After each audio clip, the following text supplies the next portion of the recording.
All right, good morning, everybody. Happy Saturday. One more day, huh? You guys having fun so far? Learning some stuff? Learning some bad jokes from me? Yep, lots of them. All right, just a couple quick reminders. If you're here for the Saturday only, if you weren't here for the last 2 days, we missed you. Sorry, but use that app. Make sure you're checking that for announcements, Q&A stuff. If you have questions during any of the sessions today, throw it in the Q&A. I'll walk around afterwards and I'll check the app, and then all of our lecturers are happy to answer those questions if they don't get to it live on the app as well. And then we do make sure you sign up for your workshops as well. There was a couple seats added to the didactic versions of the workshops that are going on today. So if it doesn't say hands-on, we added a few seats to each of those. Go check out our exhibitors. They're awesome. And then be on the lookout for that CEU certificate email today. So make sure you fill out that survey to get your CEU cert. And then last reminder, at 1:30 today, we're doing the live draw for the contest. And that includes 2 free registrations for next year. So come on out. It'll be fun. You have to be present to win. It's like a disclaimer. All right. I'm going to go ahead and get started with introducing our first awesome lecturer. So I have the privilege of introducing Dr. Rhonda Watkins. Dr. Watkins is a primary care sports medicine doctor. As a former track and field Olympian, she draws on her personal experiences from athletic training and injuries to shape the care that she provides. She treats children and young adults with a wide range of musculoskeletal conditions. Her areas of particular interest include injury prevention, fractures, bone health, and running injuries. Dr. Watkins' research interests include injury prevention, gait retraining, and the impact of social media on athletes. Originally from Trinidad and Tobago, Watkins earned her medical degree at St. George University School of Medicine in Grenada. She completed a residency in pediatrics at UCSF and a fellowship in primary care sports medicine at Boston Children's. During her fellowship, she served as team doctor for Northeastern University and Middlesex School and consulting doctor for Boston Ballet School. She also provided medical coverage for many local events, including the New Balance Indoor Grand Prix, Boston Ballet's The Nutcracker, the BAA Half Marathon, and pre-participation physical exams at Emmanuel College. She has a master's degree in public health from UCLA. As an athlete, Dr. Watkins had an extraordinary career in track and field. She was a long jumper and a high jumper on UCLA's track and field team, becoming an NCAA champion and several-time All-American. As a member of Trinidad and Tobago's national athletic team, she competed in multiple international track and field meets, including the 2008 Summer Olympics. She holds her team's national record for the long jump. And a fun fact, in case none of that was enough for you, she likes to bake, because when she's not going fast, she goes slow. And her favorite is brown butter chocolate chip pecan cookies. So she didn't bring any for us, which I'm a little disappointed in. But so please join me in welcoming Dr. Rhonda Watkins.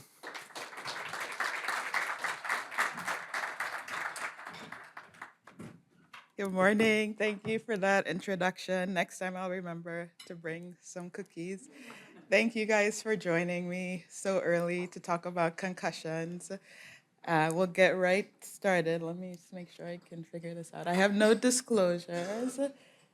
And it's my goal for you today that you'll be able to recognize sports-related concussions and any red flags, as well as apply the updated assessment tools that we have at our disposal for concussion management. I want you to be able to implement early active management and return to play. And then I'll give you hopefully some talking points for your patients and families to differentiate myths from evidence, as well as some of the newer preventive strategies that are around. Okay, so concussions, we continue to talk about them. They continue to be in the media in 2025. They're a part of, they've been reported in female athletes, male athletes, professionals, athletes, youth athletes, in contact and even non-contact sports. So typically like track, we don't think of people getting concussions from it, but it's reported and it's being publicized in the media. So it's something that we need to be comfortable talking about and treating. And then also, of course, in our youth athletes, not only professional or recreational athletes. But what's really new about it So every couple of years, an international group of professionals, experts in concussions meet to generate a consensus statement to help us guide our management. And the most recent meeting was actually in 2022, and that generated a consensus statement, a new one for us in 2023. That's the 6th version of it. And so my talk will largely focus on that and the changes that came out of that. Some of the things highlighted in that are these updated tools, retirement from sport, and then some discussion on concussion in parasport. I won't talk about that today in the interest of time. As you know, there's a lot of talk about CTE, and that's continued, as well as these emerging prevention techniques.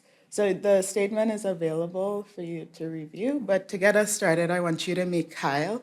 He is an 18-year-old soccer player who took multiple hits during a game 2 days ago, well, a tournament, so multiple games. He had no loss of consciousness or symptoms on that day, but he comes to you now presenting of dizziness, sadness, and nausea. Is this a concussion? Yeah. So how might we navigate, Kyle? So that we're going to go through that in my presentation today. But first, I want to ask, which of the following is true about concussion? So we'll just do show of hands, but is loss of consciousness is required? B, imaging usually confirms the diagnosis. C, it's primarily a functional brain injury. And D, symptoms must appear immediately. And so who thinks A? Oh, if it's in there, great. You can use it on the app. And then are you guys gonna generate the results? Perfect. Okay, so everybody has a clear understanding that it's a functional injury. I think one thing that is confusing for people is sometimes kids come in and they don't have symptoms right away, and they come a few days later and you're like, well, is this a concussion or not? So let's look at the definition. So it's a traumatic brain injury, usually termed a mild TBI, that results from a hit to the head or anywhere in the body that transmits a force abnormally to the brain. It's functional, not structural, so you won't see any changes on imaging. And it results usually in rapid onset of some kind of neurological change, some neurological cascade of symptoms, but it does not have to be immediate. It could be immediate or evolve over hours, minutes, or even a couple of days. What we know about the pathophysiology is really from animal models, but we think the concussive event causes some changes in axon neurotransmission, causes some breaking and stretching, leaking of the ion channels, and that leaking impairs neurotransmitter transmission at a time where you really need to do that, and there's lower energy supply and blood flow to the brain. So the neurons essentially become out of balance, and your neurons are the wiring of your brain. So the wiring changes, but the structure so much it remains the same. And the wiring is what really impacts the function, how we look, how we feel. We continue to talk about concussions because they are common, particularly the sports-related ones. It's estimated that about 3.8 million sports-related concussions occur annually in the US, and 1.9 of those tend to occur in youth athletes. We think that happens because they have high volumes of sports and they still have developing brains. We know that female athletes have higher rates in comparable sports compared to males. And then most athletes will recover by 4 weeks, but some of them, about 20% of them, will have prolonged recovery. And these are the ones that additional tools for management and referral resources would be helpful for. Even in 2025, underreporting is still an issue, so let's look at why that might be.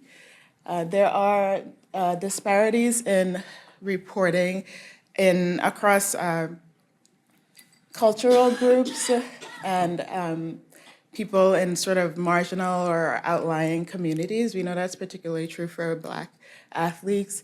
They're less likely to present to the emergency room for concussion, for example. And we're not sure exactly why. It might be a combination of things, cultural expectations, fear of losing their spot, et cetera. The gender-based inequities, we see female athletes actually are more commonly will have concussions, and they take longer to recover typically. We think that has to do with decreased neck strength compared to males, and some other hormonal imbalances, but they actually really received less screenings and fewer follow-ups than their male counterparts. And some of that might be us, like our own implicit biases in when we treat athletes. And so it's important to be aware of these differences and change our practices accordingly to support the athletes we know that we might be missing in diagnosing. There's also differences in how we manage it. We know that access to a trained professional really dictates safe and effective management of concussions, particularly athletic trainers or certified athletic trainers, and access to athletic trainers it varies, particularly for our youth athletes. Some schools have it, some don't. Most youth recreational teams don't have one. And so we're already putting them in sort of a disadvantage in terms of management and guidance with their return to play protocol oversights. If athletes that are in low resource schools or communities also will have less access to referrals, and the referrals become really important for the athletes that have prolonged symptoms. And then we know that there are some insurance-based limitations as well to access.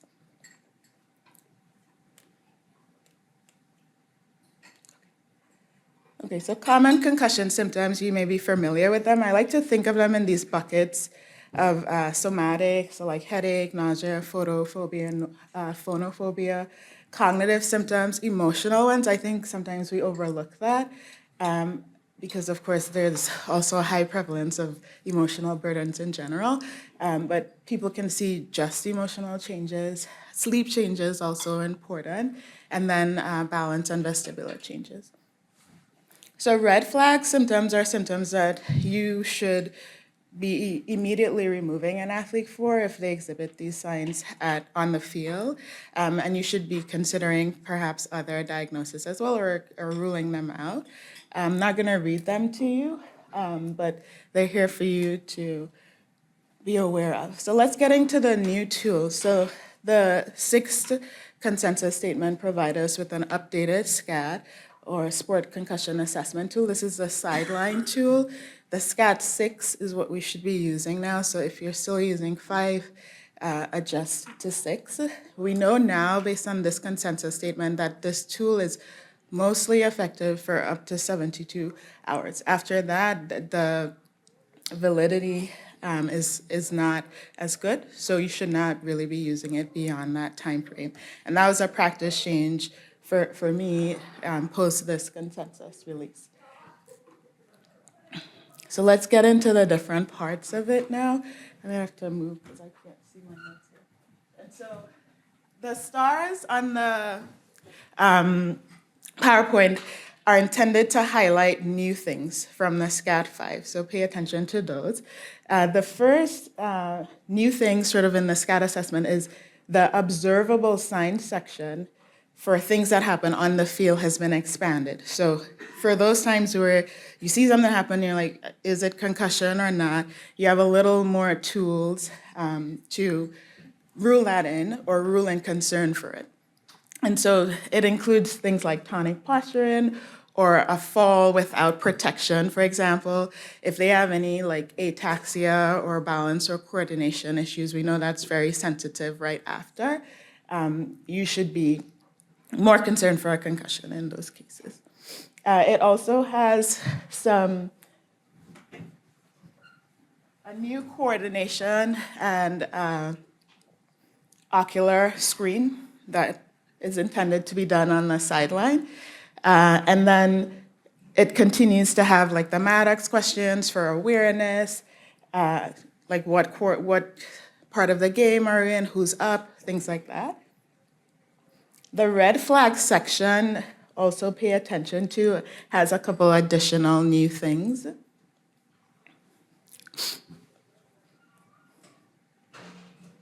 The athlete background section has been updated to include some questions about past medical history, things that we know that put you at risk for increased or prolonged concussion symptoms. The symptom evaluation score is still 21 symptoms. We acknowledge that there are other symptoms that people will present with that might be suspicious for a concussion, but these tend to be the most common ones. They've eliminated the athlete readback component of that, so they just fill it out. And I think perhaps one of the bigger changes is that they've changed the immediate memory recall word list from a 5 list to a 10 list, because the thought is that there was some ceiling effect occurring with athletes being able to memorize the 5 words, and so we wanted to make it a little more challenging.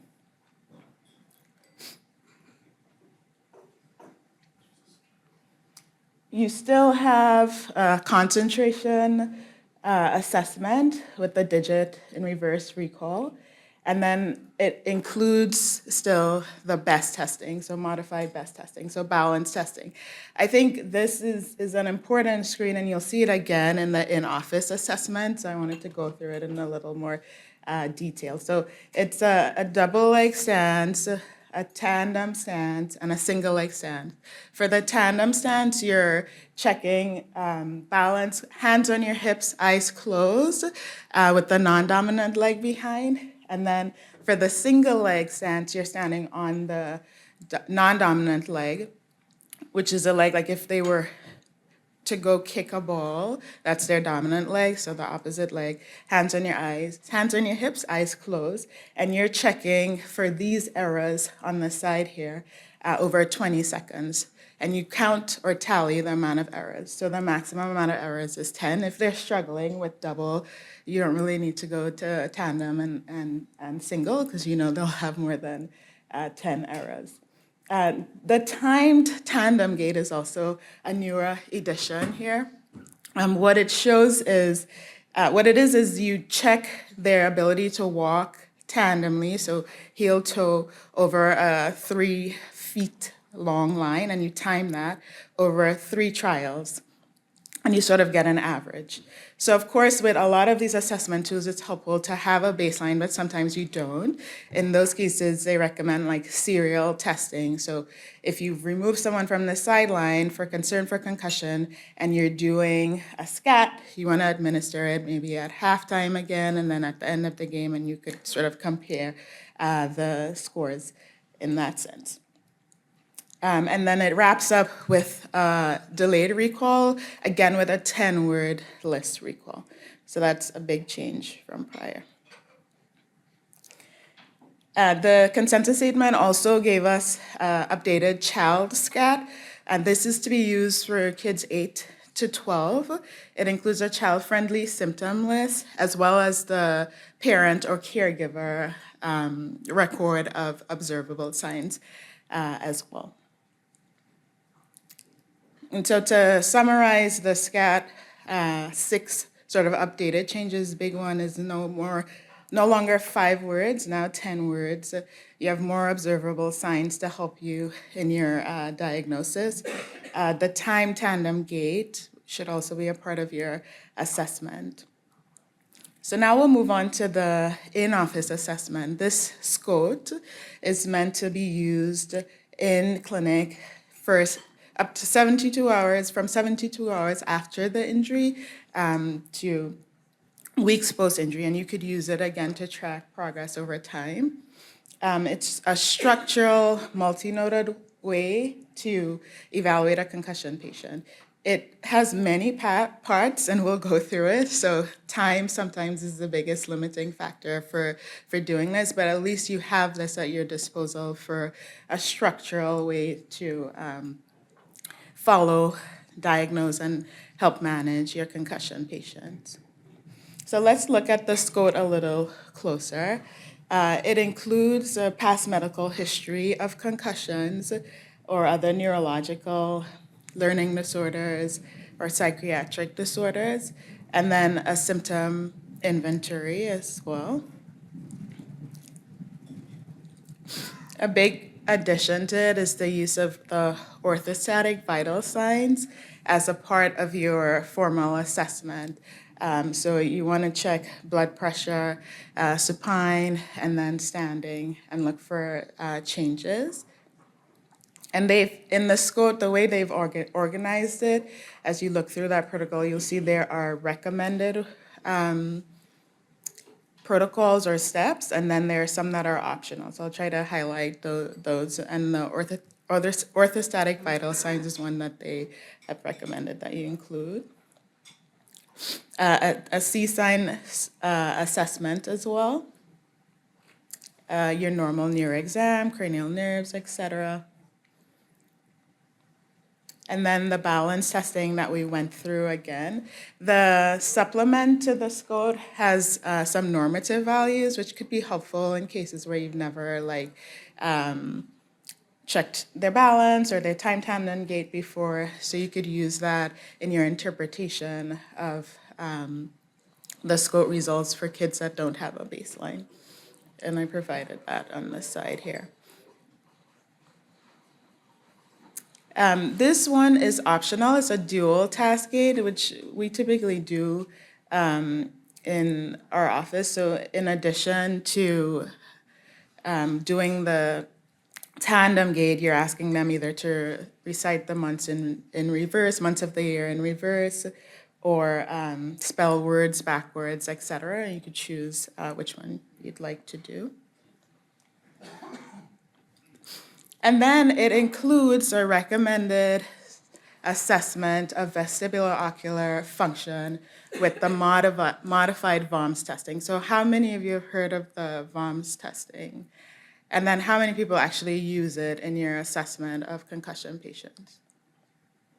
Okay, so people are familiar with it, but not actually using it. And so I hope after my talk today, I could make a case to encourage you to use it.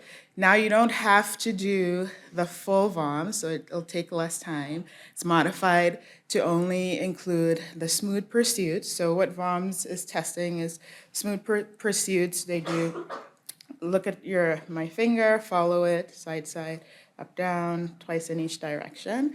And then saccades, so it used to be both vertical and horizontal. Now the data shows that just doing horizontal is effective, so looking from one finger to the next. And what you're really looking for is symptom exacerbation. So you can ask them for, did your headaches increase, and what scale is it on now? And you compare that to the baseline concussion symptom score they had before.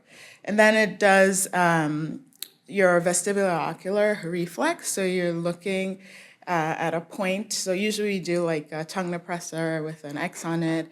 There are recommendations for the specific font size. It's supposed to be 14 point. And they should focus on it and move their head side to side. And again, looking for symptom exacerbation. And it tells you, like, repeat it 10 times. So they've actually abbreviated it a fair amount. So timing-wise, it shouldn't feel like such a huge addition to your concussion assessment. And then the last part is the visual motor sensitivity screen. You stick your thumb out, look at the tip, and you move side to side. Then looking for symptom exacerbation.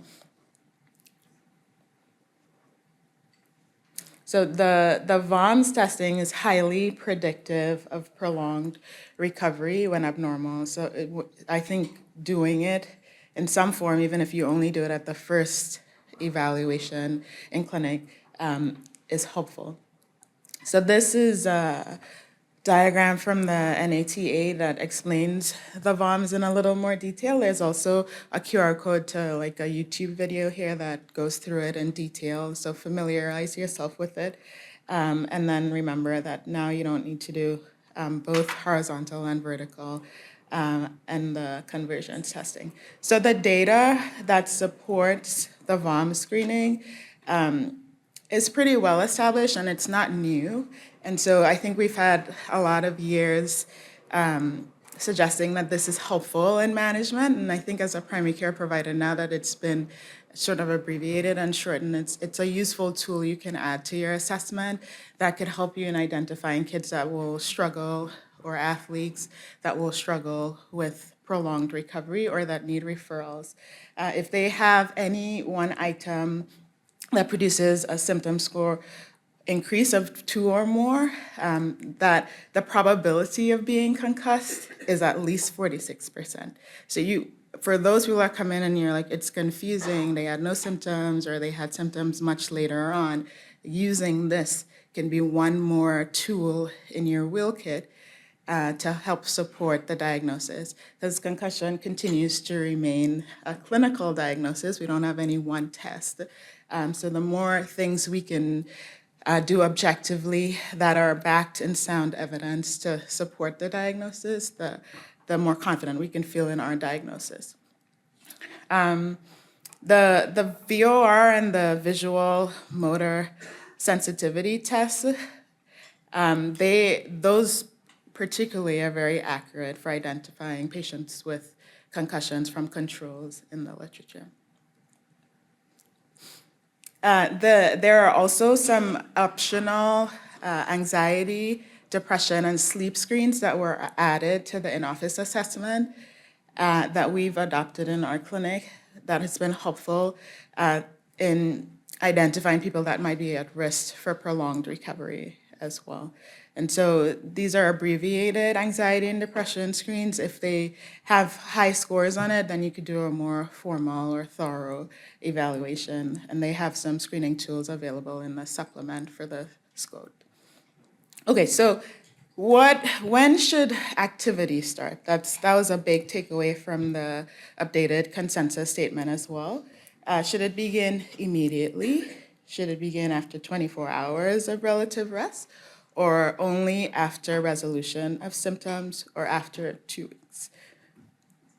So you can answer in the app. Thank you for your participation.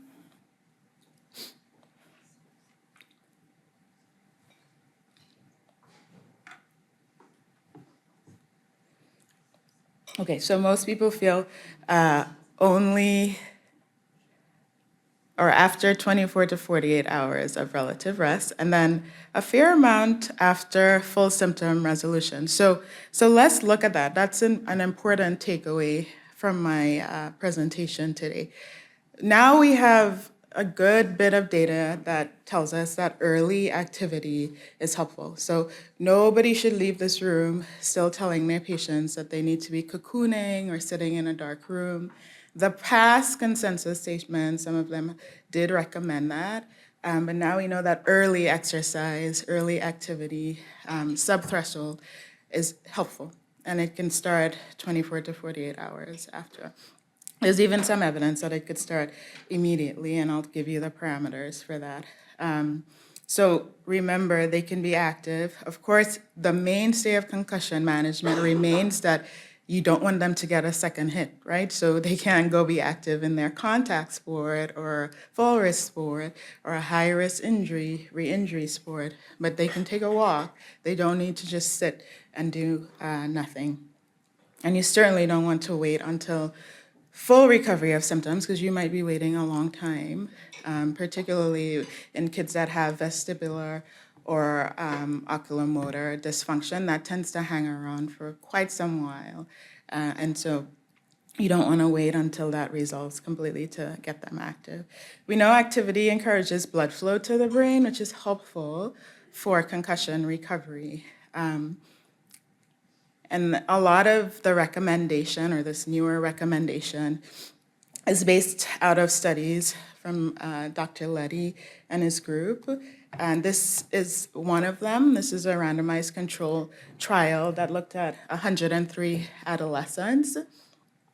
and they compared an aerobic exercise group to just a stretching group, and they found that the exercise group recovered much faster, 13 days faster, than the stretching placebo type group.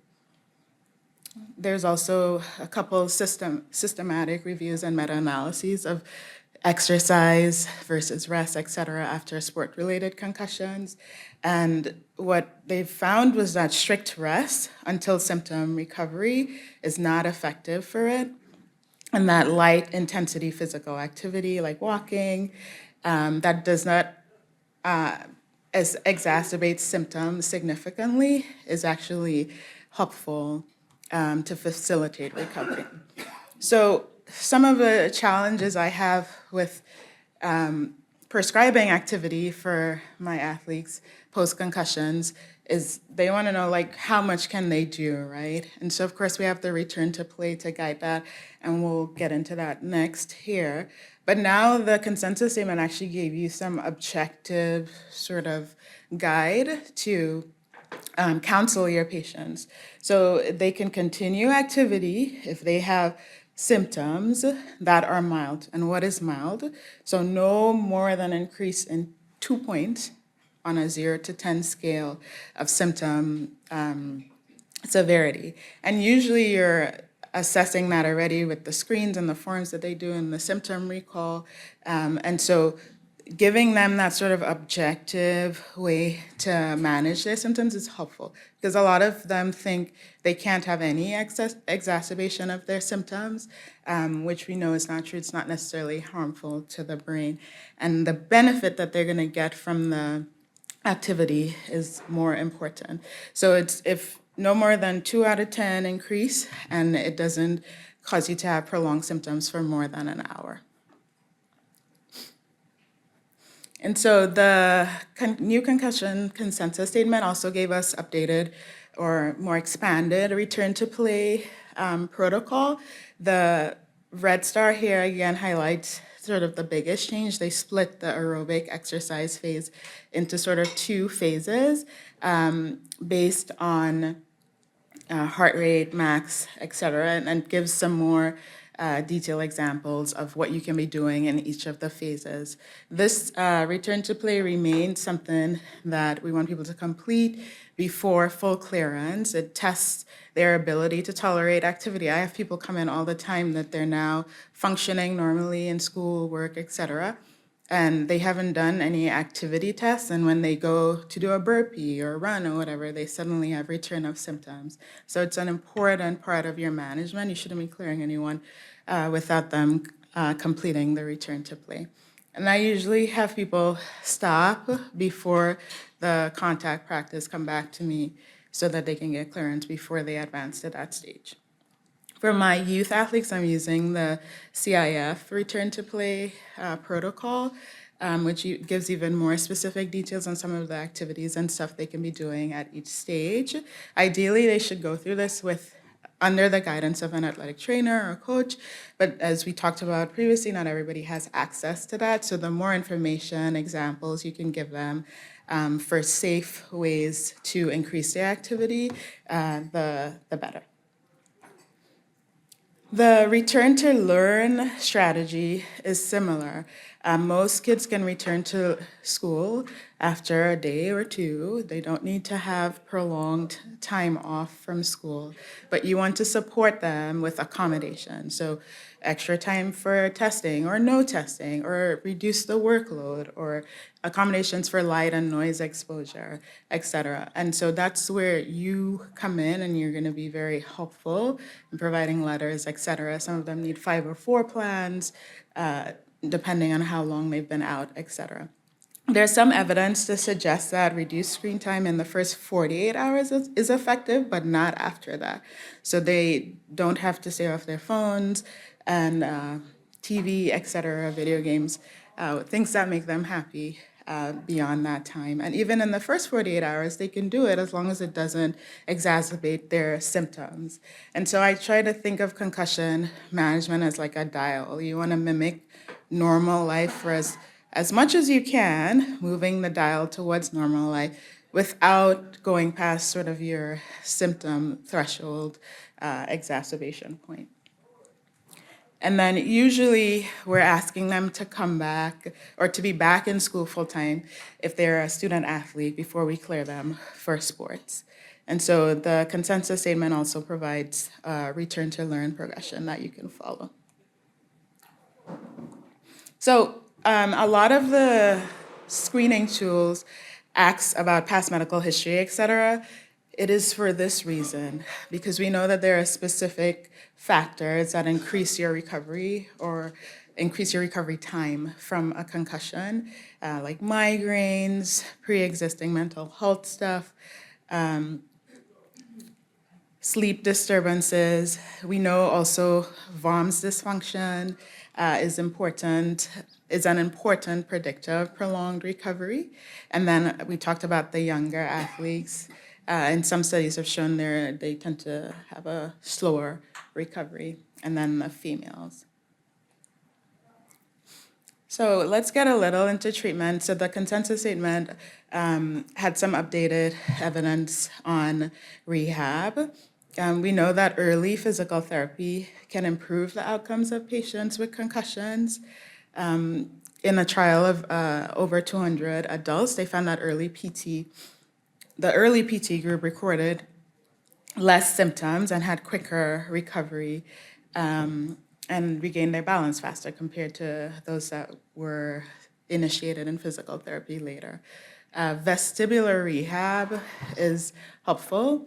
The timing is a little uncertain. If you look at like the AAP recommendation for youth concussions, they recommend about 10 days, but we know that, like, if you get that started earlier, that is also associated with shorter recovery times. And so you should be referring sooner rather than later. I think persisting symptoms for more than 4 weeks, definitely. If they have any of those risk factors for prolonged recovery, and then if you're doing your VOMS or balance testing and they have some dysfunction, you know that they're gonna be at risk. And you want to get them to the referrals, the specialty PT, sooner rather than later. So you should be referring those. So let's look at prevention strategies now. There are quite a few prevention strategies that came out of the most recent consensus statement. A lot of them were rooted in youth sports literature, but they are, I think, promising for future studies, and we'll see if we can apply them across all our athletes that sustain sports-related concussions, I think, in the future years. And so we know that rule changes that limit contact in youth sports can help prevent concussions. Neck strengthening.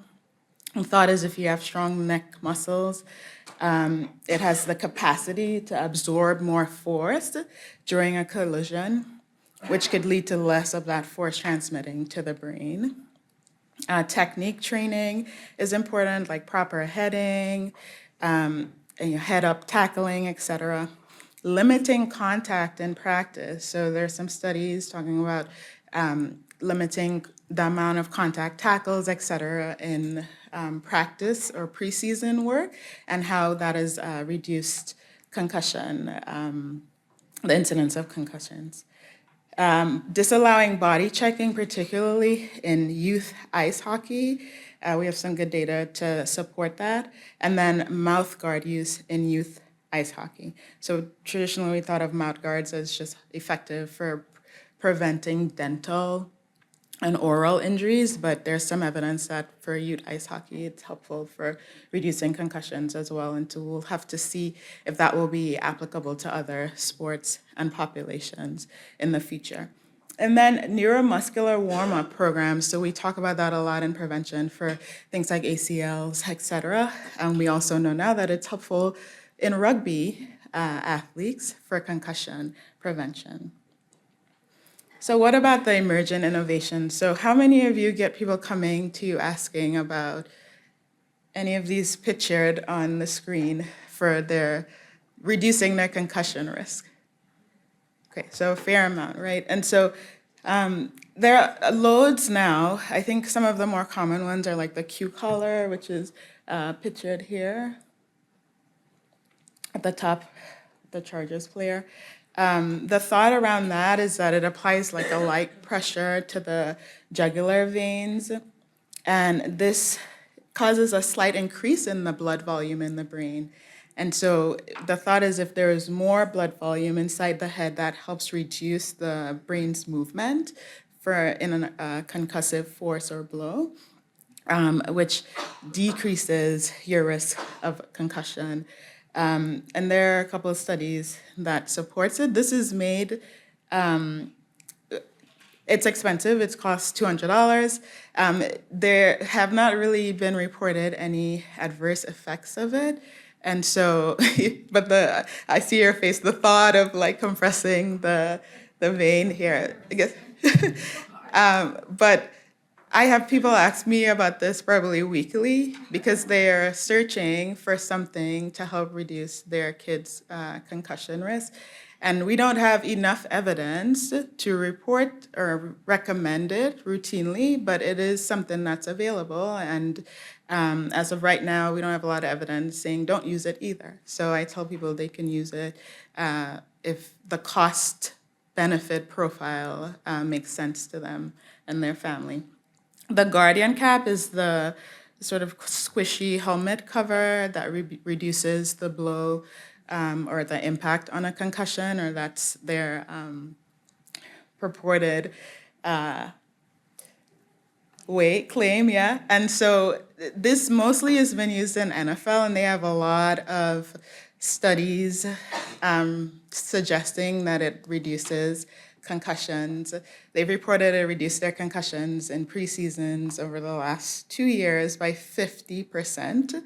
But there have been studies in the collegiate population and high school populations that couldn't reproduce that. So I don't know what they're doing differently in the NFL, but we don't have enough data to support or recommend consistent use of the Guardian cap either.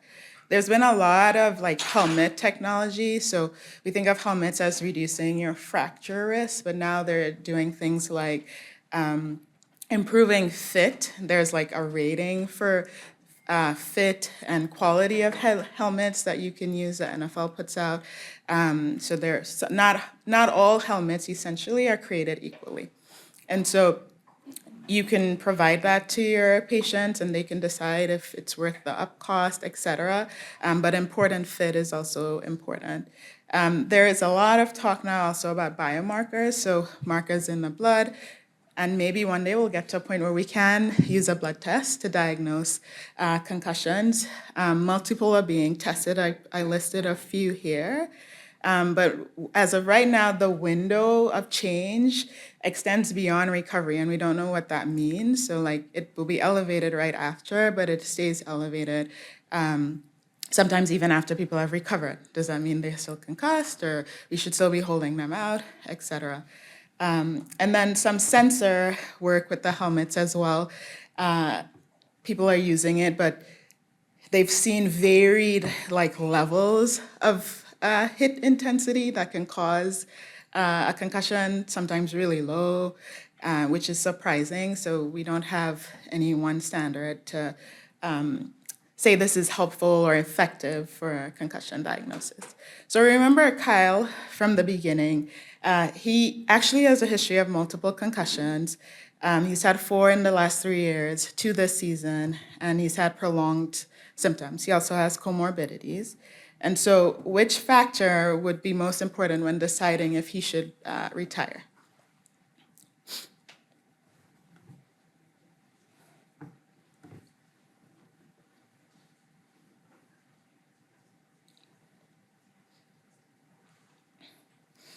Perfect. So lengthening recovery and decreasing injury threshold. Some people still think the total number of concussions, so we'll get into that next. Okay, so there's no absolute number of concussions that should make you feel like you need to tell someone they need to sit out of their sport. The things you want to consider, though, are the patterns of injuries. Is it happening more frequently? Are they having longer recovery, more symptoms from it? Are they not fully recovering in between each one? And usually you want to use that in the context of their goals. If their goal is to be a professional NFL player, a soccer player, or whatever, and this is what is important to them, they don't care if you say 5, 6, 10, whatever. They want to understand why, and they want to be a part of that decision making. And often it varies between the parent and the child. A lot of the parents don't want them to continue, but the child does, et cetera. So it's usually some shared decision making. And I think that I've seen a lot of referrals just for that purpose. For me, I usually say if someone's had 4 or more, it's an appropriate time to pause and have this discussion. But I'm not saying if you have 4, you have to stop. So the number is not what you should be using. CTE, you're going to get questions about this because it's all over the media. I tried to highlight, so chronic traumatic encephalopathy. So it's a post-mortis diagnosis where you see accumulation of like tau proteins in the brain and neurofibrillary like tangles that leads to like dementia, mental health problems, differences in impulse control, et cetera. Now, this became popular with the movie with Will Smith a couple of years back and sort of has never really left the media. And what they found is that they're seeing it, or they've seen it in a couple of NFL athletes after that when they do the postmortem analysis of their brain. But we still don't have anything to diagnose it while someone's alive. And we have to tell people that. So you can't come to me and say I have CTE because I have no way of confirming that, right? And so I think as you approach people's concerns about it, you want to try to stay rooted in the facts that we do have, which is that, yes, we've seen it in people that have done professional sport or have had repetitive head impacts, but it's not necessarily from one isolated concussion.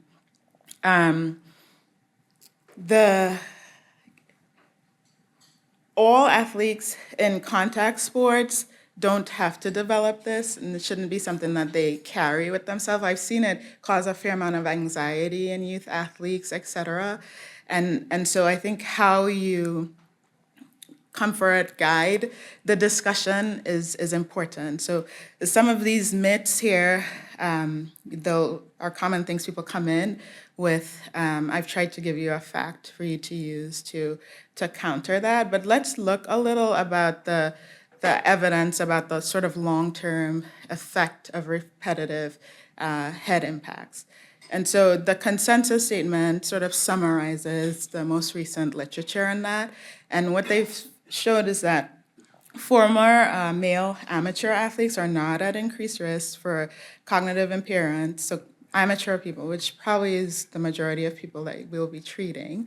So you can reassure them that unless you've been, playing in the NFL or MLS or whatever, for years, like this is not a worry that you should carry. And then there is evidence, that there are greater mortality rates from neurological diseases like dementia and ALS in former professional football players as well as soccer players. But the studies on this have not really examined like other comorbidities, other things that increase your risk for these diseases. And so we can't use them as like causal studies. So we can't say if you do that, you're going to get this for sure. But if you're treating professional athletes, it's a reasonable discussion to have, and you could share this data, but acknowledge that we don't yet have causal data. So when you're talking to families about CT and these long-term fears, I think it's important to highlight the amateur versus professional difference that we see in the literature right now, acknowledge that that might change, right? Like we're still studying it, and the consensus statement actually talks about a clinical diagnosis that's being sort of developed, and so we might hear more about that and have more tools to help you with this concern. But for right now, unless you've been in the NFL or some professional league for 5 years or more, you don't really need to be worrying about this. So to wrap up, I'm just gonna go over a couple other concussion myths. So the first is you can return to play as soon as you feel okay after a concussion. Is that true or false? Right. So you can return to play. We talked about some active management with play, and then the parameters within which people should stay, no more than 2 points, increase in their symptoms, and no symptoms lasting more than an hour. But it is the law of California that they can't return to full play before 7 days from diagnosis. So sometimes they come to you and you're the first person diagnosing them. You should not be clearing them on that day. They have to complete this return to play protocol, which usually takes about 7 days. You go through each step in about 24 hours. And so it's helpful to have this law because you're not doing it based on your opinion. I'm following the law, and I can't clear you right now. Come back in a week. Can I clarify that? Yeah.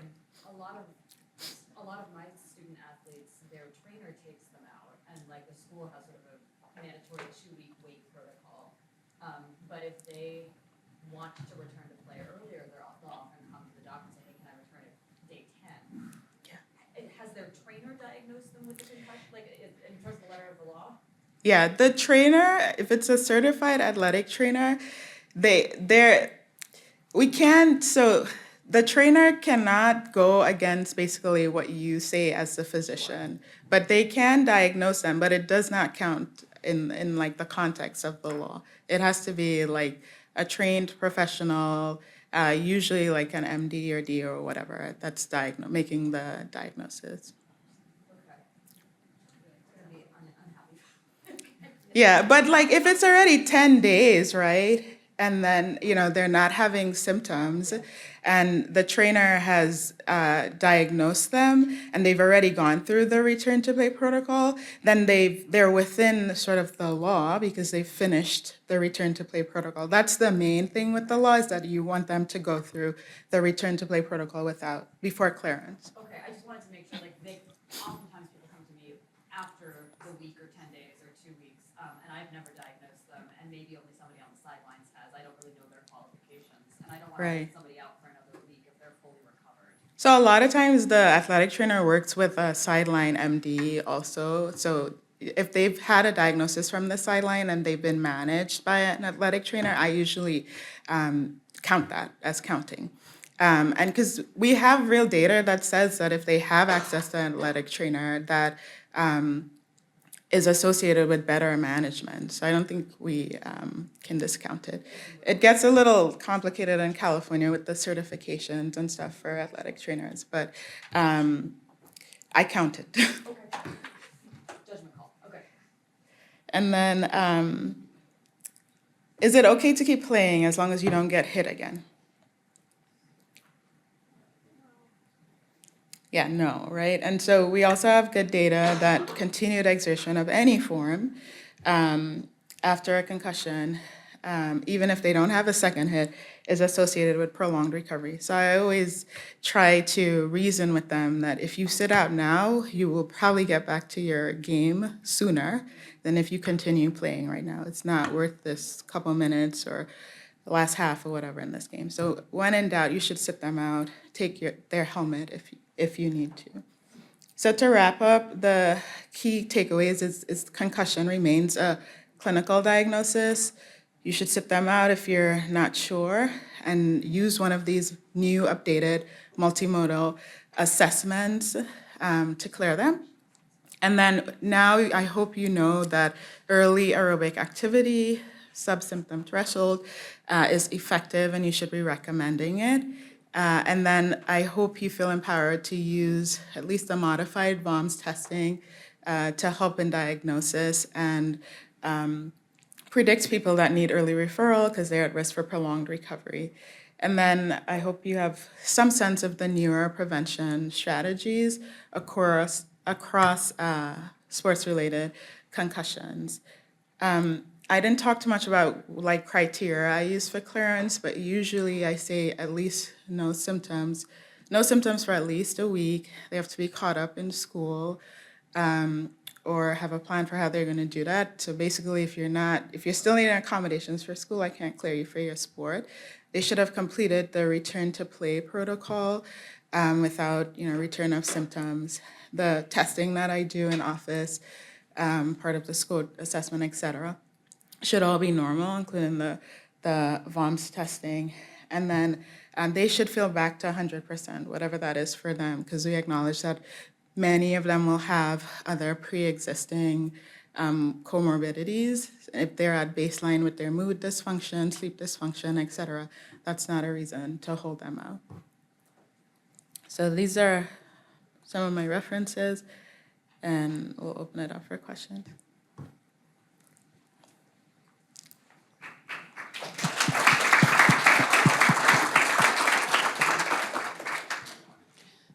I work in an urgent care, and I see a lot of kids 1 to 4 days after a concussion.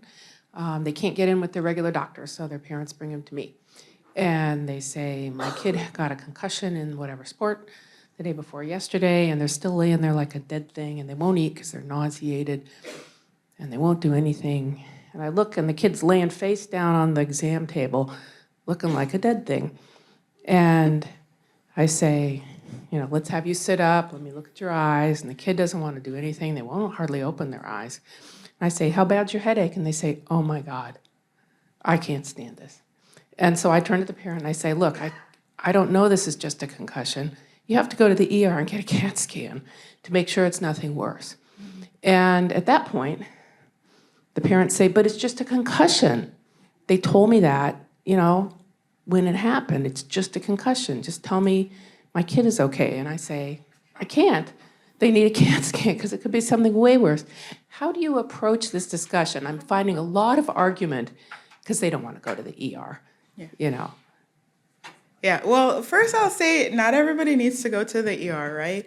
And so if you're dealing with youth athletes, there are the PCARN guidelines that can use to help you decide if a CT is useful or if you send them to the ED, if they will actually even do a CT.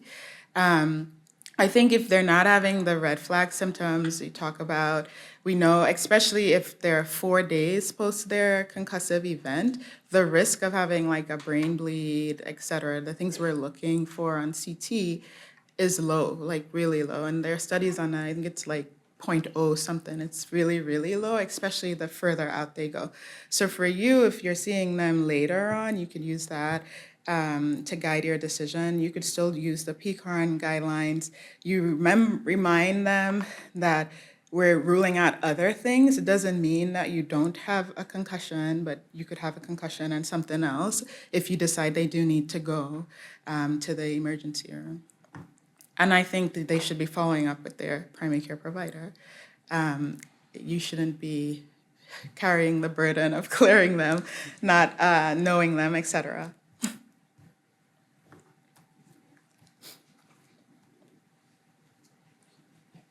Hello, thank you for your presentation. Just a question in terms of kids not being able to go fully back to play, but then they can do aerobic activity. And I know they'll want to be pushing how intense can that be? Can you give me some safe examples? Walking, running, biking, or what do you think? Yeah, so walking around the block or around the house or whatever is usually where I have people start. And then it depends on like what symptoms they're having, right? If you know they're showing signs of vestibular ocular dysfunction, like going on a jog where your head is bouncing up and down is going to be hard for them. It'll cause symptom exacerbation. And that's where like doing the VOMS testing is helpful. So you might say then after you're walking, you don't start jogging, you do stationary bike. You keep your head at one level, and you start with a couple minutes, and then you build up from there. You wouldn't go to things like burpees, up, down things, even lifting, we think of, as non-contact, lower risk. But if they're doing hand cleans and snatches and stuff and they have vestibular-ocular dysfunction, that's not something that you would recommend for them. Both the CIF return to play and the Amsterdam consensus statement return to play has examples of activities. And then there are some sport-specific return to play protocols published from like Canadian data that can be helpful too. Like, so for your chair athlete, like what does that mean for them? Because they're probably not doing a lot of like cardio, et cetera. So you could use things like that too to guide it. All right, I want to be courteous of time, so we are out of time, but I'm sure Dr. Watkins will be happy to answer questions on the app, or you can probably find her while she's having some coffee too. But thank you, Dr. Watkins, for a great talk. We're going to start the next talk in about 7 minutes, 8 minutes here. So if you guys are going to the workshops, you guys can transition over now. Otherwise, we'll have Dr. Nirav Pandya talk to you guys about youth sports.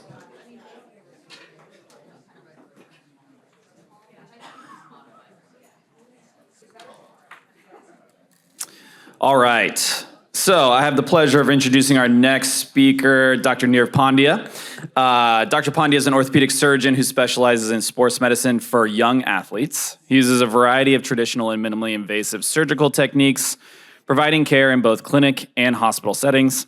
He has a particular interest in arthroscopic treatment for cartilage and ligament injuries of the ankle, knee, elbow, and shoulder.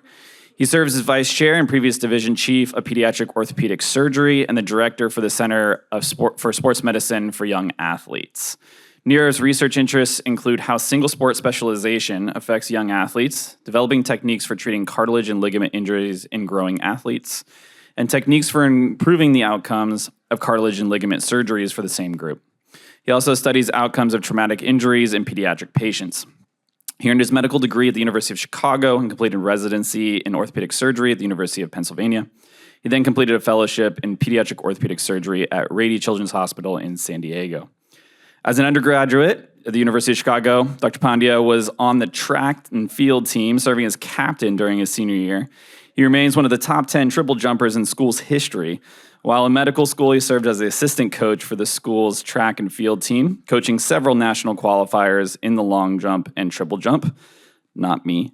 You can often see him using these skills while hurdling over beds in the hall during his rounds in the hospital, or dunking on Dr. Brian Feely in the basketball court, although he still can't jump as far as Dr. Watkins. In his free time, he enjoys spending time with his wife and 2 kids and exploring the outdoors in the Bay Area. He also co-hosts the podcast 6 to 8 Weeks, Perspectives on Sports Medicine, with fellow UCSF faculty members, Dr. Brian Feely and Dr. Lansdowne. You can also find him on 95.7 The Game, or Cron 4, or pretty much anywhere where you can find sports these days, talking about injuries. And fun fact, as we're doing with everyone, Dr. Pandya is a DJ in his spare time and has been for a long time, and even opened for Eminem and Busta Rhymes. So there you go. It's a pretty cool fact, right? So please join me in welcoming my good friend, Dr. Nirav Pandya.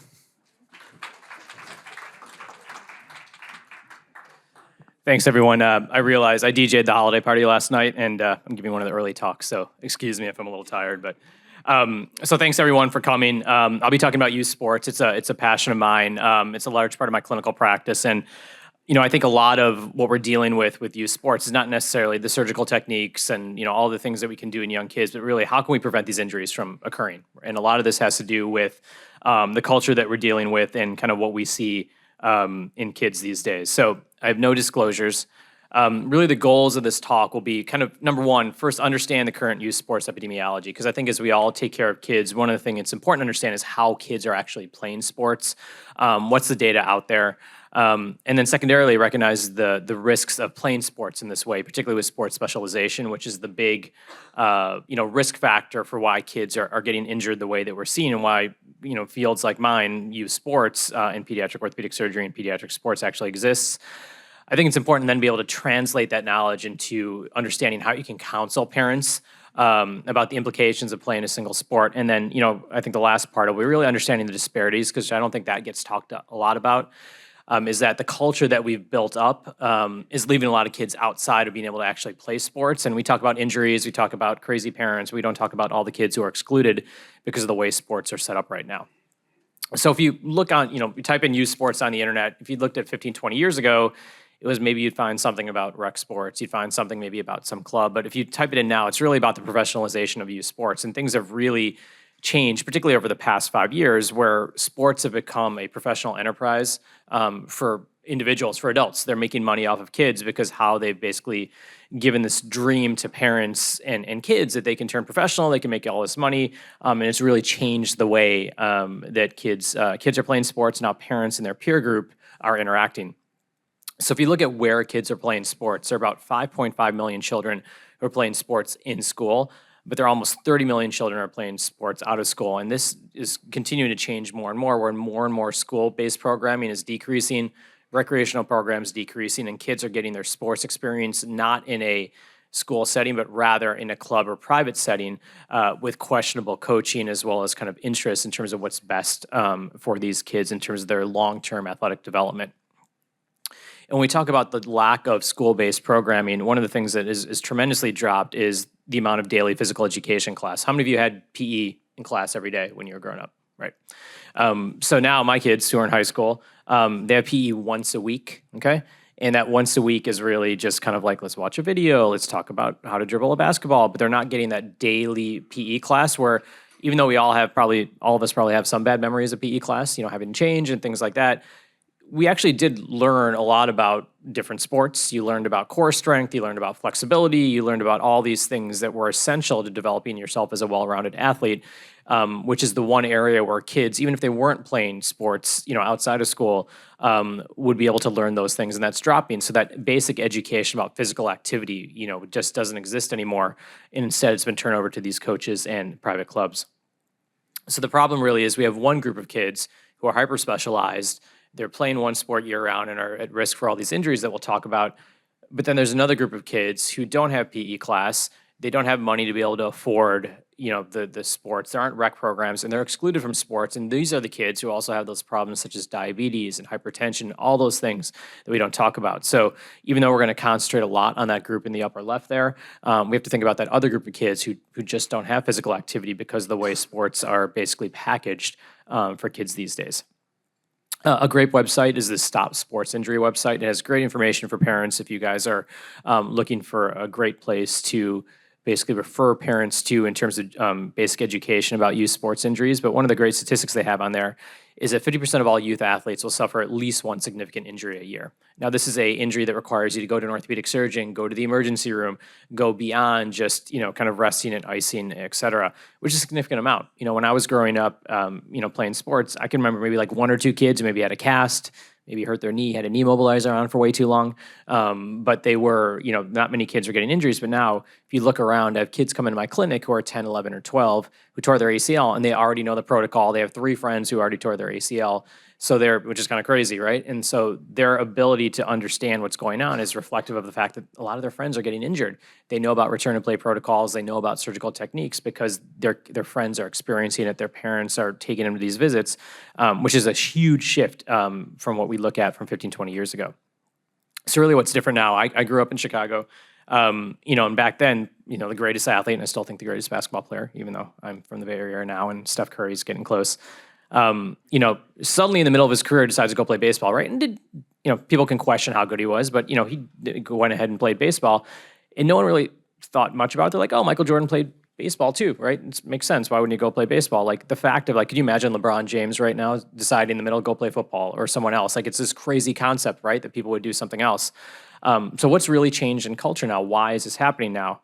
And I think a lot of it has to do with how we're actually getting presented sports, right? So in the past, it was you played sports, maybe you talked to your friends, you talked to your neighbors, but now sports culture is all over the internet, right? So we all have, even though we're not teenagers, we all have social media, we all see the videos, and everyone gets this impression of wow, this kid down the street, he's playing at all these tournaments, he's doing great, here's his recruiting video, my kid needs to get in that because that's what they need to do. Or this club has this fancy advertisement that says, if you come in at age 6 and practice with us for 40 hours a week, your kid's going to get a college scholarship. So a lot of this kind of this environment of youth sports is being created by social media. And as a result, this goes into peer pressure, it goes into family pressure. Everyone's talking about it. It becomes your social network. So that has changed a lot, is that what we're consuming is basically influencing what we're doing in terms of how our kids are playing sports. And I think a lot of this also has to do with the cost of college. College is increasing tremendously. So the average cost of a four-year private university is $234,000. That's a lot of money. So as a parent, you're thinking about, well, how's my kid going to potentially be able to pay for college? So one of the things that comes up is that maybe they can get a scholarship, right? And then there's this new thing that's kind of come in with a name engine like this. How many of you guys know what NIL money is? Okay, right. So for those who don't know, NCAA athletes can now get paid at the collegiate level, and a lot of the big schools, particularly in football and basketball, they have these booster groups that basically have this money. And these athletes are getting paid by universities, and it's basically become professionalization of college sports.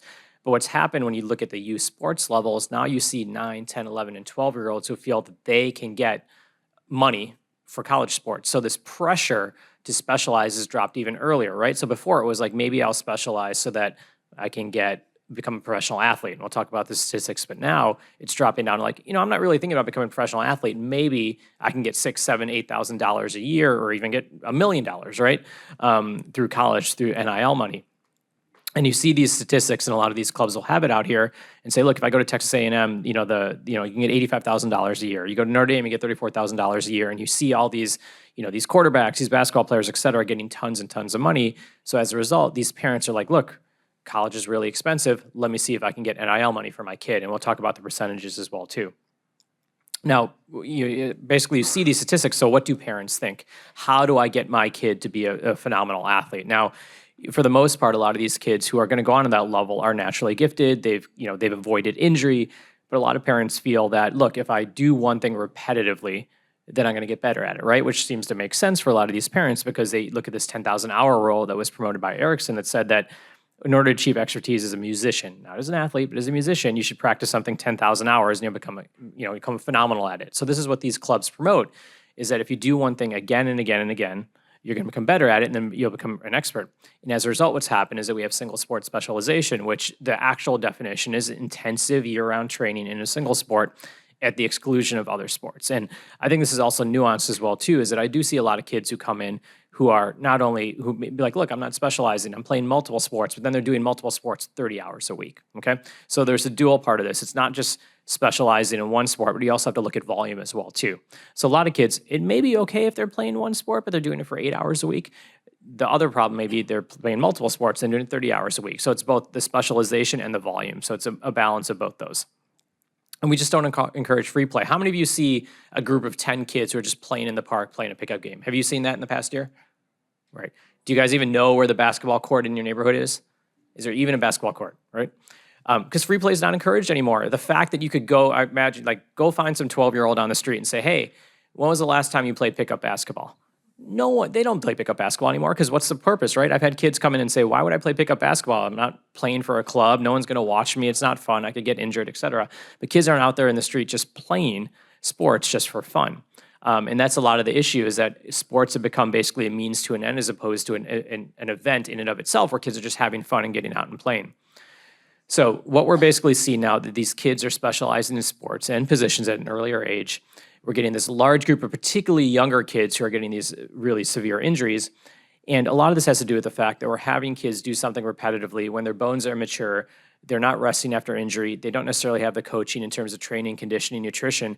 And all these things are setting them up for at age 9, 10, or 11 to get these serious injuries, which will then impact them both from a structural standpoint later in their life, as well as in terms of them staying in sports, which is the important thing for me, is that we want people to have a lifelong level of activity, as opposed to dropping out when they're age 13 or 14.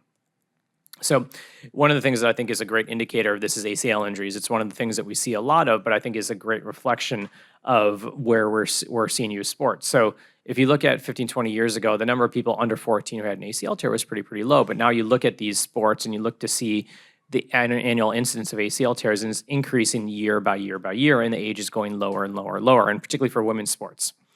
And I think we need to take a step back and say, look, in our field, we can fix these things, we can take care of them, but should they even be getting them done in the first place, right? Should I be doing an ACL on a 10-year-old? Should I be doing a revision on a 13, 14-year-old? And I think we need to take a step back and understand that for the vast majority of kids, and we'll go over the statistics, their chance of them playing professionally is really, really small, right? But the chance of them tearing their ACL, getting a meniscus tear, dropping out, or having a severe injury that's going to lead to arthritis down the road is extremely high if they continue to play the way that they're doing. So if you kind of reflective of this, there was a great documentary by ESPN several years ago that talked about how playground basketball is dying. Like no one plays playground basketball anymore. And a lot of these kids now are going to these tournaments, and everyone seems to go to Vegas all the time. It's like these 9-year-olds, I'm going to Vegas to play basketball. It's like great. But I had this kid come in several years ago in clinic, and I asked him like, why don't you just go play out, play, as you're kind of returning from your injury, why don't you just go to the playground and play with some kids? And he told me that playing pickup isn't good for my brand. Okay, so you can see like what kids are thinking, right? Like kids are basically seeing their sports as a commodity that they can utilize to get money. But this 14-year-old was not very good. They're basically saying like, why would I go out and just play, right? It doesn't, and that's kind of this mindset that's going into these kids from younger and younger ages. And this was a great story that was done by Baxter Holmes, where he was talking about youth basketball. And kind of like the culture and what AAU basketball has done. So it's if you have not read it, it's from 6-7 years ago. It's a really good story that talks about this culture, what it's doing to kids, how money is involved with it, et cetera, and then all the injuries you're seeing as a result of it. So really captures this, kind of the culture in basketball. And basketball and soccer are the two big ones that we see a lot of the specialization occurring. So for me, the clinical part of this is very easy, right? You tear your ACL, we know how to fix it. But the harder part is the non-clinical part. And that's where I think where a lot of the counseling and work needs to be done. It's the social part, it's the emotional part, it's the coach, the parent, the sibling. That's the really difficult part. And I think with professional athletes, it's really easy, right? So Klay Thompson tore his ACL and his Achilles, and everyone's like, when's he coming back? When's he coming back? When's he coming back? But 2.5 years later, they treat him with extreme caution. No one's questioning like, okay, let's just make sure he's really, really good before he come back and play for the Warriors. But then you get this 13-year-old in, right, who's playing basketball, and him not playing, there's no consequences, right? He's treated with no caution. They want to clear him at 6 months post his ACL. Can you give them a pain shot? Like all these things that we're doing with youth athletes who don't have millions of dollars attached to them, and all these parents and coaches want them cleared immediately, right? And a professional athlete whose career or livelihood, millions of dollars for the team, for the athlete, for marketing, everyone's super cautious with them, right? So where did that disconnect happen, right? So why does that 12-year-old have to get cleared with a torn ACL when someone who has an injury is waiting longer and longer and longer? And that's kind of the environment that we're dealing with. So a lot of this has to do with the data that the parents don't hear. And I think this is really key for a lot of parents is that I can tell them like, look, specialization's bad. It's going to lead to injuries, et cetera. But then you need to actually tell them what the data is in terms of their chance for athletic success, okay? So if you look at the percentage of people who actually are high school athletes who go on to play professionally, it's 0.006%, okay? Now you tell the statistic to parents and they don't believe you because they know some neighbor, and it's probably the same neighbor in all of the Bay Area who went to play professionally, okay? They're like, oh, I know this guy who played professionally. But it's really small, right? But the clubs, right? They have that same image of the one player who made it professionally, and then everyone thinks they can be that kid, right? Even though they have thousands of people going through that club, okay? So that's the first statistic. So then the parents are like, okay, fine, my kid's not gonna play professionally, okay? Then they're gonna say, well, my kid's gonna get a scholarship, right? He's gonna get a scholarship because everyone gets scholarships, but only 2% of high school athletes will actually get an athletic scholarship, okay? So that, once again, that like start knocking down the parents like, wait a second, I thought everyone gets a scholarship. And then this is the one that I think is really important, is that the average 4-year college athletic scholarship is $14,000 over 4 years, okay? Now, if you have kids and you play youth sports, you can imagine $14,000 is pretty much gone in a couple of years, okay, from youth sports, right? So you're basically doing all this running around, having your kids have this risk for injury for the 2% chance to get something that you've already paid well over, right? And your kids are going to drop out. But parents don't hear that. They don't know that number. So I think it's really important to steer the statistics with them because that may help to start shifting like what they're doing in terms of their kids and what they're doing in terms of sports. And then how many of you know how many full, there's 6 sports that give full scholarships. What do you think are some of the sports that give full scholarships? Right. Okay. What's not on here? Soccer, right? And baseball. Okay, right. What are the 2 big travel sports? Soccer and baseball, right? The number of parents who come in who don't know you can't get a full scholarship in soccer and baseball is crazy, right? So they're like, oh, I'm gonna get a full ride. Like, no, you're not. It doesn't exist, right? So I think that's one of the things that parents need to know is that they don't talk about it. No one's going to say on the club site, like, come join our club so you won't get a full scholarship, right? So I think these are all the statistics that parents need to know so they can be informed in terms of the decisions they're making. Because a lot of these parents, by the time their kids are 18, and they, first of all, their kid may not make it, and then they realize, wait, I spent all this money and all this time and all these things, and I was kind of chasing this dream that doesn't exist. Okay, so I think it's important to let them know that. And this is just it was off the NCAA website that talks about the percentage of people who go on, from playing high school, go on to play sports. I always joke your biggest chance you have is to play men's ice hockey. There's like a 14% chance if you play hockey in high school, you'll go on to play. 11% chance you go on to play NCAA. But you can see the statistics there. It's actually pretty small for most kids in terms of just going on even to play.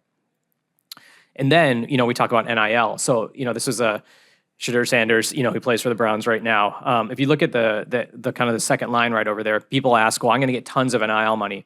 Over half of NIL deals are valued at $100 or less, okay? That means they put your picture up, you get $100, and then put your picture up, okay?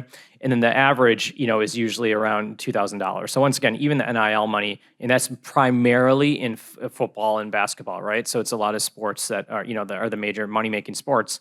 This fact of a lot of clubs are saying, look, your kid can get an NIL deal. It's actually, the money is really, really low, okay? So once again, it's opening the eyes to parents to what they're chasing and what the data actually is. Okay. And then what we do know, which is actually a pretty guaranteed statistic, is that with this current sports culture, 70% of kids are going to drop out by age 13, okay? So that's 7th or 8th grade. That's pretty crazy, right? That's when most of us were actually probably getting, serious with sports. We're taking things, taking things more, seriously in terms of high school, deciding what sports we're going to play. And now having a 15-year-old, I've seen the number of kids or his teammates who by age 12, 13 are like, I'm done with soccer, I'm done with baseball, I'm burnt out because they've been playing by age 6. It's crazy, right? High school is when you start taking sports seriously. And so that's what we're doing, is that beyond the injuries, beyond the money, is that if you're dropping out of sports by age 13, what does that mean for your cardiovascular health? What does that mean for your mental health? What does that mean in terms of how you're going to be active as an adult? And I think that's where the most kind of pressing matter is that, we're going to see the kids who kind of grew up in the sports culture over the past decade, and then we're going to see them in 30, 40 years. What does it mean for them as adults, right? And what are we doing as a society? So I think that's important, is that we need to not only keep kids in sports so that they're healthy and active, but the mental health, but also what does it mean for them in terms of adults, in terms of arthritis, et cetera, and injury risk. And the top 3 reason that these kids will cite when you survey them is us, right? It's adults, coaches, and parents, right? So it's interesting when I see these kids come in that I've taken care of for a period of time and they're 14 or 15, and I say, why'd you drop out? Well, they say, I'm not having fun, it hurts to play sports, and I didn't enjoy it anymore. So for a lot of them is that we as adults need to be able to control this culture so that the kids can have a good experience, right? So for most people, sports growing up was something they look back on because it was fun. They had their friends there, they learned some stuff about resilience and hard work, et cetera. Very few of us were looking at sports in terms of like, well, I really liked it because I was getting good at it, and I played in college, maybe went professionally. It's about the environment we're creating, and unfortunately, it's not working very well currently how it is. So we know based on the data that specialization increases burnout, it increases injury, it increases social isolation, it leads to poor adult health, it does not lead to a scholarship, okay? But then I do still get a subset of parents who come in and say, look, that's all great, but I still really want my kid to do this because I want them to become professional. I want them to be elite. That's all that great data, but my kid's going to be that 0.006%, right? So then we need to look a little bit more closely and say, okay, is specialization, does it actually lead to elite athletic performance, right? So what's the actual data for this beyond just injury risk and burnout, et cetera? What are some of the long-term health implications, and does it really worth the risk? So let's look at short-term athletic performance. So there's tons of data right now that says in the short term, if you're 11, 12, or 13 and you specialize in a sport, then you're gonna have increased injury risk. There's, 10 years ago there was any data, now there's we know that. If you play single sports, you're gonna be increased risk of injury.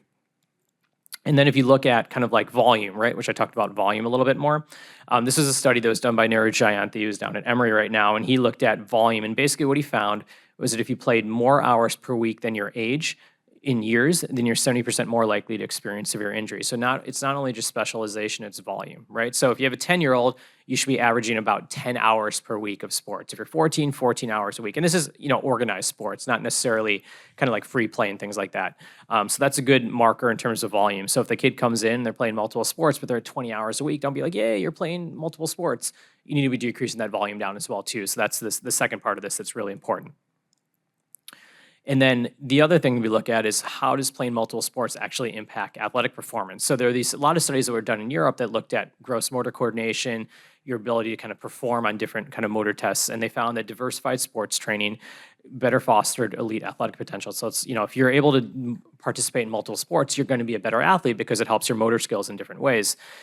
This was a study that was done in Europe where they looked at 735 boys who are kind of in that early, kind of late elementary school, early middle school age, and they found that those who played multiple sports were able to do better on kind of basic things that we used to do in PE class: broad jump, gross motor coordination, et cetera. So once again, you're seeing some of the kind of the more important things in terms of how it makes you a better athlete. And once again, this was in Germany where they looked at when athletes actually specialize, and then they found that those who specialized earlier into these elite training academies actually left their sports earlier. So all that kind of data is really there. And then, in terms of like looking at it from a more holistic standpoint, David Epstein, who's an author, looked at this and found that if you look at professional athletes, and we'll look at some of the more specific sport data, professional athletes for the most part actually played multiple sports for much longer. Okay. So once again, we need to tell this to parents because they don't necessarily concentrate on that. They think about the one athlete who kind of was at age 3, really started to concentrate on one sport. So if we look at NCAA Division I athletes, okay, they actually specialize a lot later than kids who actually dropped out of sport in high school. So if you look at NCAA team sports, most of them actually played multiple sports in high school. So there's this misconception amongst parents that you need to specialize. Now, this is where I think some of the good data comes in, is that how does sports specialization impact midterm athletic performance? So what does it mean if you specialize at age 11? What does that mean for you potentially as a professional athlete? And as I mentioned, some of these parents are willing to take the risk if they feel their kid's going to get professional sports. And we'll talk about some of the some of the data. So I always say it doesn't matter about the data, like you're going to get injured, right? You can't become a professional athlete if you're injured, if you're tearing your ACL at 11. But some parents, like I said, want to ignore that. So we've done some studies here, myself and Brian, looked at the effects of playing multiple high school sports on NBA players. So we basically looked at first-round draft picks over a period of time in the in the NBA, and looked at their high school athletic kind of participation. And we found that those NBA draft picks who were multi-sport athletes participated in more games, had fewer injuries, had longer careers than those who participated in a single sport, right? So we're telling these parents that, look, if you actually play multiple sports, even as a professional athlete, your professional athlete career is going to be better, okay? And then we looked at this a little bit more closely and said, okay, well, let's look at how specialization impacts load management, which is a hot topic in the NBA, and athletic success. And what they actually found is that NBA players who played multiple sports in high school was actually able to run more in games. They had less injuries. They were able to actually, have more load in their NBA careers. So once again, it impacts what they were doing as youth impacted their success as professional athletes. When you look at NFL Combine data, so turning to the NFL, you look at who's actually invited to the NFL Combine. 88% of NFL Combine, and this is kind of held up year after year, played multiple sports in high school, okay? So once again, you don't have to specialize. If you're going to be making it to the next level, most of these kids were playing multiple sports. When you look at the elite of the elite, we looked at NFL quarterbacks who are multi-sport high school athletes versus those who are single-sport athletes. Over half of NFL quarterbacks played multiple sports. And those who did play multiple sports actually had more MVPs, they made more Super Bowls, they played better. So once again, even if you look at the elite of the elite, those who played multiple sports were doing better than those who played single sports. And this even carries over into baseball as well, too. This was a study that was done out in Pennsylvania, and they found that there was a higher rate of serious injury during a baseball player's professional career for those who specialized versus those who didn't. So once again, we've got NFL data, we've got Major League Baseball data, we've got NBA data. All of them are saying is that if you play multiple sports, you're not only going to have a better professional career, but you're also less likely to get injured. So it's not just carrying over for the kid who's 12 and playing on the club soccer team, it's carrying over for professional athletes as well, too.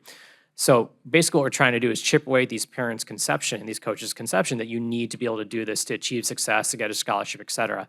The data doesn't support that. So when you share these various studies, it starts to set that groundwork and that culture of, okay, maybe we should be changing the way that we're playing sports, from the outset. And this is even in things like track and field, individual sports, and aren't team-based sports, where you see kids who are specializing, they just don't have that same level of performance if they were doing multiple things at a younger age. So we did one study where we just looked at all the data. Okay, we looked at all the sports specialization data, whether it be individual sports, team sports, Olympic sports. And when we did the systematic review, we found that it didn't matter whether it was elite, professional, Olympic sports, et cetera, even though most of them were retrospective, that single sport specialization led to increased injury risk and decreased performance. So this is a paper I like to hand to parents, and so read this, okay? Because it basically says, like, this doesn't make sense. It's not gonna lead you to have better performance. And then finally, we have to talk about what's the impact on long-term health, okay, as adults.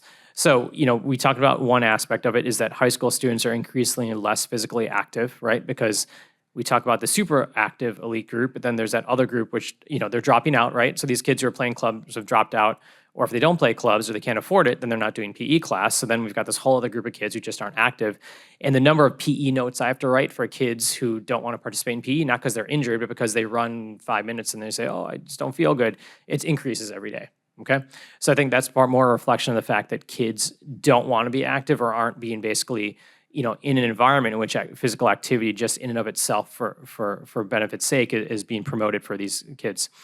And as a result, we're seeing more kids who are going to get diabetes, there's going to be more cardiovascular health issues, et cetera, et cetera. So these kids, we joke, it's by age 13 you're dropping out, but once again, it's what's going on later down the road that we have to worry about. And things like ACL injuries, meniscus injuries at age 12 or 13, a lot of now we're getting this 15, 20-year data because we're doing these in kids, and we're seeing that these kids by age 20 or 30 are having arthritis. So what does that mean from a healthcare cost standpoint? What does it mean from a health standpoint in terms of the physical activity level? We just don't want kids at age, by the time they're 30 or 40 to not be able to be physically active, which has problems down the road, okay? And finally here in the last couple of minutes, as I kind of alluded to, what does this mean in terms of kids being able to, equally access sports? So we talk about, college scholarships, we talk about professional athletes, but what is it actually doing to kids who can't afford to play, right? And that's something that we don't talk about a lot, is the cost of this. So if you look at youth sports right now, it's a $37.5 billion industry, and it's kind of projected to be over $100 billion in the next 5 years, okay? And so it's going to continue to grow. This was the $70 billion number, which was a couple of years ago.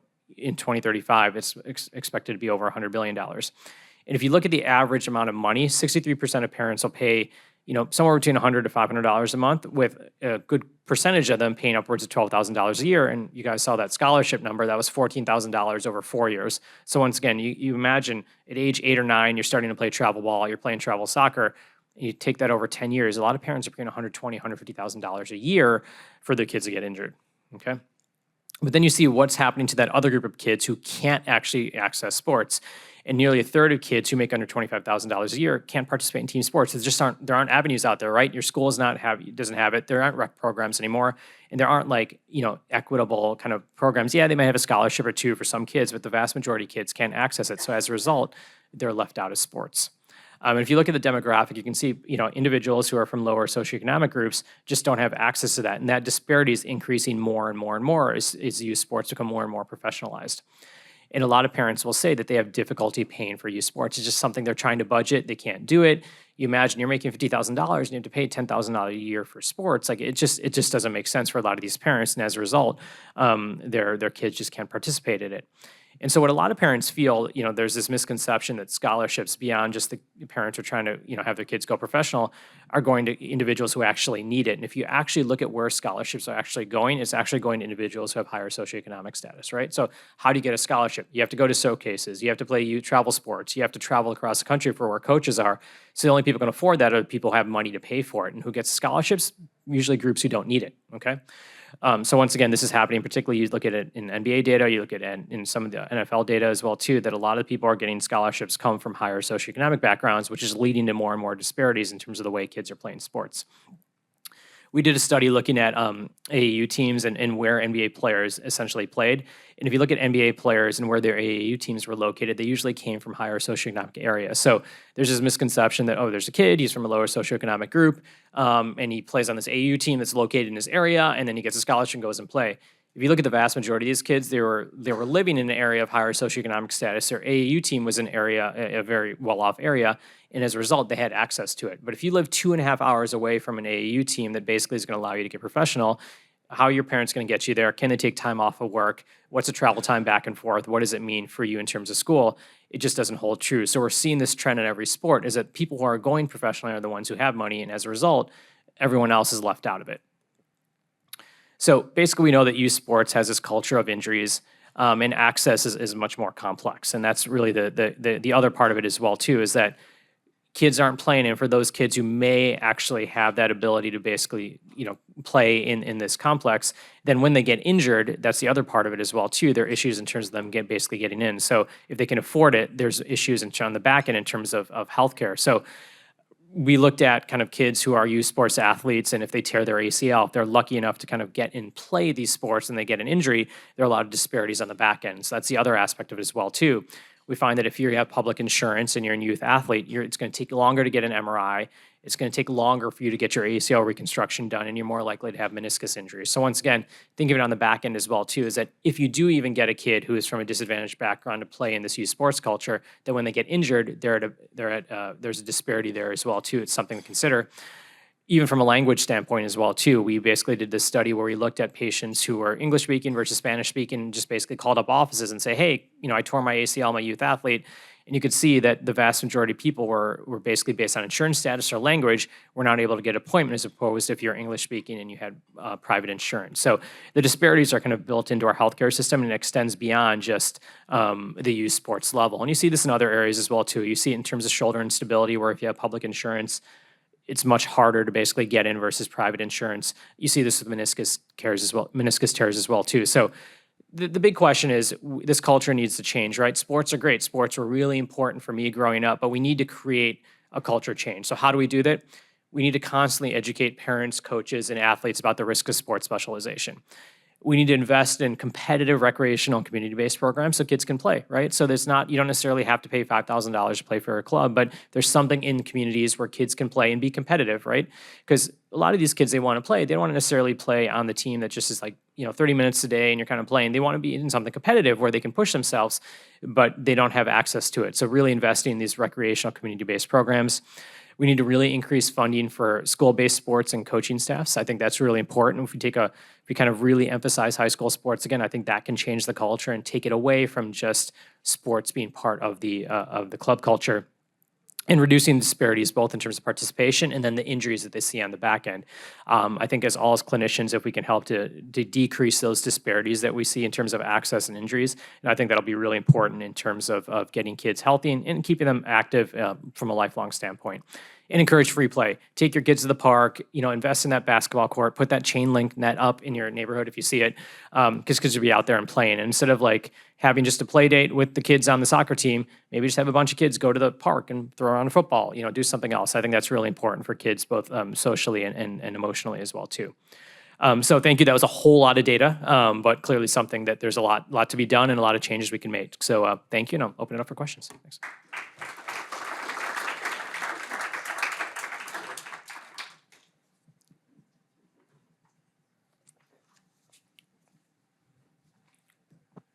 Is there any data on kids who work with private coaches as opposed to, say, their school or other people? Because I've had parents argue, it's like, oh, well, they'd be playing this much anyway. It's just now they're training with a professional coach instead of parent volunteer, et cetera.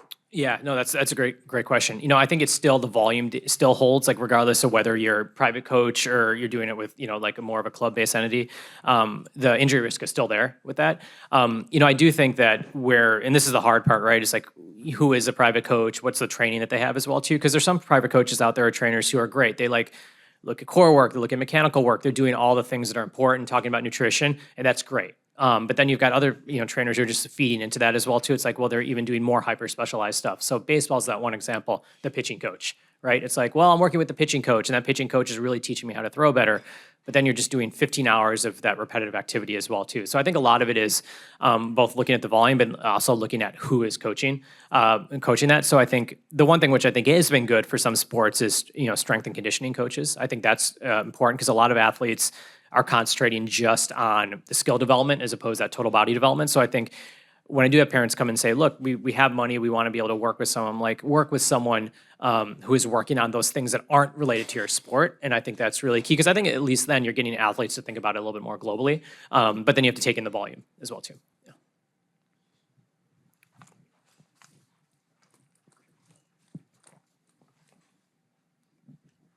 Hello. So I'm a pediatrician, and I'm also in charge of a bunch of adults who play tennis, and I arrange all their schedules. I'm always recruiting people. And we have, unfortunately, we've gotten a whole bunch of really good players. Most of them are teachers, tennis teachers and stuff. But what I find is that kids who did tennis in high school and college just don't want to do it anymore. First of all, because they can't find anybody at that level. Like, I learned tennis after college. And so you can only get to this level, but they're at such a high level they can't do it. So do you find that in other sports too, that kids burn out, the ones that don't make it professional, et cetera? Yeah, no, absolutely. I think that you see it a lot. I think in a lot of the individual sports as well too. You see that. We see a lot of gymnasts, we see a lot of runners, et cetera, who burn out because it's that culture, right? It's like playing at that high level. So I think, the individual sports are a whole nother talk you give as well too, because I think that's also harder. For gymnastics or tennis or things like that. Yeah, you can't progress unless you're doing it, at that kind of high level. But I do see that that a lot of kids are burning out because of that culture. Totally agree. Thanks, Dr. Pandya. I love hearing your talks that you give about this issue. I was wondering if you have any insight into like the dancer population. I know it's a little bit more specialized and nuanced. Yeah, that's actually a great question. So, I kind of lump the dancers in with the gymnasts as well too. The amount of dance that some athletes do, like I had a girl come in, I think it was last week, it's like 35, 40 hours a week of dance. It's pretty crazy. Like, we concentrate a lot on soccer and kind of those kind of club-based sports, but we see tons of overuse in those athletes, and it's kind of repetitive activity, lower extremity stuff. So I think absolutely that the dancers is really hard, right? So the balance obviously is in order to get to that elite level for a lot of these dancers, they have to do that number of hours because it's kind of like gymnasts. But we see a lot of lower extremity injuries, a lot of stress fractures in that age group. So I think dance is definitely one of the major culprits of kind of those overuse specialization injuries. And it kind of gets forgotten a little bit because we don't think of it as the same way as as some of the team sports, but absolutely we see that same, if not higher injury risk, particularly in females because of that. Yeah.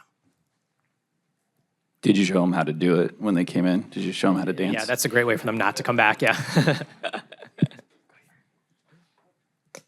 Hi, I just had a question as far as like nutrition goes because we're dealing with people under the age of 14 and over. Yeah. Do you have any advice on like what to tell people under that age when they're still developing versus like age of high school? Because I feel like a lot of my kids, before 14, they're not even thinking about nutrition. Yeah. And so protein intake, all that kind of stuff. So I'm just curious on that. Yeah, no, that's a great question. So I think, with that under 14, because more and more kids, especially we see this a lot in the boys now with social media, like they all want to get big and buff like me, that was a joke. In general, the under 14 age group, I usually tell them is like the most important thing to do is have a balanced diet. I think at that point, like they're thinking about protein intake, they're talking about, supplements, all these other things, like concentrate on a balanced diet and concentrate on sleep, right? And concentrate on hydration. Those are the key things. It's like just drink water, have a balanced diet. And then when you get to that over 14-year-old age group, I think it is a good idea for a lot of these kids to see a nutritionist, right? And that's usually covered by insurance. I think it's really important because as parents, having a 15-year-old now, I can tell him everything I want, but when someone outside tells him this is what you need to eat, this is what the impacts are, I think that's really important. So I think we don't talk about nutrition, that's great, nutrition and sleep enough, because I think that has a much bigger impact in terms of how kids perform than the private coach you're working with, or like how many hours you're out there kicking a soccer ball. Like that's the stuff that's really modifiable, because a lot of these kids, as we all know, they're on their phone until 1 a.m., they sleep for 3 hours, they don't eat breakfast, they have Cheetos for lunch, and then they're like, why am I tired at my game? I'm like, well, because you're not eating, So I think it's good for them long-term to develop these habits, and I think it's an opportunity where I think kids are actually thinking about things a little bit more, so I think it's a great opportunity to educate them so that they can be good as adults in terms of making their choices. Yeah. Hey, Narav, thanks for your talk. When you're talking to a kid and you get a sense that they don't like the sport, that this is from the parents, how do you navigate that conversation? Yeah, that's a tough one. I think a lot of times it's interesting. So I always get worried when I go in for the visit and the parents basically guiding the visit. It's like the kid hasn't even talked a lot. So a lot of times I'll actually, especially if they're over 14, 15, I'll have the parents step out and talk to them about it. And I'll ask them like, are you enjoying this? Is this fun? Most of the kids get it, like I think, I give these talks and kids are like, yeah, I get it. I don't enjoy sports. I understand I'm getting injured. So I think then when I get that feedback from them, I really tell the parents, I'm like, you need to ask your child if they're actually enjoying it. When was the last time you actually asked them? And they're like, I've never asked my kid if he's enjoying it. I just paid for this, and all my friends or all my parent friends are in that sports group. So I think you kind of have the kid, the parents actually ask them. And it'll be interesting to see how many kids will actually tell them that. So I think it's important for parents. They think they're doing this for their kids when they're actually doing it for themselves a lot of the time. So I think it's just shifting it because they just kind of get caught up in that rat race. So I think a lot of it is having them actually ask their kid. And a lot of times kids are coming in not because they actually have a structural injury, but because things hurt a lot. Like my knee hurts, my shoulder hurts, and that's a sign of them not enjoying sports. So I try to tell the parents that. I'm like, they all want an MRI. You get the MRI back. It's normal. And you're like, well, this is probably because their body or emotionally telling them that they're not enjoying what they're doing, and you need to think of something different. And for a lot of the parents, and you have that conversation, and then they're like, well, then how's my kid going to go to play college? And that's where that data comes in. That's where that comes in as well too. So. One last question. So, are there any studies to help parents get these kids into adult exercise programs? Because there's a lot. What I find is if I wasn't playing tennis and if it wasn't that enjoyable, I probably wouldn't do any exercise. Yeah. You know what I mean? Yeah, no, that's a great point. I think that is the next level is like how do we transition kids? And I think there's an opportunity when kids from high school to college go off. How do you then make them independent in terms of athletics? Because I think when we had PE, when you had other things, it's kind of silly, but you knew how to work out on your own. But you take these group of kids and they've been being told how to work out and like how to throw a basketball and then throw a baseball, and then suddenly you're in college. You're like, well, I'm not playing club sports anymore. How do I work out? Right? I can't just go and throw a ball around anymore. So I think there's an opportunity, and this is where I think where the PE programs, et cetera, come in to kind of allow kids to transition to when they're independent, how to work out, without having to also pay $90 for Orange Theory or whatever. It's just like go to the gym. This is what you do. This is how many days you work out, and that education about basic working out principles is lacking. So I think there definitely is a need for that. Thank you for your talk. I was just curious, outside of your, professional work, kind of just, you mentioned changing the culture. Do you have like an example of like a quick like elevator talk that you do for parents in the community when you run into them, your kids' friends and stuff, of just like, hey, by the way, just trying to plant seeds in people's minds? Yeah, I think the key thing is that when you talk a lot, the parents will always say, and Danny and I were talking about this, is like, our weekends are filled up with like, we're driving to Manteca for baseball, we're driving to Modesto for a soccer game, and we're just like, we're all like complaining about it, right? But we're like, our kids really like it, right? And I'm like, same sort of thing, like, do your kids actually like it? Like, could you be doing something else? Like, is your kid, are you worried about your kid getting injured? Like, I think it's just, what I like to do is just like have them question what they're doing, because we don't, right? Because we're afraid to question it because it's what's comfortable. So I usually tell these parents, I'm like, really think about, is this what you want to do? What could you be doing with your weekend differently? If your kid's been injured, like, do you think they could not have gotten injured? So I think it's just having people question and think about it a little bit more, which is important. And then I do kind of throw in the, most of our kids aren't going to play professional sports. They're not going to go to NCAA data. So I think I kind of throw that in there as well too. And then, I think I use the professional athlete data. I'm like, just look at your basketball game, watch the Warriors tonight and see how many of those people on the Warriors actually played multiple sports, right? 5 of them, okay? You guys have watched Pat Spencer. He was like a college lacrosse player, and now he's playing basketball.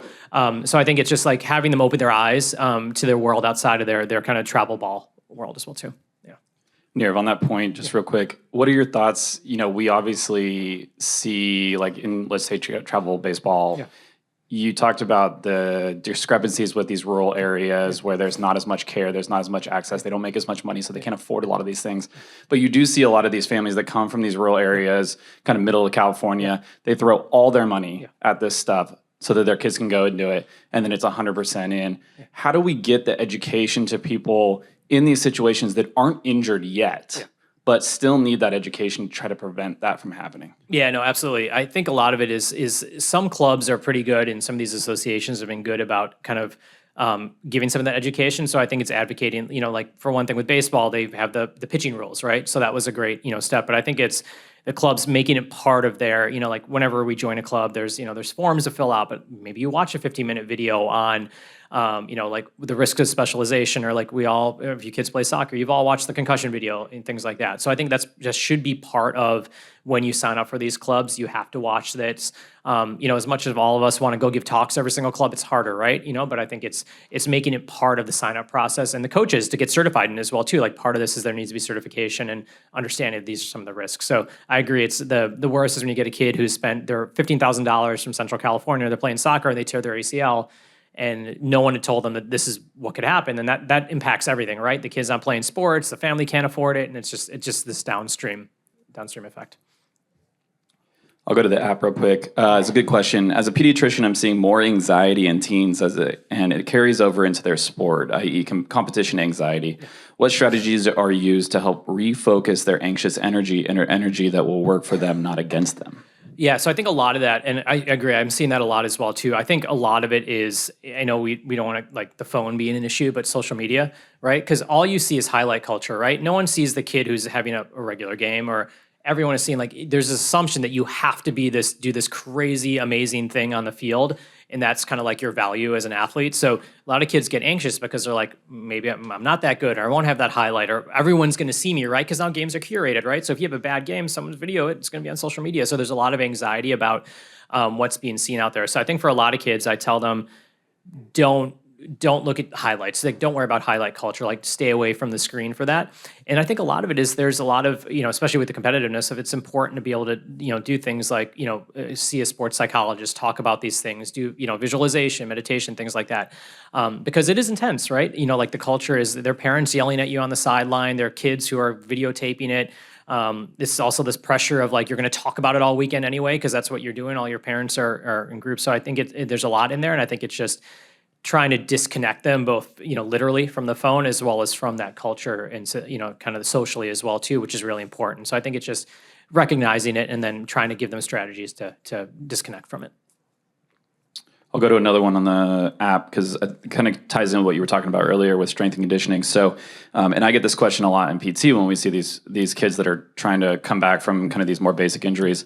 What's a reasonable age to begin weight training in kids, and is it safe to weight train as a kid? Yeah, absolutely. I think, the traditional, like if you lift weights, you're going to stunt your growth doesn't really hold true. But I think it's important to be able to understand what's proper lifting technique, how much are you supposed to do it? You're lifting for sport versus lifting for bulk. I think a lot of people will lift because they want to have that Instagram body, especially with certain groups.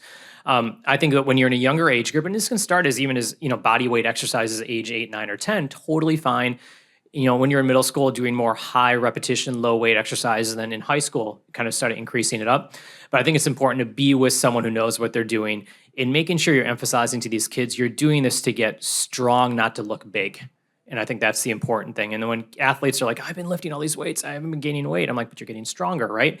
And also doing weight work that's functional. I think that's important. So it's more about if you're playing a sport, what's the weight work you're doing that's going to help your individual sport and prevent you from getting injured, as opposed to doing it just so you can say you benched 500 pounds sort of thing. Yeah, you really need to stop posting your oiled up bodybuilding pics on Instagram, man.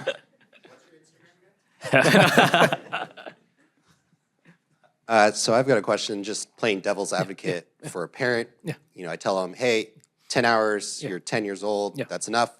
They're going to say, okay, 10 hours of practice because my child is in right field for 4 games on Saturday, 4 games on Sunday. And so they're actually only really getting 7 minutes of play. Yeah. So that 10 hour, the age hour, like any extra details or information regarding that? Because they're going to say, oh yeah, well, he plays 10 minutes of basketball on the AAU team. So, he could practice 9 hours and 50 minutes. Well, I get that a lot. Yeah. It's like, well, it's a 90-minute soccer game, but he only played 30 minutes. And then, the coach. So I think I tell them in general guidelines, I'm like, look, like if you're in general, try to keep within that area. I think with baseball, like it's more the pitchers, things like that. So yeah, there's definitely some leeway between that as well too, but I'm kind of just laying the crib, like, just kind of look at how much you're doing, what the volume is. And if you're getting more excessive, then I think it's it. But I do agree that, there's definitely some leeway in that. And I'll get parents will be like, my kid played right field and he was out there for 4 hours, but he just stood there for 3. So, so I agree that there is, you can, kind of shift that a little bit based on that. Yeah. Outfield gets important, man. Start hitting in the outfield. You need outfielders. All right. One in the app. How do you talk to parents or athletes about time off and rest recovery when that's not what they want to hear? Yes. So I like the concept of like just take a month off. Like just like blows parents' minds. They get really upset. So I try to use the concept of active rest. Okay. So do something different, right? So if you've got, I always say for every 3 months, take a month of active rest off. So if you did 3 months of soccer, like spend a month, like swimming, do tennis, do just something that takes you out of that skill-based environment. So yeah, can your kid go in the backyard and kick a soccer ball around? That's fine, but not within an organized framework. So using that month of time off, and I kind of craft it as this is a way to build up or work on those things that you didn't. So your kid wanted to get stronger, they wanted to work on their flexibility, they work on the core strength. Take that month to work on that and stay away from skill-based development. So the 3-in-1 rule is usually what I use for a lot of kids. Any other questions, guys? There was just a comment. I'll read it out loud because I agree. Thank you so much for addressing pediatric sports disparities. Super important for safety net providers / Medi-Cal. So good job. Awesome. Well, thank you, Dr. Pandya. Always a great talk. Guys, check out 6 to 8 Weeks, their podcast. And we'll take a little bit of a break. And then we have Dr. Ramirez for another awesome talk on women's sports. All right. So we got a great talk for you guys on this next one. I think it's super important. So I'm going to introduce our two speakers today. First is Dr. Festine Ramirez. So Dr. Ramirez is a primary care sports medicine doctor who cares for pediatric and adult patients with a wide range of musculoskeletal conditions. She has special interests in musculoskeletal ultrasound, bone health, growth plate injuries, and care for adolescent female athletes. In research, Dr. Ramirez focuses on understanding how sports specialization affects mental health and burnout, bone health, and injury risk in young athletes. She also conducts research on improving musculoskeletal and sports medicine education for pediatricians. Dr. Ramirez earned her medical degree and completed a residency in pediatrics at UCSF. She completed a fellowship in primary care sports medicine at Stanford University. Throughout her schooling, she was honored with several awards, including an award for her commitment to career in sports medicine from the American Medical Society for Sports Medicine. During both her residency and fellowship training, Dr. Ramirez has provided medical coverage for many Bay Area sporting events at the high school and collegiate levels.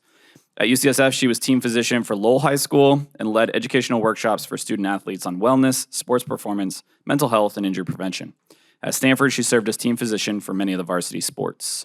Dr. Ramirez was born and raised in San Francisco. As an undergrad at the University of Washington, she was on the women's soccer team, serving as captain during her senior year. They got so close this year, so close. She is the perfect person to discuss female athlete performance with you today. And her fun fact, because as you're all getting a fun fact, she's a ninja at sneaking vegetables into food for her toddler. So if you guys need suggestions for that, put it in the Q&A. And then alongside her is Dr. Steph Wong. You guys met Dr. Wong yesterday if you were here. Or was that yesterday or Thursday? Thursday, yeah. It's all blending together. Dr. Wong's a board-certified orthopedic surgeon and sports medicine specialist who cares for athletes of all ages with hip, knee, or shoulder injuries. Her expertise in hip conditions includes labral tears, damage to the ring of the cartilage that lines the hip socket, and femoral acetabular impingement, as well as injuries to the nearby hamstring and gluteal tendons. If you guys were here on Thursday, she had an amazing talk on hamstring tendons. She specialized in advanced arthroscopy, there it is, for hip preservation, and passes, including a tiny camera, and passes through very small incisions. Dr. Wong treats knee ligament injuries, such as ACL and damage to the meniscus. In the shoulder, she treats a variety of conditions, including rotator cuff tears, biceps injuries, and shoulder instability. Dr. Wong has published numerous articles on her research, including studies on ACL injuries, rotator cuff tears, and outcomes in patients who have shoulder replacement surgery. She's also interested in studying the use of patient-reported outcomes to guide decision-making on surgery. Dr. Wong earned her medical degree at the University of California, Davis School of Medicine, graduating with election to Alpha Omega Alpha Honor Medical Society. I don't know what that means, but it sounds really good. She completed a residency in orthopedic surgery at UCSF, where she received an award for going above and beyond to create a wonderful experience and excellent care for patients and their families. She's also completed a fellowship in orthopedic surgery and sports medicine at Midwest Orthopedics at Rush University. One of Dr. Wong's passions is inspiring young women to pursue careers in orthopedic surgery. She's also served as team doctor for high school teams in the Bay Area and in Chicago, and as an assistant team doctor for the Chicago White Sox, Chicago Bulls, and the Chicago Steel. Fun fact for Dr. Wong, no day is complete without a scoop of ice cream, which that's my favorite fun fact of the day. So please help me and join me in welcoming Dr. Ramirez and Dr. Wong.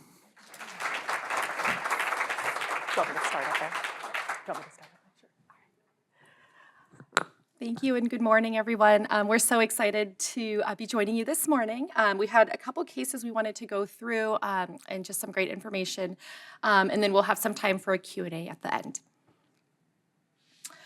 We don't have any disclosures. Some slides are courtesy of our own very great TCM assistant, Dr. Carlin Center. All right, so the objectives of our talk today are to be able to design an injury prevention program for female athletes, developed a safe and individualized program to guide postpartum return to physical activity, perform shoulder exam maneuvers to diagnose adhesive capsulitis or frozen shoulder, design a resistance training exercise program for postmenopausal women, evidence-based osteoarthritis treatments, and then recognizing key features of relative energy deficiency in sport. So we'll go ahead and kick this off. So case number 1, this is a 15-year-old girl presenting to you with bilateral anterior knee pain. Doesn't describe any specific injury. She enjoys playing competitive soccer like Dr. Ramirez. She has tried some rest but still having pain. Notices that it's worse with squats and stairs, and also with getting up from sitting for a long time. Her dad's with her. He's really worried about her knees because she's had 2 teammates this season who are out for the whole year with an ACL injury, and he wants to know if she's at risk of that. So this will be an audience response, but because I'm not technically savvy enough to do it on the app, we're just gonna do a show of hands, okay? Oh my God. You're the best. Thank you. Okay, so open up your app and please answer this question. So for this patient, what's the next best step? Do you want to A, order bilateral knee MRIs to take a look at some of the structures? B, provide a steroid injection to her knees? C, refer her to Tim and our orthotics group for a hinge knee brace? Or D, refer her to physical therapy?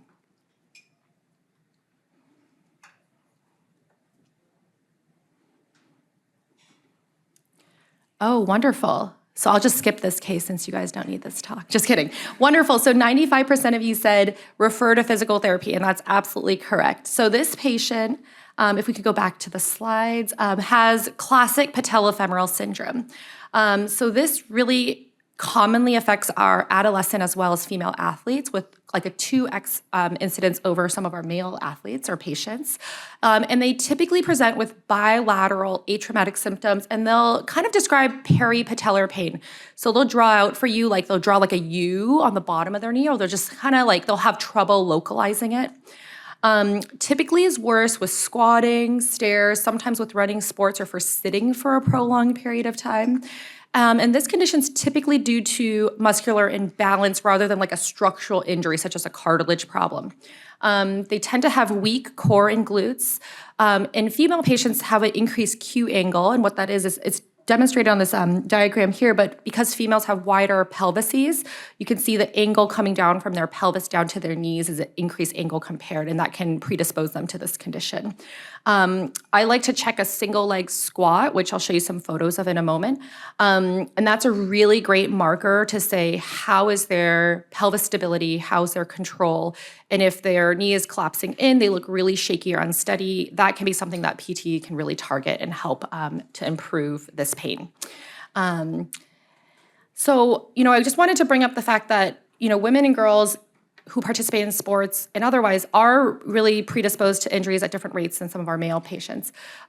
So for example, around the knee, ACL injury 2 to 8 times more common, and then patellofemoral syndrome, as we mentioned, but also other conditions as well. So frozen shoulder, relative energy deficiency in sport, which used to be called female athlete triad, stress fractures, ankle instability, as well as multidirectional shoulder instability, all show a differential kind of predisposition in our female athletes.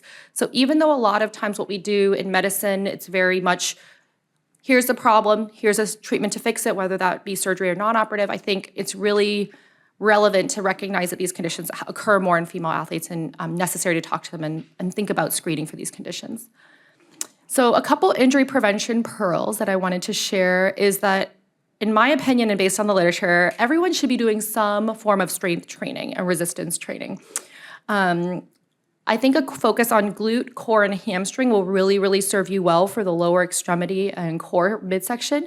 And this really helps to reduce all-cause mortality, cardiovascular mortality, as well as cancer risk and mortality in women. So it's really strongly evidence-based, aside from all the musculoskeletal benefits and exercise benefits you might have. When you have increased workloads, so for example, if you're doing more training, more exercise, lifting more, working out more, that should lead to increased performance. So people should be feeling better. If they're not, then you're probably overtraining or maybe not doing it with the correct form. So just keep that in mind. So more exercise, more training should not lead to more pain, more fatigue. And if it is, then maybe consult your local physical therapist for some guidance. And then I do think that this can lead to muscle and cognitive fatigue, and then you have injury risk that goes up. So sometimes we see this in our young athletes where sometimes coaches will say, like, we just need more practice time every day, et cetera, and they're not giving a lot of time for rest or recovery. And I think that sometimes just the sheer amount of volume can be detrimental, actually. So you want to strike that balance. Cross-training is something that I preach, so I think that, while I say do a lot of strength training, I think it's also really important to work on flexibility and low-impact exercise as well. And so if I had one thing that I could tell all patients was just that diversity of activity is really important, so just balance. And this would include things like resistance training, flexibility, aerobic activity, low-impact stuff. I think all really good in terms of just keeping the body healthy and happy. Okay, so some sports strategies. Shout out to Nina here, who's pictured doing a Nordic hamstring curl with one of our youth athletes on the soccer field, as well as Lexi, I thought you came in just now, who's one of our athletic trainers. So for those participating in sports, before you do activity and during and then recovery, I wanted to talk about some different strategies for this. Before, I think a dynamic warm-up is super important. We'll talk more about what that looks like. And this is a combination of balance work, strength work, as well as some flexibility work. A lot of times we see coaches just saying like, hey, just start playing or start running or start exercising. I think it's really important to do this warm-up. And this can take, 10, 15 minutes. It's not a significant amount of time. During, you want to focus on correct form as well as technique. You want to make sure your athletes are equipped with appropriate equipment. So that means like well-fitting shoes, good protective equipment. They should be playing on surfaces that are appropriate for that sport. And then hydration is also, of course, very, very essential. And then recovery-wise, I touched on, but really important to give, athletes as well as just people in general time to rest, recover. Sleep is super, super important. I know, a lot of our young athletes have lots of demands on their time, extracurriculars, school, sports, and they really do need, adolescents do need more sleep than adults. So I think that's really, really critical. And then stress reduction, right? We live in a really stressful world, and I think stress can play a role in how we feel and how we perform as well. And then finally, hydration and fueling. There's a great session coming up this morning by our nutritionist. She's going to go over some nutrition strategies just to make sure that when you're not exercising, that you're fueling and hydrating properly. All right, so, and then for some sports-specific strategies, so I just wanted to put a plug in for our Women's Sports Medicine Center. So we're a group of female physicians, sports dietitians, physical therapists, ortho and primary care docs who care a lot about female athletes and sports. And we do provide screening for some of our patients. So, and I think you can see that here with the one of our PTs, Erin, doing some hip flexor flexibility testing. Dr. Nirav Pandya, who you heard from in the session before, he has really kind of pioneered how important it is to keep kids in multiple sports rather than doing single sport specialization. So if you have more thoughts about that or you want to learn more about it, you can look into his podcast that he does with Dr. Feely and Dr. Lansdowne called 6 to 8 Weeks, but they talk on a whole session kind of about the importance of staying in multiple sports throughout childhood. Those athletes are prone to less injuries and also actually tend to perform better. So they get more NCAA scholarships, and they tend to proceed to pro-level sports at a higher level than kids that specialize in a single sport early. So just keep that in mind. And then in terms of neuromuscular training, so this is something that the PTs can teach you as well, but I think just really, really important. If you look at this diagram, it says good and bad, and it's as simple as doing a squat. So if you ask patients in clinic, and I don't like to give them a lot of prompting, I'll just say, can you show me what a squat looks like? And you'll really see a wide variety of form. And if you see this one on the right, where you see the patient's knees like collapsing in, that is bad form. That means they have weak core and glutes, and those patients are going to be more prone to injuries in their knees, hips, and ankles. So you really want to target that. Evidence really supports it. It does reduce injury risk, and the compliance is critical. So it's not just doing it while you meet with your trainer or physical therapist, but really, every warm up before every practice, et cetera, I think is critical for this to work. One program that does a lot of this neuromuscular training, and you can use this as a dynamic warm-up, is called the FIFA 11 Plus program. I'm a big proponent of this because, number one, it's free and publicly available, so you can download this PDF online, which I'll show you. And you essentially need no equipment. You just need space. A couple of the exercises involve like a partner, but if you're doing group sports, I think that's pretty simple. And you just need a space to warm up, so a field or a court, for example. And there's 3 different parts. It goes through running exercises, strength, plyometrics, and balance, and then some more running towards the end, and it takes about 10 to 15 minutes to complete. Just wanted to zoom in and show you there's like 3 different levels, 1, 2, and 3, starting from beginner to advanced, but essentially, taking you through a dynamic workout. And this can be really your warm-up. So you can see a combination of some core work, planks, side planks, balance stuff, hamstring exercises, squats, and then it advances to more plyometric stuff, so jumping, and then finally running, cutting, and pivoting. So I think this is really great and has been shown to reduce injuries throughout the lower extremities. So why not do this, right? And I think if the coaches are supportive, I think that'll translate to the team being consistent with doing it. Okay, we'll start off with case number 2 with Dr. Ramirez. All right, so moving on to our next case, a 33-year-old woman with no past medical history presents for an annual exam. She is 3 months postpartum from her first pregnancy, which was uncomplicated. She exercised 3 to 4 times a week prior to her pregnancy, including running and lifting weights. She was cleared by her OBs to return to physical activity at her 6-week postpartum visit and is seeking your advice on how to return to her previous level of activity. How would you advise her? So take 30 seconds to think about this or chat with your neighbor before we move on.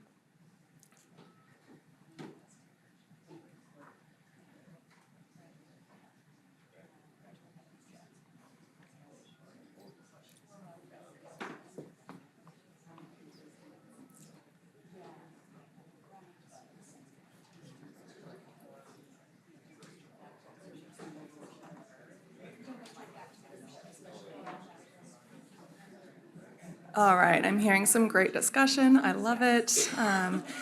So we're gonna move on here. Before we dive into the recommendations, I'd like to take a moment to highlight the many benefits of postpartum exercise. So postpartum exercise reduces the symptoms of depression and anxiety, improves pelvic floor health, including reducing the risk of urinary incontinence and pelvic floor prolapse, improves low back pain and pelvic girdle pain, improves cardiometabolic health, including weight, BMI, and lipids, and reduces the incidence of diastasis recti abdominis. This is specifically for core strengthening exercises. So the physical activity guidelines for Americans from 2018 recommend at least 150 minutes of moderate intensity aerobic activity a week in the postpartum period. They also encourage women who regularly engaged in vigorous intensity aerobic activity or who were physically active before pregnancy to continue these activities in the postpartum period. And they encourage women who are pregnant to consult their healthcare practitioner about whether or how to adjust their physical activity after the child is born. Similarly, the 2020 WHO guidelines on physical activity and sedentary behavior in postpartum women recommend at least 150 minutes of moderate intensity aerobic physical activity throughout the week, incorporating a variety of both aerobic and muscle strengthening activities, recommend limiting the amount of time being sedentary, and recommend starting small, gradually increasing the frequency, intensity, and duration. And finally, in 2021, the American College of Obstetrics and Gynecology recommends a gradual reintroduction of exercise after pregnancy as soon as is medically safe, depending on the mode of delivery and the presence or absence of medical or surgical complications. And they state that regular exercise in breastfeeding women is safe and does not adversely affect milk production. So these 3 guidelines all really support and encourage postpartum activity, which is fantastic, but they don't provide a lot of specific guidance on how soon to initiate activity, what types of activities, and really how to progress towards more moderate to vigorous level of activity. So historically, medical clearance was recommended at the 6 weeks postpartum visit before initiating postpartum physical activity to identify any medical or surgical complications, any contraindications to initiating postpartum activity. However, this often creates an unnecessary barrier for women who may have difficulty accessing care in the postpartum period because of childcare responsibilities or other limitations, or who may be ready to resume physical activity sooner than the 6-week mark. It's important to note that contraindications to physical activity in the postpartum period do vary widely across international guidelines. But for this reason, an international group of clinical and exercise professionals set out this year to develop evidence-informed expert consensus on relative contraindications to moderate to vigorous physical activity during the first year postpartum. And the idea of this list of contraindications was to identify any woman who may benefit from additional medical evaluation for any contraindications, who may need further guidance or modifications to resuming physical activity. But otherwise, women without any of these contraindications were thought to be safe to resume physical activity in the postpartum period, specifically moderate to vigorous physical activity. So this list was incorporated into the Get Active questionnaire for postpartum, which is freely available online. And this questionnaire can be used by postpartum women to assess their readiness to begin moderate to vigorous physical activity. It's important to note that this list of contraindications is specifically for moderate to vigorous physical activity, and there are no contraindications to light activities of daily living, and this can be initiated at any time in the postpartum period. So the list of contraindications is listed here. I apologize, it's a little bit small. These are available online as well. And you can see this is a quite comprehensive list, and this is really meant to catch any woman with any medical or surgical complication who might benefit from further evaluation. But otherwise, women without any of these contraindications can likely safely resume moderate to physical activity in the postpartum period without further medical guidance or further medical evaluation. The consensus, the International Delphi study also identified some potential barriers. So these are not necessarily contraindications, but these are situations or conditions in which women may benefit from additional guidance or support or treatment. So these include mental health, pelvic floor and abdominal wall function, musculoskeletal pain, wound healing, relative energy deficiency in sport, poor sleep, fear of movement, lactation status, social or emotional support, and eating disorders. I mean, these are all factors that may influence a woman's ability to resume moderate to physical activity in the postpartum period and are important considerations when counseling women. So how soon can women resume activity in the postpartum period? The most recent set of national guidelines on postpartum physical activity came out of Canada this year. They were published earlier this year. And they recommend early initiation of light intensity physical activity, such as light walking, gentle walking, pelvic floor muscle training for all women. They recommend beginning moderate to vigorous intensity physical activity in the first 12 weeks postpartum in the absence of any of these contraindications that we reviewed. And the progression to moderate to vigorous intensity physical activity can progress once surgical incisions or perineal tears have sufficiently healed and vaginal bleeding does not increase with physical activity.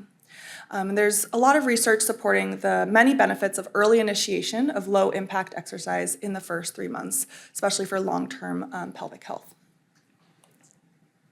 What about pelvic floor muscle training? This can be initiated and is recommended to be initiated in the immediate postpartum period.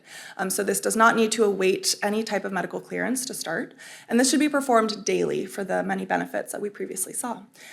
Instruction on proper technique from a pelvic floor PT is recommended for optimal benefit, but if women are not able to access pelvic floor PT, they can initiate this on their own, and I'll give you some resources that you can share with your patients at the end on that.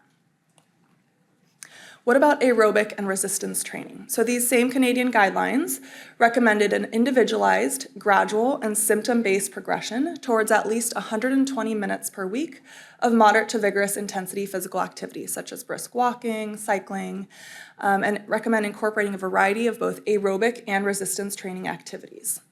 They recommend that returning to running and resistance training is thought to be generally safe once surgical incisions or perineal tears have sufficiently healed and vaginal bleeding does not increase with physical activity. So this is a little bit different than previous guidelines that recommended waiting until at least 12 weeks postpartum for returning to running. But there's really been a push towards this more individualized and symptoms-based progression that's really going to depend on each individual patient. And when we think about symptom-based, what does that mean? That means we're monitoring for any symptoms such as pelvic pain or pressure, incontinence, pubic symphysis pain, SI joint pain, any type of pain that may increase with any of these types of physical activity, and that should really guide that progression once those tears or incisions have healed and there's no presence of bleeding, like we've said before. This is an example of an exercise progression in a postnatal runner. This is a little bit older, and this is a guideline that was recommended waiting until 12 weeks for return to running, but this is a really nice example of the type of slow and gradual progression that's recommended. And pelvic floor rehabilitation is really at the core of this progression. And again, ideally under the supervision of a pelvic floor PT, but if not, these are exercises that postpartum women can initiate on their own. So you can see there's, the first few weeks just starting with pelvic floor training, some light walking in the second, fourth weeks, starting things like squats, lunges, bridging. In weeks 4 to 6, starting with lower impact exercise, things like cycling, cross training. Weeks 6 to 8, doing more like power walking, lower impact exercises, adding some strength training with increasing weight and resistance, and then progressing to running a little bit later. But if a woman, based on, does not have any of those contraindications listed previously and is not having any symptoms, it doesn't need to follow this 12-week progression. And there are some women that will be ready to return to running sooner than 12 weeks, but it really does need to be individualized.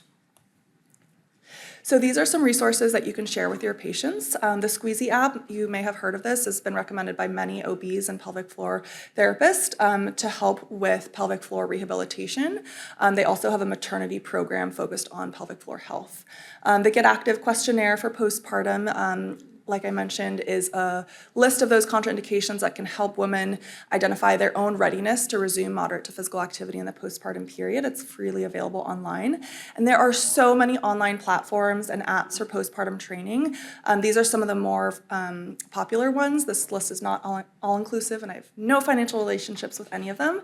But these are just some examples of programs for women that are seeking some more structured programs in the postpartum period, and they can kind of seek those that fit their needs more. Some of these have more Pilates, more yoga, more strength training. They all differ, and that's because every woman's going to have a different baseline level of activity and different goals that she's trying to get back to. And there are others as well.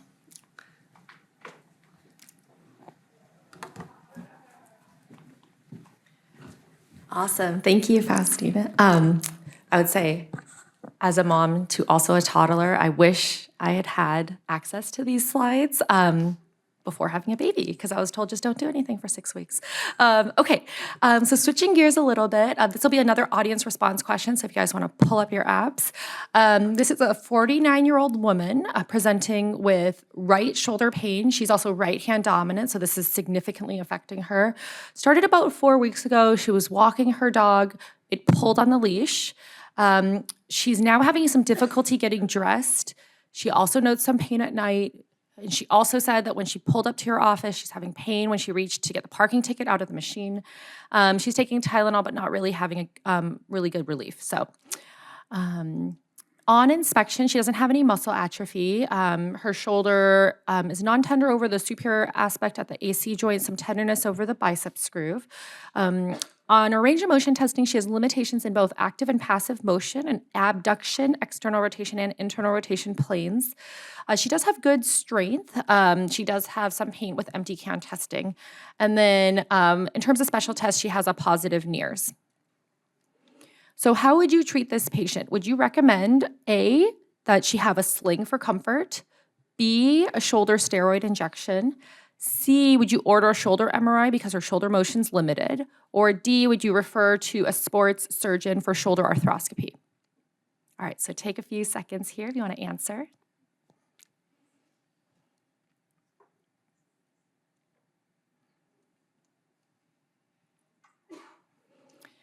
Oh, okay. Very interesting. So we have a little split of opinions here. So a little more than half said to order a shoulder MRI. And then about 46% said shoulder steroid injection. So I think this is great. Really, really interesting. And I think it's always scary when patients come in and they have limited motion. For this patient, if we could go back to the slides, so this patient has frozen shoulder or adhesive capsulitis.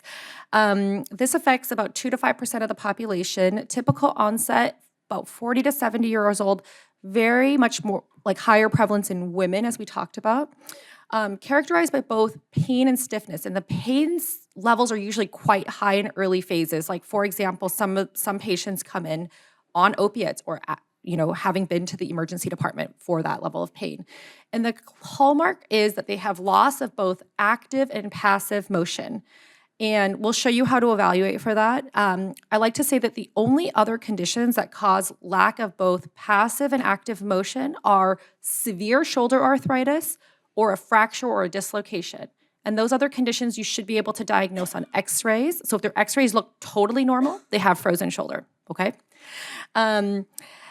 And, on a cellular level, they tend to have increased inflammation present. So this has been shown on synovial biopsies as well as serum blood marker samples. So this is just a pro-inflammatory condition.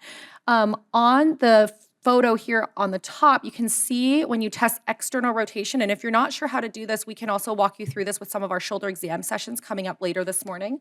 But you just have them put their arms at their side and you just tell them to rotate their arms out to the side. It should look pretty symmetric. You can do it on yourself to try. You can see how this patient in the photo, her left arm, she lacks a lot of passive external rotation. If you want a recap of a video, like say if you go home and you want to review the shoulder exam, our YouTube website has a lot of great videos where we re-demonstrate it. So if you need a reference when you go home, you can check out our YouTube for UCSF Ortho. This condition is typically treated non-operatively, fortunately. So I love to see frozen shoulder. You can always refer them to us, but fortunately, I don't need to do surgery on them very often. So medical comorbidities are very prevalent in this patient population, and they include things like diabetes, endocrine conditions such as thyroid problems, obesity, tobacco use, as well as hand contracture conditions such as Dupuytren's, which is like a contracture in the hand palm. Current treatment options range from things like physical therapy, anti-inflammatories, intra-articular injection, which is the correct answer for this case, surgery, including manipulation under anesthesia. In this study, this just looks at the different types of treatments that patients received before diagnosis and after diagnosis. And alarmingly, that yellow bar is opiates. So if you look at this, and it's not infrequently that patients will actually request that, but I do think there are more appropriate treatments for this condition, such as injection and PT, rather than opiates to treat the severity of the pain. Some additional considerations. So I usually tell patients this I'll say, just so that they don't get too sad about it. Fortunately, this doesn't need surgery. Unfortunately, it's gonna take forever to get better. Forever meaning like months to a year. So I would set that precedent up front because then the expectations are that this is gonna be a slow process. And the peak incidence of this really occurs around perimenopause. And so there's this plausible role of maybe sex hormone changes that give for example, the protective effects of estrogen decreasing, maybe predisposing perimenopausal women to this condition. There's not really any universally accepted treatment, so I do think there is room to explore new treatments and alternatives to what we currently do, which is PT and injections. Future treatment modalities, so hormone replacement therapy, I think the pendulum has shifted from, being don't give this to women to maybe a lot of more women should qualify and should be getting this. And because frozen shoulder occurs around perimenopause, we thought, if we can stabilize the level of sex hormones, and could this be a treatment for frozen shoulder? There are also additional benefits of hormone replacement therapy, including improved cardiovascular health, cognitive health, reduction in other menopausal symptoms, better bone density, better muscle mass. And this came out very recently, so last month, but the FDA is removing the black box warning from menopausal hormone therapy replacement products, I think making this more accessible to lots of women.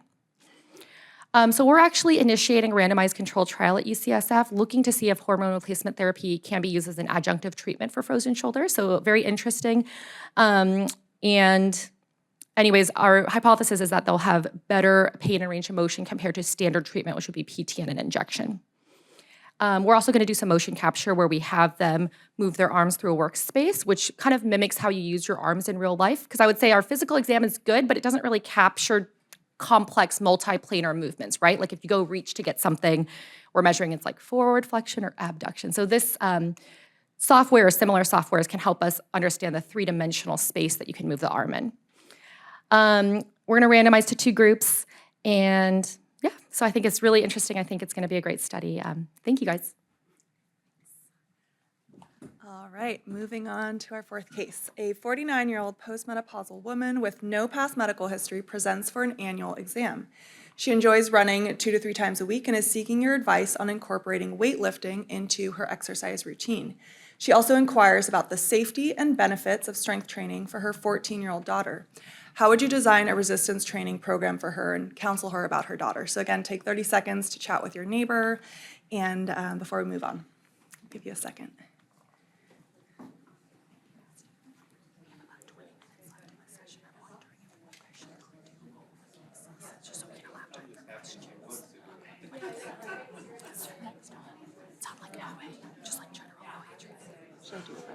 Yeah, I think so. Yeah, because I think we've had a lot of talks on it, and a lot of mine is like repeated from a long time. Is that okay? Okay, perfect. I just want to make sure people have time. All right, I hear some great discussion. Just for the purposes of time, we are going to move on. So I'd like to start by highlighting some of the many health benefits of resistance training in women. So resistance training in women has beneficial effects on cardiovascular disease risk factors, including blood pressure, glycemia and insulin resistance, lipids, body composition, sleep, depression, anxiety, and chronic inflammation. Resistance training is associated with reduced risk of all-cause cardiovascular and cancer-specific mortality, and there is an additive effect of muscle strengthening exercise to aerobic activity on mortality risk reduction, with a minimum effective dose of 1 to 2 times per week. During the menopause transition, resistance training of moderate to high intensity has been shown to lead to improvements in lean mass, muscle strength, and bone mineral density during early postmenopause. And resistance training has been shown to be more effective than other forms of training like walking, Tai Chi, and endurance training. Among postmenopausal women, resistance training across all intensity categories, so low, moderate, and high intensity, has been shown to improve bone mineral density in postmenopausal women. Higher intensity resistance training does appear to correlate to greater improvements in bone mineral density. And the combination of resistance training with other weight-bearing, high-impact aerobic activities, such as jump rope, running, tennis, those types of activities, appears to be most beneficial for bone health in women. Research suggests that impact-only training, so women who are only running, only playing tennis or pickleball, that's largely ineffective. So really that combination is going to be most effective for them. So exercise is recommended for postmenopausal women who have a diagnosis of osteoporosis. There's good quality research suggesting that exercise interventions can reduce falls and prevent fractures among postmenopausal women with osteoporosis. And exercise has been shown to increase bone mineral density, although the benefits are generally small, still on the order of 2 to 3% increase in bone mineral density with exercise, including resistance training, impact activities, and walking.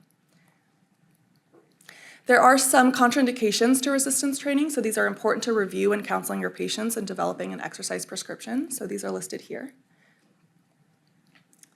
Before we design an exercise program, it's important to try to understand the different components of resistance training. So the 3 measures of skeletal muscle fitness are strength, endurance, and power, and each of these can be improved with a resistance training program. Strength is the greatest force that a muscle can exert in one effort. So how much can you bench press once, for example? You can optimize this by lifting heavier weight with a lower number of repetitions. Endurance is the muscle's ability to make repeated efforts. For example, how many push-ups can you do in a row? You can optimize this by lifting lower weight but a higher number of repetitions. And power is a measure of how quickly muscular strength can be applied, and this can lead to improved speed and agility in sports.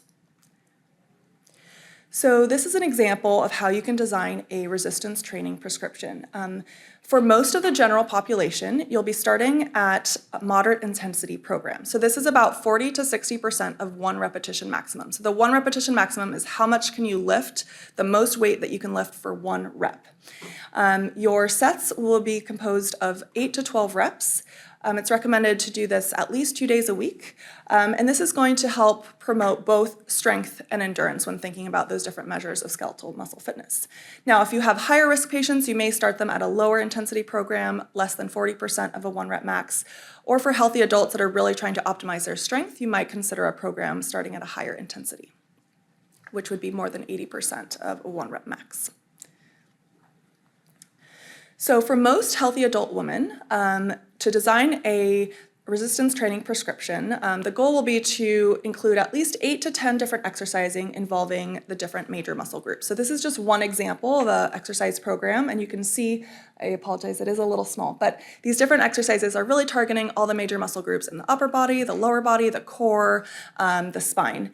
The idea is to design a program with 1 to 3 sets of a moderate intensity load that allows you to complete 8 to 12 repetitions per set. So if the load is too high and they can only do 4 or 5 reps, then they need to start at a slightly lower weight. Or if the weight is so low they're easily performing 15 to 20 reps, that weight does need to be increased a little bit. So the idea is to be at a 40 to 60% moderate intensity load that you can sustain for 8 to 12 repetitions. The recommendation is to do this at least 2 times per week, and rest days between sessions are optimal for neuromuscular adaptations. And these exercises can be completed using machines, free weights, elastic bands, or body weight, depending on the patient's previous level of activity and their comfort level with these different exercises. In terms of progressing the weight, as we mentioned before, the initial intensity should be about 40 to 60% of a 1 repetition maximum. However, it is very important to gradually increase the resistance, the number of sets, or the frequency of training over time. This is a concept we refer to as progressive overload. And progressive overload is required to see those many benefits of resistance training that we described earlier.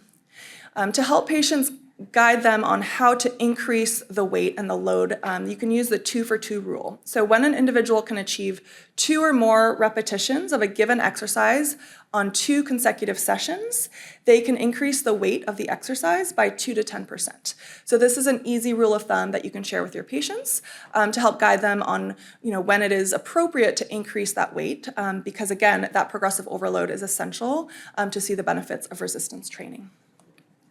And finally, I'd like to take a minute to review the benefits of resistance training in adolescent females. So there are many benefits, including muscular strength, endurance, power, injury prevention, cardiovascular fitness, body composition, bone mineral density, blood lipid profiles, insulin sensitivity in overweight youth, and mental health. And although the many controversies on this topic and many parental concerns that I get in clinic all the time, there are no apparent negative effects of resistance training on linear growth or physeal health in appropriately designed programs, and this is really key. So the emphasis should be on properly designed, technique-driven programs that follow a developmentally appropriate progression and are supervised by qualified professionals. So this might be a strength and conditioning coach, a physical therapist, another type of coach, and often in younger patients, this really just starts with body weight exercises, including some of the ones, for example, in the FIFA 11 program that we saw with Dr. Wong earlier. And among adolescents, bone and muscle strengthening exercises and activity should be performed at least 3 times a week. All right. I think for the purposes of time, we are going to skip ahead to the last case, but these slides are available in the syllabus.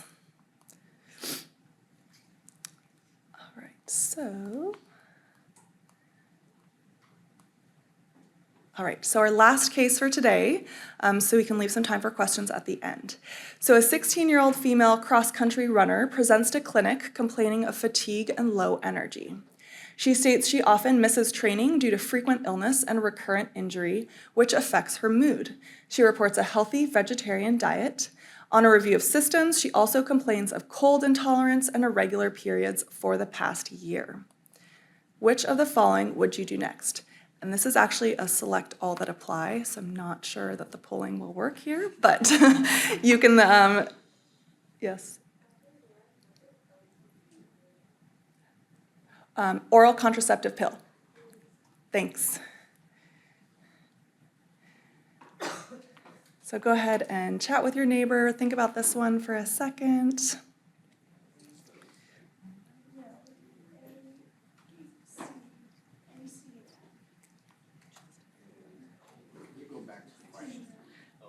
Oh, I don't know if I can go back. Oh. Oh, wrong one. Next polling question.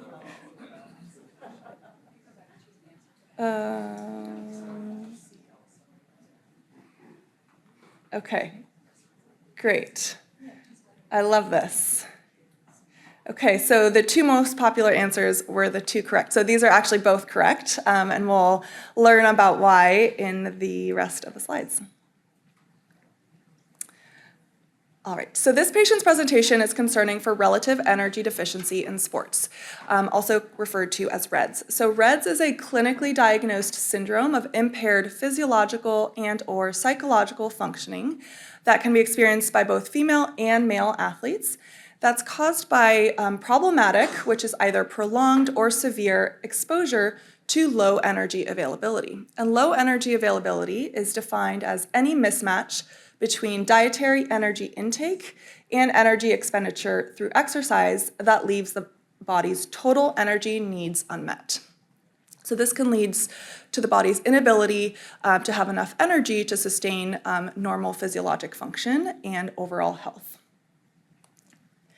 Now, the most well-documented detrimental effects of low energy availability are on bone health and reproductive function in females, and this is often described in the female athlete triad syndrome. But REDS is really an expanded concept beyond the female athlete triad syndrome that includes detrimental effects on a number of other health systems in the body, including but not limited to impaired metabolism, hematologic function, immunity, cardiovascular function, reproductive function, GI function, bone health, mental health, neurocognitive function, sleep, and musculoskeletal health. And this can lead to impaired well-being, increased injury risk, and decreased sports performance. REDS is higher risk in female athletes that participate in aesthetic sports such as figure skating or dancing, endurance sports such as cross-country running, or weight class sports such as wrestling or rowing, and really any sport that's going to associate lean or thin body with athletic success. It's very important to screen for REDS. If there's any patient that you have with any of these features that we described, or if you have any concern as a provider for relative energy deficiency. The Female Athlete Triad Consensus developed a list of screening questions listed here, and many of these are incorporated into the PPE if you're doing a pre-participation physical exam for high school or collegiate athletes. But even outside of this setting, it's very important to ask these questions, or at least some of them, if you have any clinical suspicion for this. I'd like to start by highlighting some of the more well-documented adverse effects of low energy availability. So first, impaired reproductive function. Some of the manifestations are going to be primary amenorrhea or secondary amenorrhea, which is often referred to as functional hypothalamic amenorrhea, or really any other menstrual irregularities that don't meet that criteria of oligomenorrhea. In terms of management, I recommend checking an estradiol level if the patient is not on a contraceptive, otherwise it will not be helpful. Workup to exclude other causes of secondary amenorrhea, or a referral to endocrinology if indicated, and a referral to a sports medicine specialist for a REDS evaluation after excluding other causes. We're also happy to complete this workup if it's something that you're more comfortable with us doing in primary care sports medicine clinic. In terms of impaired bone health, some of the manifestations are low bone mineral density or a lack of the expected bone mass accrual in adolescence. And this is really important because adolescence is the time of peak bone mass accrual. And so these deficits can be really impact overall bone health for the patient's lifetime, including their long-term risk of osteopenia. Bone stress injuries ranging from stress reactions to fractures as well. In terms of management, I recommend checking a vitamin D level, vitamin D and calcium supplementation, and then referral to primary care sports medicine for bone health optimization, which may include getting a DEXA if indicated, other labs, talking about medications if indicated, or if there's any concern for a bone stress injury. There are also adverse effects on other health systems like we've seen. So there can be impaired energy metabolism and regulation, and some of the manifestations of that include subclinically or clinically low T3. And total T3 can be a really helpful biomarker of metabolic suppression. So I really rely on this a lot, especially in patients who are on OCPs and we don't have the presence or absence of periods to help us get a sense of what their overall energy availability is. You can see a low resting metabolic rate and increased cortisol as well. So in terms of management, I recommend checking a TSH with a reflex T4 to exclude hypothyroidism, as well as a total T3. You can consider referral to endocrinology if there is evidence of hypothyroidism, as well as referral to primary care sports medicine for a REDS evaluation after excluding other causes. In terms of impaired hematologic function, you can also see low iron and ferritin and reduced iron absorption. Many patients can have low ferritin and low iron stores even in the absence of anemia, although some patients will also have anemia with a low hemoglobin.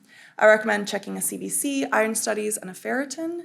You can consider additional labs to exclude other causes of anemia if present, and a referral to hematology if indicated, iron supplementation, and again, referral to primary care sports medicine for a full REDS evaluation. So many patients with REDS exhibit disordered eating behaviors. And disordered eating behaviors exist on a continuum between optimized nutrition and a clinical eating disorder. And many patients can have unhealthy, abnormal, disordered eating behaviors, but not quite meet criteria for a clinical eating disorder. And it's really important to try to identify any red flags for disordered eating by taking a very thorough dietary history. So any history of special diets or avoidance of food groups, for example, if the patient states that they're gluten-free but don't necessarily have a history of celiacs or just have a gluten sensitivity, a low-carb diet, if they are low dairy, say that they're lactose intolerant, vegetarian, or vegan, and you kind of push them and try to understand their reasons for that. And certainly some patients have these dietary habits for personal, religious, cultural beliefs, but this can certainly be a red flag, and research suggests that these special diets are predictive of patients with disordered eating. You want to ask about number of meals per day. Are they eating 3 meals a day plus snacks? Are they fueling before and after their training sessions if they're higher level athletes? What's the composition of their meals? Is it a plate full of carrots and lettuce? Is it well balanced? These are really important questions to dive into. Are there any weight concerns, either their own weight concerns or from external pressures, coaches, parents? Do they worry about their weight? Is there a history of any calorie counting or intentional restriction of intake, or a history of an eating disorder? And often you can have low energy availability even in the absence of restrictive eating. This can often be unintentional, and I think that's a really important consideration when working with athletes. You can have an unintentional low energy availability if you're just training more than you're consuming. So if that mismatch between energy in and energy out can be unintentional if there is just too much energy expenditure and not enough fueling to balance that out. In terms of management, I recommend checking a CMP, lipids, referral to a dietitian, referral to primary care sports medicine for a REDS evaluation. And if you are concerned about an eating disorder, these patients do need to be referred to an eating disorder specialist and mental health services. All right, so thanks for your attention, and I think we have a few minutes for questions.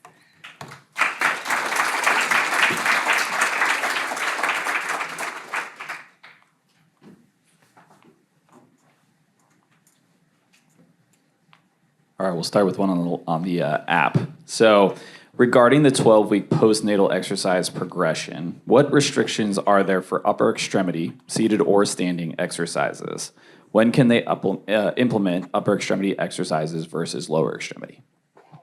Can you hear me okay with this? Okay, great. That's a good question. So this is really going to be individualized and symptom-based. So patients may be able to resume upper body seated exercises sooner than higher impact. So, as long as they don't have any of those contraindications listed on that list or the Get Active questionnaire, and symptomatically they're able to complete those exercises without worsening of any symptoms, as we've discussed. And, again, assuming that perineal tears or surgical incisions are well healed, they're not having any increase in pelvic floor symptoms or bleeding, they could certainly resume those exercises sooner than higher impact. There's not a specific time that they need to wait. It's really going to be individualized and symptom dependent. So it could be much earlier, 2 weeks, 3 weeks, 4 weeks. A lot of this will depend on how they're feeling, and as long as they don't have any of those red flags that we discussed. Then another question for postpartum status post uncomplicated vaginal delivery. I have only been taught and advised my patients for pelvic rest, not pelvic inactivity. And for C-section, the same restriction as any open abdominal surgery. 12 weeks seems incredibly long with the numerous benefits and promotion of healing it facilitates. Can you comment on this? Yeah, I agree. The research does suggest early initiation of pelvic floor rehabilitation and the many benefits that come from that for prevention of things like urinary incontinence and prolapse. This would need to be a discussion to be had with the OBs, as these are post-surgical patients. But again, it will depend on the presence of any surgical complications, C-section, incision healing, presence of any symptoms or bleeding. But the research really does suggest early initiation in the initial postpartum period for pelvic floor rehabilitation. So that should be a discussion that can be had with the OB regarding the safety of resuming that sooner. But I agree that more recent data supports earlier initiation sooner than 12 weeks. And then I would say too, for those who aren't as familiar with pelvic floor physical therapy, a lot of the exercises are centered around how to breathe, how to engage core and abdominal muscles, your diaphragm, and how that interacts with your pelvic floor. So it's not like we're telling people go to the gym and lift really heavy weights or squat or do all these crazy things. A lot of the exercises are simply breathing and learning how to engage your pelvic floor while you do that. So if you keep that in mind when we say start pelvic floor physical therapy right away, I mean, it could simply be as simple as that, not necessarily doing any significant resistance training, but just trying to re-educate and then re-engage those muscles. And see your local pelvic floor PT for help. We also have a lot of great community partners as well as pelvic floor PTs at UCSF. So if you need any connections or don't know who to refer, how to get your patients to pelvic floor PT, please let us know. We also have great pelvic floor PTs at UCSF if you're local.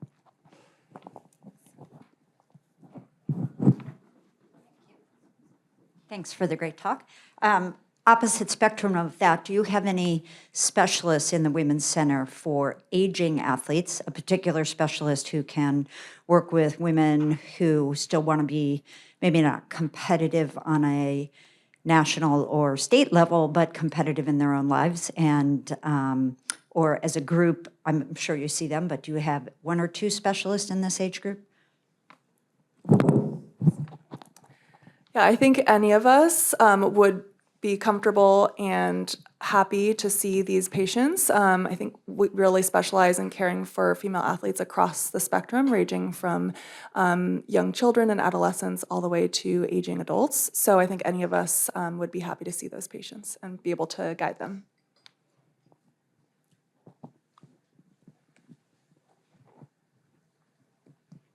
Thank you for the talk.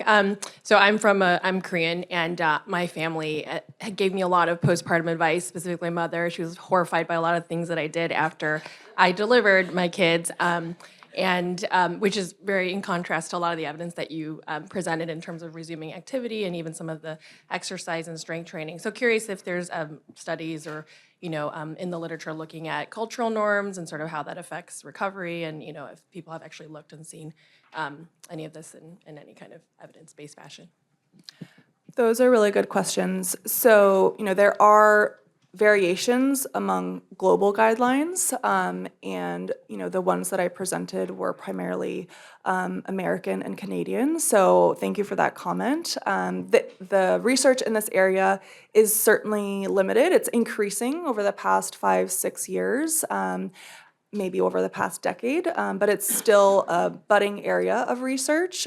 So I'm not specifically familiar with any research on this. There may be some people in the back, Dr. Chang, who have some comments on this, but I think it's a really important question. Yeah, I think so. Sports medicine societies internationally, like Japan, has a wonderful postpartum return to play guidelines. But again, culturally, I mean, after I had my baby, my mom said you can't go up and down the stairs for 6 weeks. So have your husband do the laundry. I'm like, yeah, right. So, but I will say that it really depends, right? And this is generationally, what's happening is more and more women, young girls are exercising, transitioning into adulthood, continue to exercise. That's what we have to promote. And that will change the cultural norms because of essentially what's happening. But great comment, absolutely great comment. I haven't seen any studies actually looking at that, but what a great study.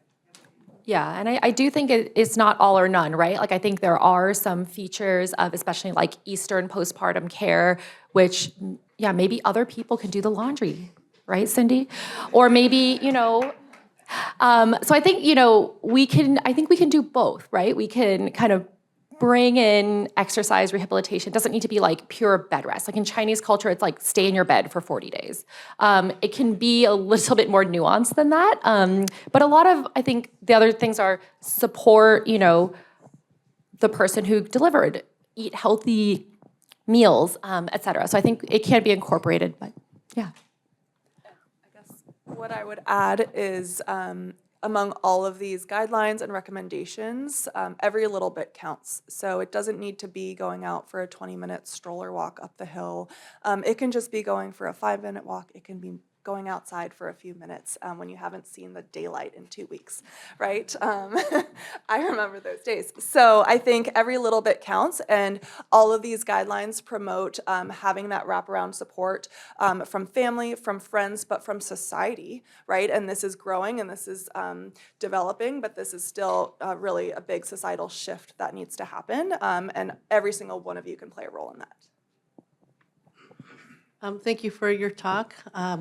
So I am training high school girls, doing strength and conditioning, and I find the really hypomobile girls very challenging because when we try to do just body resistant exercises, their knees are this way and their body's that way. So is there certain muscle groups that you have to focus on first before you start employing further strengthening training for them? Yeah, and if you're a PT in the room and want to weigh in, please feel free. I always just say, if you attended my hip talk, I just preach core and glutes. It all starts from there. That's essentially the long and short of it.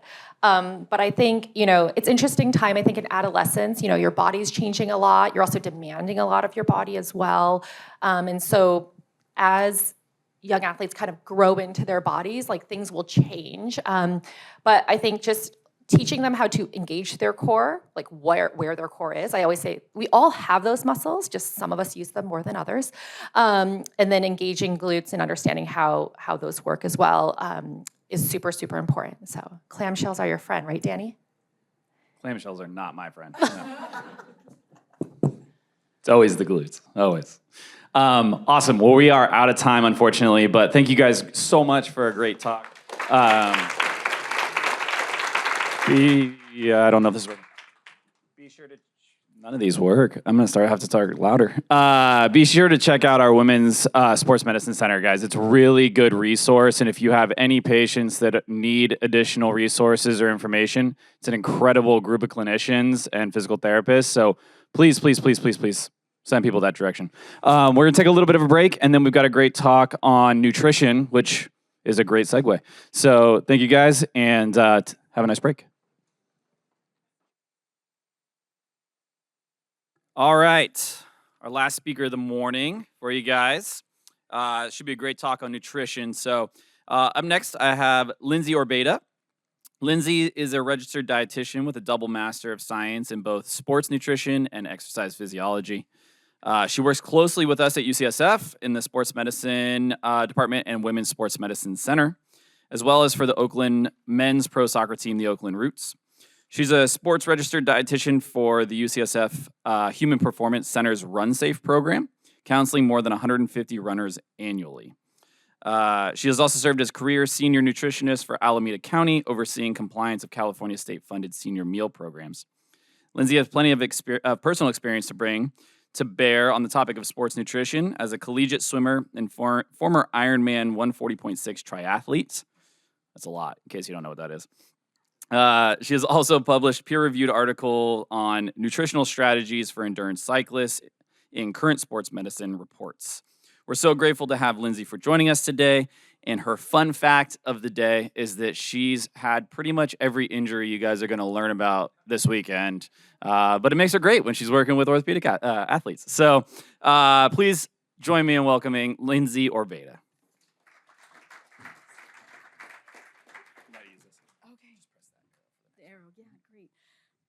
Okay. Hello, thank you for that introduction.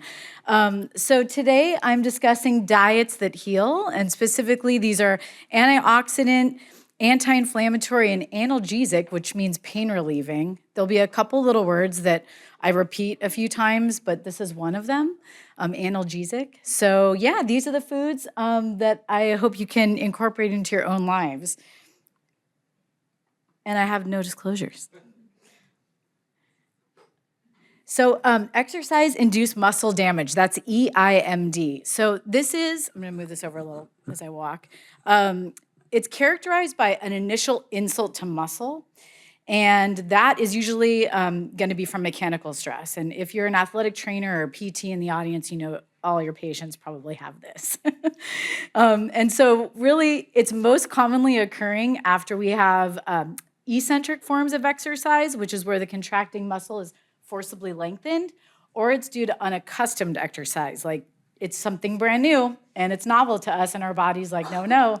And we usually feel it about 2 days later. Like, what did I do wrong 2 days ago? And so if you think about like running downstairs, that's like the kind of stuff I'm talking about. Eccentric movements, very common. And so this is followed by an acute inflammatory response within 4 hours of the injury to muscle. And then there's like a whole fun secondary wave of inflammation that occurs later. So these are the things that happen in that second wave. The first is that dreaded DOMS, delayed onset muscle soreness, and all of the like impairments of strength, muscle power, explosive force, and range of motion that come along with that. And those four things kind of co-conspire to really impair the next day's performance and how we feel fatigue-wise and how much we can lift or move the next day, or sometimes 2 days later. And then the second thing that happens is a loss of cell membrane integrity in every single muscle cell. So when that starts to kind of get soft, all of these intracellular proteins leak out of the cell into the blood. And one of these is called creatine kinase. And the reason everyone knows that one so well is because it peaks in plasma between 24 and 72 hours after whatever you did wrong to yourself. And it depends completely upon the mechanism of exercise, the duration, and the intensity when that would show up for somebody. So aside from creatine kinase, we have a bunch of fun cascade, if you will, of pro-inflammatory cytokines. And these are also measured in the blood, and that's why I'm bringing them up now. I don't want to just throw a bunch of like random labs at you, but in the studies we look at, these are the things that we're looking for that are biomarkers of muscle damage. And again, that's more of a physiological measurement, and who cares at the end of the day? Like anyone really cares about is like, I'm in less pain than I used to be. And that's subjective measurement. So all the randomized control trials that I present to you today looked at both, and that's what makes them like really rigorous studies. So again, back to those physiological measurements that show up in the blood. The first of these is called tumor necrosis factor alpha, TNFA. That's a biggie. And the other is interleukin-6. So they're inflammatory cytokines. And the last one, some of you may have seen some of your patients get measured. You may have had it. It's CRP, C-reactive protein. It's a very nonspecific inflammatory marker. So those are things we look at. And then finally, just exercising intensely, like the more load that you have and the longer the duration, we're always going to be generating a normal metabolic byproduct called RONS, reactive oxygen and nitrogen species. This is really just a result of the nitric oxide that we get in the body from muscle contraction, from vasodilation. And it's when this starts to like really hang around too long that it causes a lot of cellular damage. Okay, so that's what we look at for exercise-induced muscle damage. Okay. Trying to get the button to work. There we go. So specific foods are known to reduce or invoke inflammation. And the ones that I'm going to be covering today are cocoa, different fruits, turmeric or curcumin, fish oil, and then I'm going to wrap up by telling you about some pro-inflammatory foods and where they come from that we would want to be avoiding. So in terms of looking at nutrition for pain management, we almost don't look at it. We overlook it entirely, right? And I'm sure that many of your patients, they're taking NSAIDs for this kind of stuff. But NSAIDs have their own problems. So if we're using them long-term, they can cause GI issues, which is really a problem for athletes. And then they can cause like stomach pain, stomach bleeding, and long-term, it can cause kidney injury. So it seems like we should be looking to diet as medicine and not just be reliant on drugs, right? And then, of course, there's a whole other non-drug use of therapeutic agents like cold water immersion and ACE bandages, rice, things like this. But the problem is not all aspects of recovery are enhanced by those methods. So we want to look at something that's like a good catch-all and that can solve all the problems of muscle damage. All right, so let's take a look at some of these foods. I think I just turned off the computer. I don't know how I did that. Oops. Sorry, guys. I don't know what I'm doing wrong. I'm trying to go back with the back button, but it turns it off. Where's the AV people? Hi. No, it's not a video. Oh, that's what it was. The video doesn't want to work. Let me tell you about what this video is going to be, okay? I was going to tell you about this really great meme. Yeah, sorry. It's a race car, and the race car is coming like really dangerously close to the wall. And the race car is supposed to represent us, if you're over 40 especially. And then the wall, which it's just that narrow margin that it's missing, is injury. And that's like when you're over 40 trying to hit a PR in the gym. It's just like that real narrow, razor-thin margin between strength gain and an injury.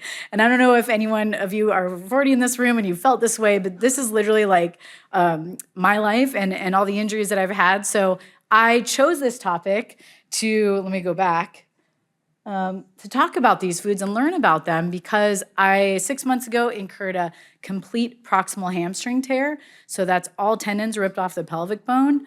And then I found out that a few months preceding that, I had ripped 2 out of 3 tendons on the right. So I'm living with both of these like really traumatic injuries that usually require surgery. And I decided to go non-op. And I have a tremendous amount of functionality. And I think a huge part of that is diet. Truly.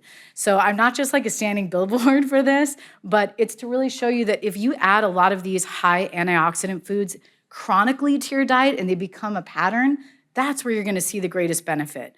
So some of these studies look at acute dosing, like, oh, a day before, what happens if you eat a load of blueberries? But really, my message to you all that I hope to impart is that changing your diet long-term, like patterns, that's really going to incorporate these things into the tissue where it can really have a therapeutic effect. So anyway, that's why I chose this topic. Sorry you can't see the awesome meme. So let's start with cocoa. So the bioactive compounds in cocoa include polyphenols, flavonoids, PEA or phenylethylamines, caffeine, and quercetin, and they're in different amounts. So we're going to look at each one a little. So polyphenols actually make up 10% of cocoa by total chocolate weight. And one good quality dark chocolate bar can have more polyphenols than an entire 2 days worth of fruits and vegetables and more than a glass of wine. So I know a chocolate bar is a lot to eat, but it's still showing you that there's a lot of good stuff there. And so flavonoids comprise about 15% of cocoa by weight, and they're another type of polyphenol that's really vital in understanding how cocoa can influence pain. So the relationship between pain and inflammation is complex, but when you look at the immune responses, they're very common underneath them all. So flavonoids is really one of the best ways that can point to how cocoa can help relieve pain. Do you remember earlier I talked about those reactive oxygen and nitrogen species? This is one thing that it really tamps down on, and that's called RONS. So the second aspect of all cocoa is that it has small amounts of caffeine. And caffeine is only 0.2% in raw cocoa, so very tiny, tiny amount. But when it's made into chocolate, depending upon the type of chocolate, it has different amounts of caffeine. And we'll look at one of those studies. So 3 squares of 70% dark chocolate has about 25 milligrams of caffeine. And as soon as we get a 15 milligram dose or above, that's when we start to see these analgesic effects of caffeine. So another way that caffeine is used in sport, I'm sure you have all seen, is a potential performance enhancer, right? So it kind of has a lot of things there, but caffeine is just one aspect in chocolate. And then the way that caffeine actually is a pain reliever is that it can block adenosine. Adenosine is that wakefulness and sleepiness chemical that builds up over the day. Caffeine is a perfect fit for the receptor of adenosine, so it blocks that, it makes us more alert, and it relieves pain. And the reason I tell you about this is it's the same mechanism for how NSAIDs work. They're adenosine blockers. So caffeine, that's why it can be outstanding and why some of you guys are still drinking at 11:30 a.m. So a primary compound too that's also found in cocoa is PEA, and this is phenylethylamine. It's actually similar to speed and heroin in that it creates feelings of ecstasy and euphoria, and that's because it releases dopamine. But there's such a small amount of PEA that we'd have to consume over 30 pounds of chocolate to get those ecstatic, euphoric feelings. So, but it is in there. And then finally, quercetin. Quercetin, you may have heard, it's like a supplement that some people take. And it's the most abundant flavonoid found in our diet, in fruits and veggies. And it's been shown to increase the pain threshold because it promotes the release of serotonin, which is, of course, the happy chemical. And then, of course, sugar. Sugar is going to be in chocolate, not in cocoa, but in chocolate, and it's in different amounts. And sugar has that endorphin effect, and it attaches to opiate receptors in the brain, and that's how it blocks pain. Okay, so that's kind of a no-brainer about sugar. So let's take a look at the first study, and this is a double-blind randomized control trial. And they looked at 3 different kinds of chocolate: white, milk, and dark. And you can see the different percentages there, like 30, 34, 70%. And so they were looking at the effect of these 3 kinds on pain duration, peak intensity, and pain threshold. So what they actually did is they put a hypertonic saline injection into the jaws of humans. I have no idea why anyone would sign up for this. All they're getting is half a chocolate bar out of it. They must have paid them well. So they put it in their jaw 3 different times, and that elicited a pain response for up to 5 minutes. And then they put a pressure, a little instrument on there that they kind of pushed on the pain site, and they asked the subjects to rate their pain as soon as it turned in from pressure to pain. And then they just kind of looked at a chart displaying different parts of the head, and they said, yeah, this is where it hurts, and this is how much. And so this was repeated 3 times with randomized half squares of chocolate given 5 minutes after each injection. All right, that's a tiny amount, half a square of chocolate. So what was found is that all types of chocolate, just half a square, significantly reduced pain, intensity, and duration, but cocoa content wasn't the primary mechanism. Does anyone want to take a guess what the primary mechanism for? Yeah, it's definitely sugar. And that's because they found that the white and the milk chocolate had slightly more significant impact for pain relief, but still all types of chocolate. So yeah, chocolate. That's a lot of evidence for chocolate. This is just the first. The next study, this is not far off what I talk to athletes about when they want to replace muscle glycogen. Raise your hand if you've heard of like chocolate milk as being like the original glycogen replacer. This is still holding true to this day, but it has to be low fat or fat free so it can get absorbed into muscle quickly. So this drink, I was like, oh, what's unique about this? This was a non-Dutched cocoa. So this is non-alkalized, and it's the type that preserved all of the flavonoid content. So this isn't just your standard like Nestle Quick chocolate milk. This is like a special prototype drink that had a lot of flavanols. And they wanted to find out the effectiveness on muscle damage and all those labs that we talked about earlier on perceived soreness after running. So people ran down a hill at 75% of heart rate max. That's very fast. And they did this for 30 minutes. If you're over 40 and you run straight down a hill for half an hour, it's like enough to kill you. I was just like thinking of how it feels to go downstairs for too long walking. So anyhow, they did that. And then they looked at the evidence of muscle damage. And of course, like creatine kinase and all these other labs were elevated, right? So each subject served as their own control because in each of these trials, there were 3 drink conditions. It was water, or it was this chocolate drink before the run and after the run. So they had 3 tests. And then they just asked some different DOMS questions about like squatting, sitting, walking around a corner on even ground, et cetera. So this was a mix of 40 grams of carb and 10 grams of protein. That's pretty spot on for muscle glycogen replacement. A 3-to-1 or a 4-to-1 ratio is perfect. And again, the only thing that was different here is they used that natural, non-alkalized cocoa, okay? So when they had that chocolate drink 2 hours after the run, they experienced significantly less DOMS across a 24-hour to 48-hour period. So excellent. And then one brand of this that I wanted to show you that you can find this is actually the only one I found on the web that's readily accessible, is I think you pronounce it Zocolado. It's with an X. And it's from Peru. They just sun dry it and then they press it into a powder and it's unsweetened, but it's identical to the one that they used in this study. So it has the same ratio, 3-to-1, complex carb to protein. It's unsweetened. And the way that I like to do this is you can mix it in bone broth. Bone broth sounds like you shouldn't do that. It's delicious. It's not a savory, weird thing. You can put a just tiny bit, like half teaspoon sugar in a full cup, and you would get 10 grams of collagen protein, which is very bioavailable as a source. It's much better than a powder.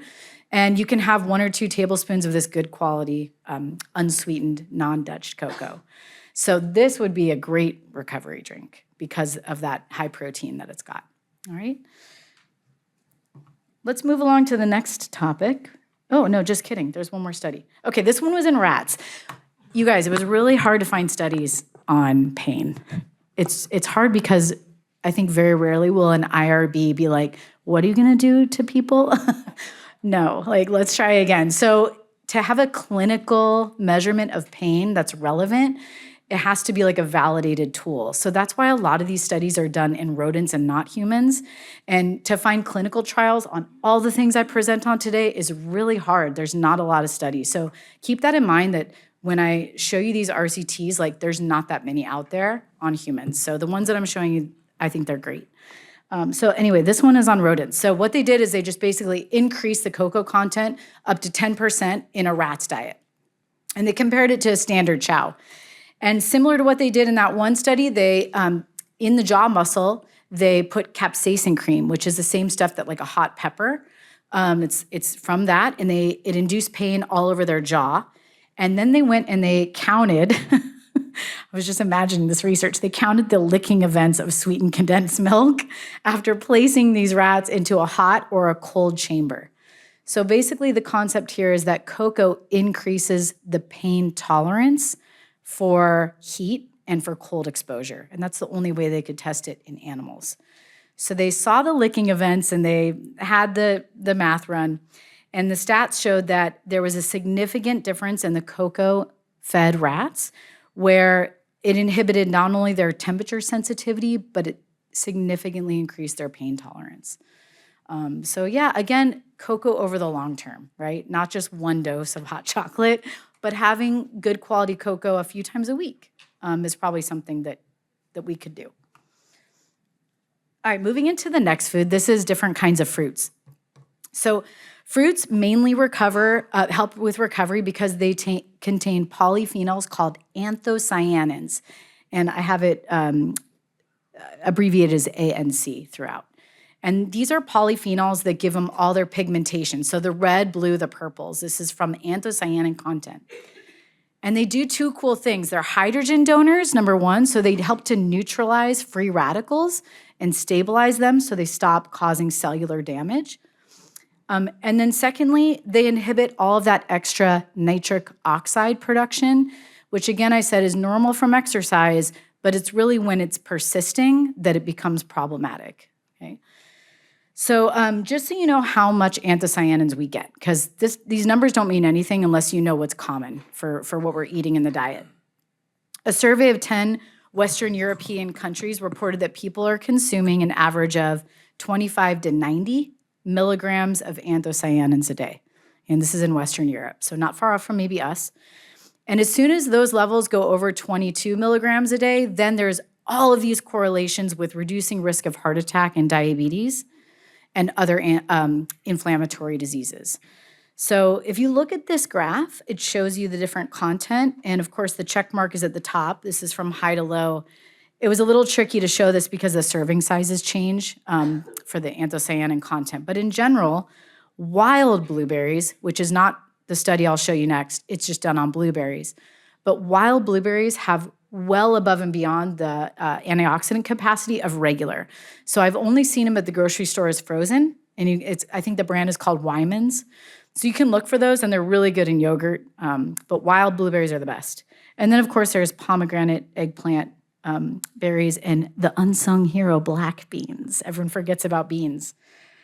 So anthocyanins are very well absorbed, and they reach peak at 2 hours after we eat them. So that's important to remember if we want to actually use these therapeutically. It takes 2 hours. So you want to try to time it if you're using it to reduce DOMS, and remember to have a snack with them in it about 2 hours before you go do the thing, okay? And then they disappear 6 hours after. So they're very transient. They get well absorbed in the GI, and then they're gone within 6 hours. Okay, so let's take a look at a meta-analysis. So this looked at a total of 25 randomized control trials on fruits. And these ranged all over the place, from plum juice to elderberry.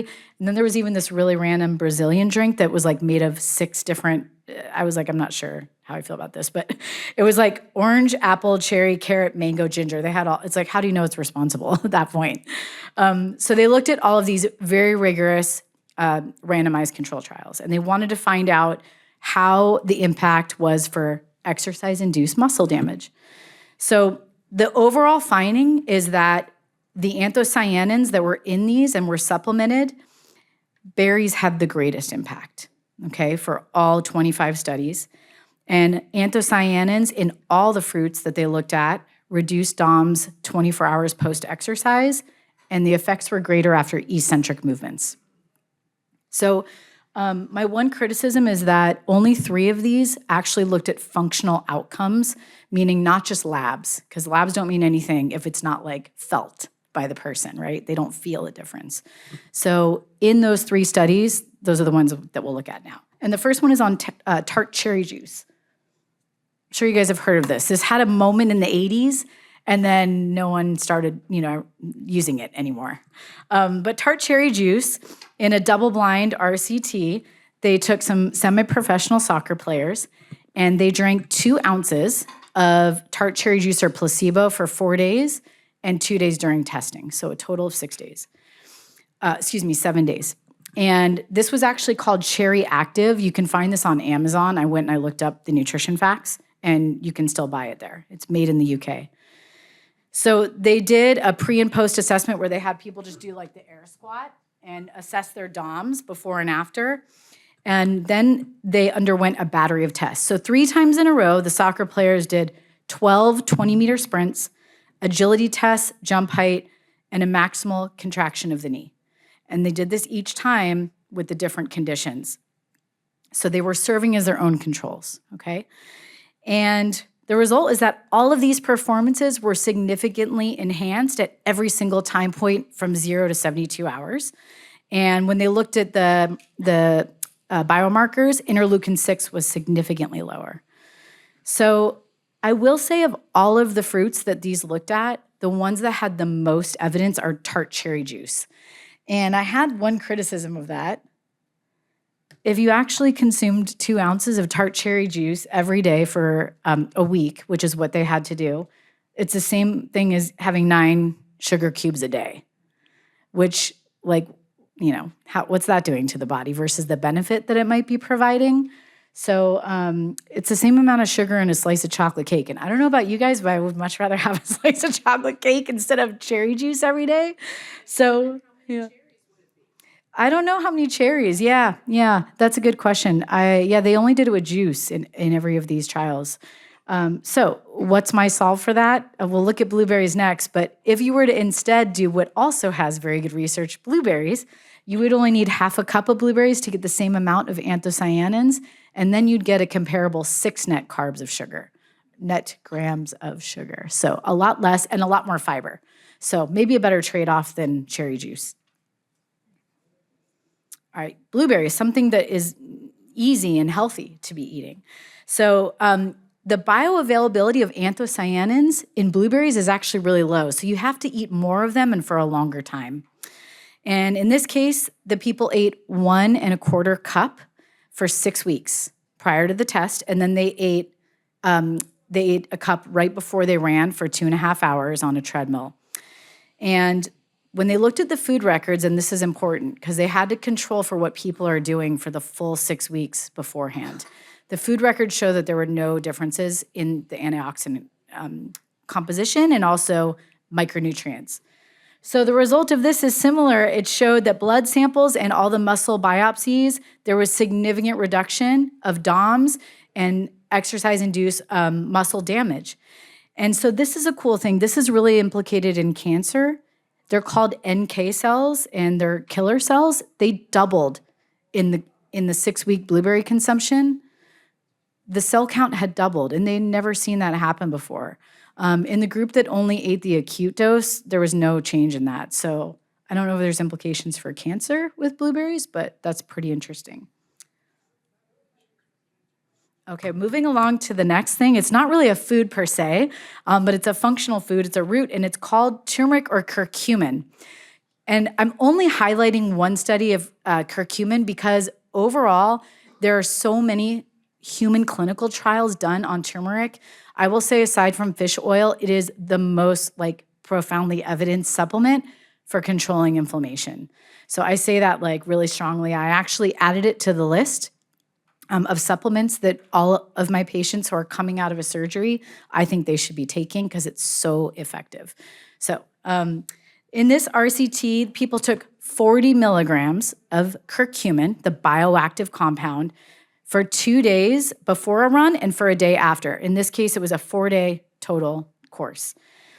And this is actually called Mariva. So some of you may know, when you're going to buy a supplement, it matters if it's a pharmaceutical grade brand. And in this case, it matters.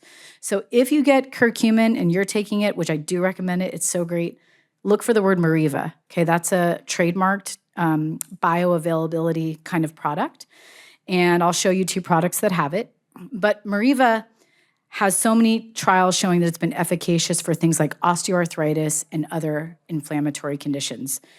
And it was compared to aspirin and showed to be validated as effective as acetaminophen. So that's pretty good. So after they took turmeric, they ran downhill for 45 minutes, all this downhill running. And they had an MRI and a biopsy. And then they said, how much pain are you in when you're using stairs after this? So curcumin did the same thing, significantly reduced muscle injury in the MRI and showed that there was less pain associated with DOMS than placebo. So curcumin is fantastic, and I want to say as a side note, after I read all these studies, I started mainlining curcumin. As I mentioned, I have that injury, so I'm in a return to run program. And I kept finding that the compensating leg was hurting 2 days after adding more mileage, and I'm not doing a lot of mileage right now. It's really small.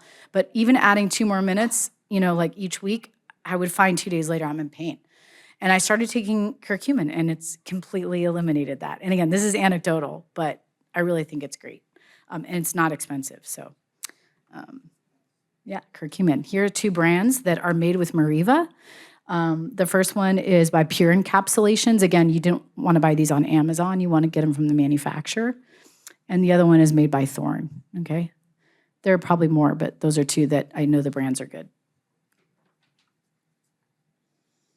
Okay, we're moving on to our last functional food. And it's fish oil, but it's omega-3 fatty acids. It's the same thing. So just remember, it comes from fatty fish. And if you're not sure what fatty fish are, they're gonna be trout, tuna, salmon, black cod, and then tinned fish. Everyone forgets about tinned fish. But anchovies and sardines are outstanding. They're a lot of the times more sustainable, and they're cheaper than like buying a pound of salmon, right? So yeah, those are the fattiest fish that are made into these types of fish oils.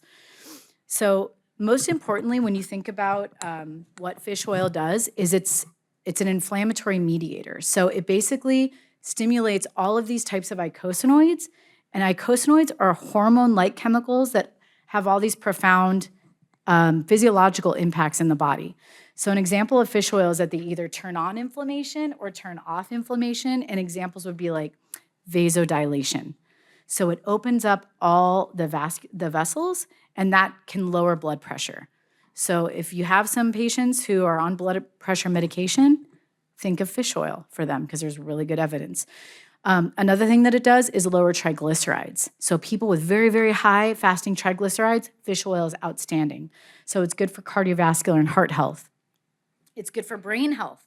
It goes all the way up to doses of like 20 or higher for different cognitive impairment, dementia, things like this. So like it has so many purposes, but more recently, high doses of fish oil have been found to be very effective for preventing muscle loss after injury and surgery. No one knows this about fish oil. It's the talk I gave last year here, but it's anti-catabolic. It prevents loss of functional strength. It's not just an anti-inflammatory, it preserves muscle mass, and that is huge. Not many things aside from protein can do that. So as I mentioned, so many benefits, but obviously today we're talking about pain after exercise. So what does it do for that? We're gonna look at a couple RCTs for omega-3s. So in this first study, people took 3 grams a day, and just so you know, the minimum dose to preserve strength is 3.4 grams a day. And that's what's been shown over and over again, even in young women, even in people who go through a tiny period of immobilization, like they're in a cast or something like this, 3.4 grams a day is enough to prevent atrophy, okay, and preserve functional strength. But if you want that anti-inflammatory effect, it's much higher. It's 5 grams a day. This makes it prohibitively expensive. Fish oil costs a lot. It's like $65 a bottle. So again, it's like you have to be thoughtful around talking to patients, right? Because it's just such an expensive supplement. But those are the doses that are therapeutic. So these people didn't take even a high dose. They're taking 3 grams a day. And they took either that or a placebo for a month, and then they ran downhill for an hour. And this is obviously on a treadmill. It's a long time. So what was found in the fish oil-treated people is that DOMS and interleukin-6, that cytokine, were significantly reduced compared to placebo.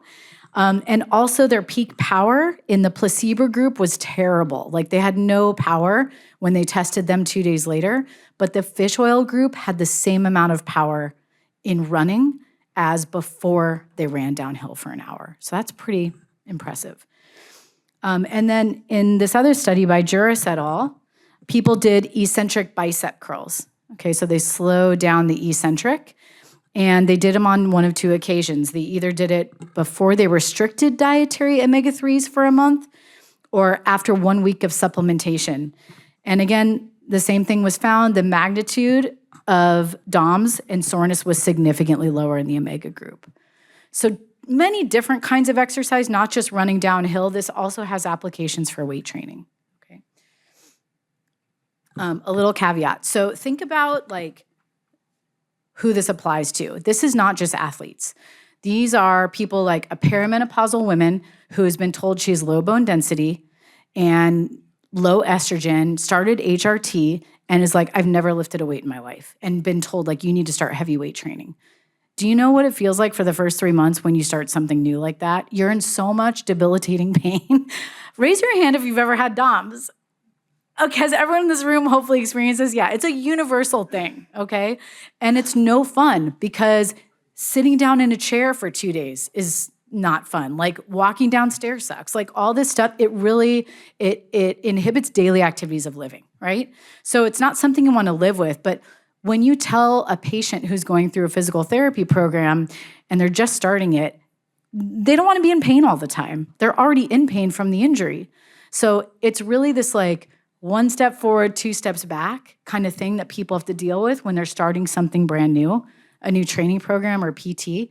And in order to help them comply better, you can give them these guidelines around fish oil or whatever else, and it will help relieve their pain. So they're more likely to comply to the program you're giving them. And then that makes you look better as a clinician because they're like, yeah, this is working for me because I'm able to adhere to it. So remember, pain is a big barrier for people to stick with what you're prescribing to them. So that's why I think these things have like incredible application because they're not drugs. Anyway, that was a tangent. But okay, so finally, one last paper on fish oil. So this is a meta-analysis of 23 RCTs, and what was found is that omega-3 fatty acid supplementation for more than a month significantly lowered interleukin-6, that really important mediator, in all 23 studies. So the evidence of muscle damage was just reduced in every single study.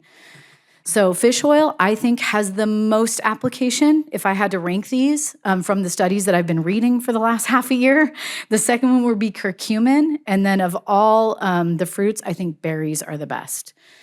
And then finally, and I don't know what time it is, 12:13. Okay, I have some time. I want to take questions too, but I do want to quickly touch on one thing. By the way, if you want to tell your patients what are 2 great brands of fish oil, these are them. They're pharma grade.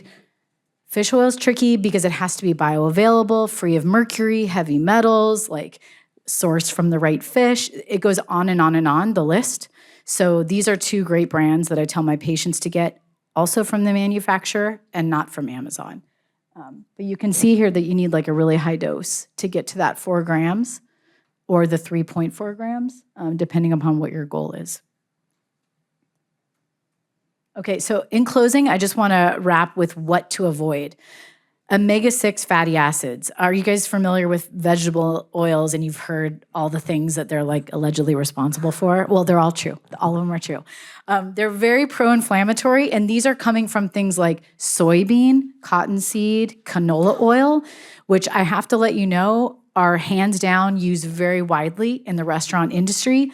So if you're thinking to yourself like, yeah, I don't eat packaged or processed foods, and I don't eat those mixed nuts from Trader Joe's, and I don't eat salad dressings out, which have all omega-3s or omega-6s in them, then the place you will find them is any single meal that you order out. Even high-end restaurants, 90% of them, there was this like New York Times expose where they were highlighting this, that none of them use olive oil. They all use canola oil because it's cheap and it's subsidized. So what's so wrong with omega-6? Omega-6 turn on inflammation. So I told you that fatty fish turn it off. They open the blood vessels. They drop blood pressure.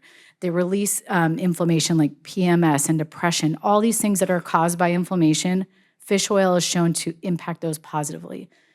Vegetable and seed oils do the opposite. They increase blood pressure. They cause blood clotting. They do the opposite. So they are inflammatory.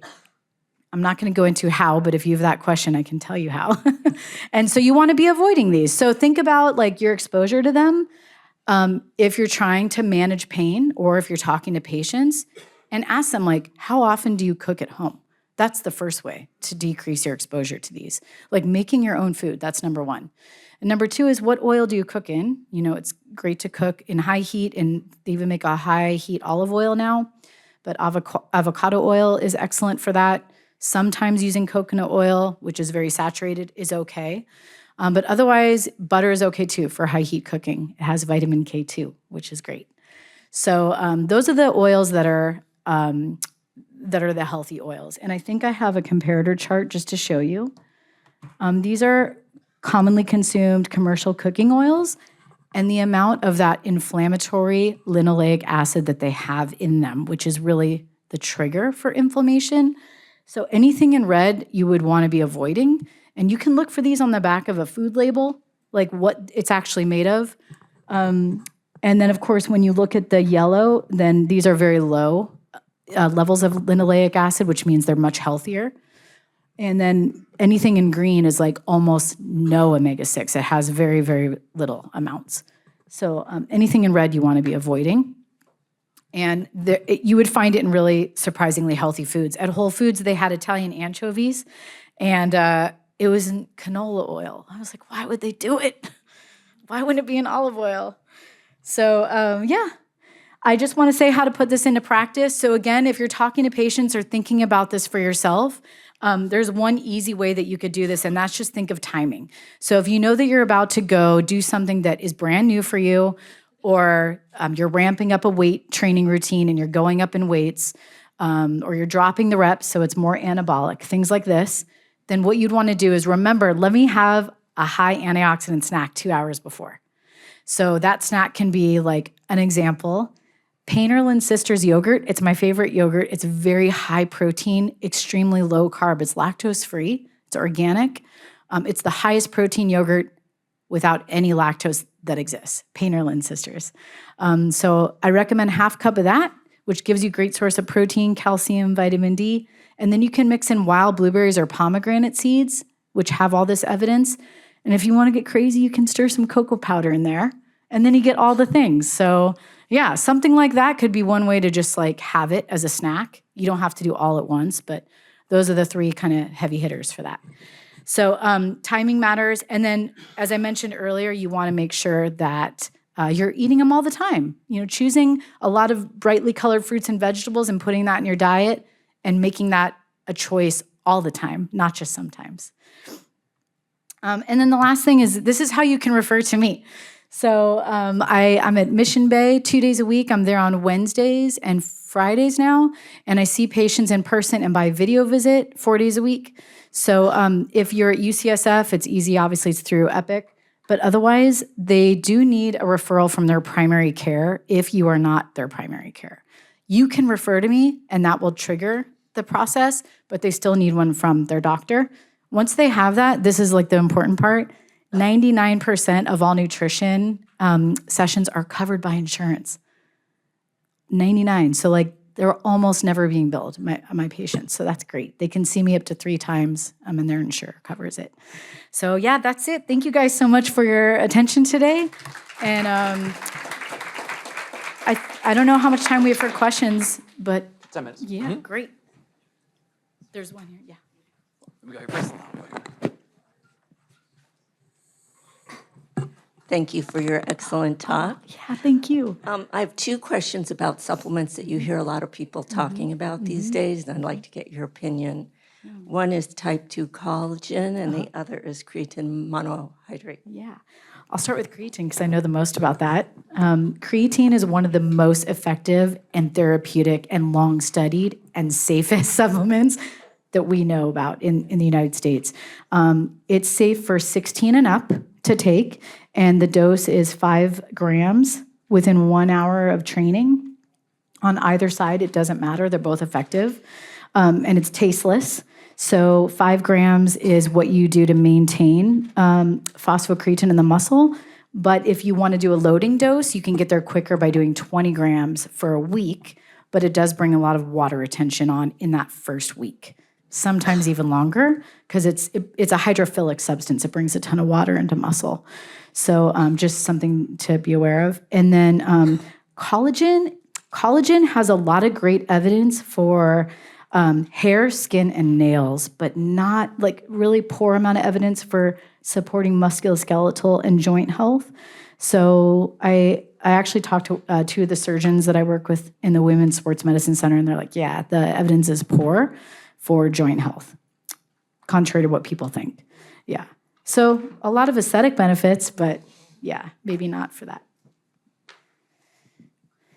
Yeah. Yeah, so creatine is 20 grams a day for loading and 5 grams a day for maintenance. So I mentioned before that I'm in charge of a group of about 16 guys and ladies who play tennis at a really high level, much higher than mine, than I can do. And the only way I can keep up with them is if I eat like vegetarian for the whole entire day or the night before. Yeah. And we play at night, and it makes a difference. I could, and pain improves also. So do you know anything about just vegetarian diet versus Like just being exercise? anti-inflammatory? Mhm. A vegetarian diet can be very healthful if carefully planned and very unhealthful. And I've seen both ends of the spectrum in my practice.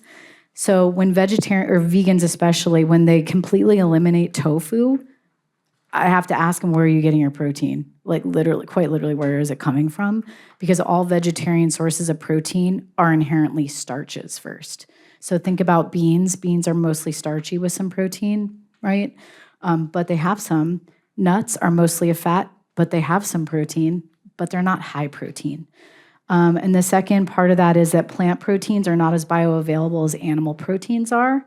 So you have to eat more of them for the amino acids to have the same effect on muscle protein synthesis. So those are two caveats with it. But as you just mentioned, if you're eating a well-planned vegetarian diet, you're getting tons of antioxidants from plants. All of the chemicals we learned about today, polyphenols, flavonoids, these are present in high amounts in colorful plants. So yeah, they do a lot for inflammation. And when you get older, you start to notice these things like, oh, my knees hurt or this hurts. Like, that's inflammation, And you don't need someone to measure it. You just know. You know how it feels in your joints. So yeah, I think that you're probably doing it right. Are you eating tofu? I'm only doing it intermittently. Okay. Like 3 days a week, and that's what I do. Yeah, that works. You could do it like that too. Yeah, but thank you for sharing that. Yeah. I have a question about omega-3 supplements. I find the main limiting factor of this for patients is tolerability because they really don't like how it tastes with the high doses. Do you have any Yeah, so I comments? definitely never recommend cod liver oil because it's disgusting. And all of us were traumatized if you're over 40, like your parents tried giving you that as kids, and you're like, never again. But the soft gels, they're really well tolerated. The only side effect that people kind of get is GERD. Gastroesophageal reflux, and you can kind of counter that by having them at dinner with a fat source in the meal, and then they're well absorbed. And then if you get like fish burps, you just go to bed, so no one cares. Your partner will care, but yeah. And then eating them with a meal will help. Yeah. Okay.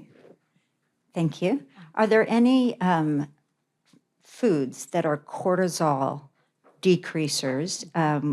Something like the cortisol manager or ashwagandha would be a supplement. But if you're trying to do food as medicine, do you have any suggestions That's a great for question. So cortisol? The first, ashwagandha is key. So for those of you that don't know what that is, it's really cheap. It's a root. It's an adaptogen, which means it lowers the stress response, and it's been shown to lower cortisol. I had some today because I was nervous for this talk. It tastes like dirt, a little bit like dirt. It's kind of like clean dirt. You just put like half a tablespoon, you could dose it in water and you just shoot it back. It works. It works also if you're like over caffeinated. It takes the edge off of that. So yeah, that's one adaptogen that's fantastic. Others are like lion's mane and reishi mushroom have a lot of promise, but unfortunately not a lot of clinical trials because they're not considered like westernized medicine.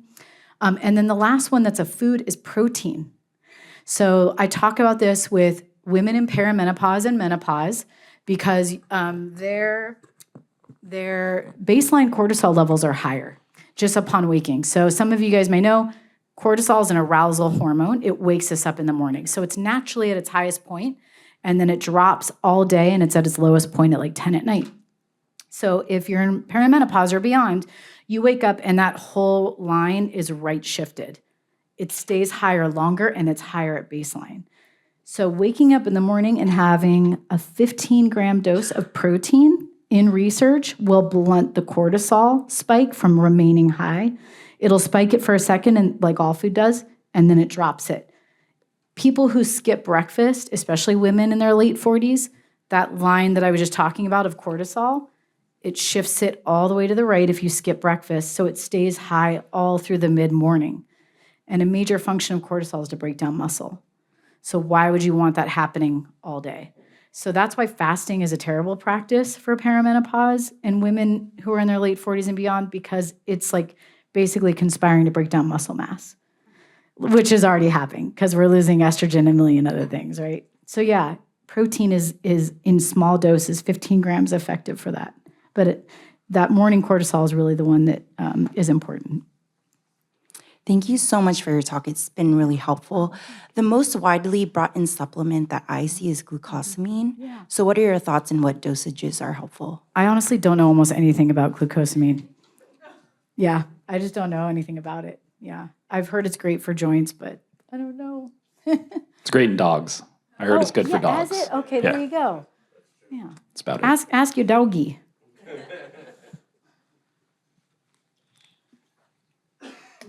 Hi, as far as protein goes, like what are your takes on like whole foods proteins versus protein powder, Yeah. like differences, all that Yeah. stuff, what's important in that sense for maybe different age ranges of athletes to Yeah. older women, stuff like that? Excellent question. So with protein, I'm sure you guys know there's all this, there's so much attention on protein right now. It's like ridiculous. So there's not a one size fits all dose. It completely depends upon how active you are, how big of a person you are, and how old you are. But the most important thing is after age 35, we start to have anabolic resistance, all of us. And what that means is our body can do less with the same stimulus of protein at a meal or neuromuscular stimulus like heavy weight training. Our body can do less. It can not build muscle as well with less. So if you're in that class of over 35, and as I mentioned earlier, if you're a woman in your late 40s, then your needs are even higher. If you're someone who's active and you're a vegan, your needs are even higher because of those anti-nutritional absorption factors from plants. So there's like a lot of gray area, but I will say this, like a lot of people are using protein bars and protein like powders. And I look at food pictures 8 hours a day. That's literally what I do. I have everyone just do food journals and photos now because it's low tech. And they appreciate that because no one wants to log like in MyFitnessPal. It's like the worst. So I look at food photos all day. And when I see like powder bar, I'm like, where's your real food? What is your body doing with this, right? So yeah, I definitely always push a food, like a real food mentality. So you know that your body can recognize it and absorb it. Obviously there's utility for supplements, but the very top there is whey protein isolate. And then, or excuse me, that's actually not true. Egg white protein is the top, but it doesn't mix into anything. So there's that. And then second is whey protein isolate. The brand that I like is called Transparent Labs Unflavored. And then the next most bioavailable is soy protein isolate, and at the bottom is pea protein. So one brand that does pea protein is Vega and Orgain. And they also have vegetable oil in them. So if you're using those products every day, you're getting omega-6 fats every day on top of like a really poor source of protein, which is pea protein. So obviously if you're a vegan, you can't have the whey. You know, you could do other things, but getting tofu in your diet is like the best way to get all those amino acids. Yeah. And the last quick thing is raise your hand if you've heard of Yuba noodles. Only a few of us. Okay, Yuba noodles are delicious and they're made from tofu. So they come in a brick, and the brand that's here in the Bay Area made in Berkeley is called Hodo. And they're like nutty and creamy, and you can like slice them up and pull it apart, and it looks like egg noodle. And that is, for vegans and non-vegans alike, a delicious way to have a high protein meal. Literally, open a package, put it in a pan, like done. So I highly recommend that to people who are like, I don't know how to use tofu. I'm like, get some Yuba noodles and you'll see. And they're delicious. 40 grams of protein in a pack and really easy to season too. So sorry, that was kind of a like glaze over of a protein answer, but hopefully I gave a little bit of each topic. I think there's one more in the back. Yeah, we got one more. We're not going to take one from you. No way. Hi, Dr. Chang. I would just say, great talk. If you are dealing with elite athletes, drug testing is involved. I'm glad you mentioned Thorne, but you have to make sure that they have an NSF certified label on them. And that doesn't guarantee, but NSF certified, definitely check on that, especially if they are athletes that for purity, Yeah, right? yeah. Because we've all heard of these cases of things tainted with steroids, anabolic steroids, et cetera. So we had a question in the back corner from Dr. Yeah, you and Nick. Hadamia, Yeah, what's up, who guys? doesn't want to speak. Wild blueberries versus blueberries that you can buy. What's the difference? You keep saying wild blueberries, wild Yeah. blueberries. Can you tell us if Yeah. there's a difference between that and Whole Foods blueberries? Oh yeah, so the anthocyanin content is like 18-fold.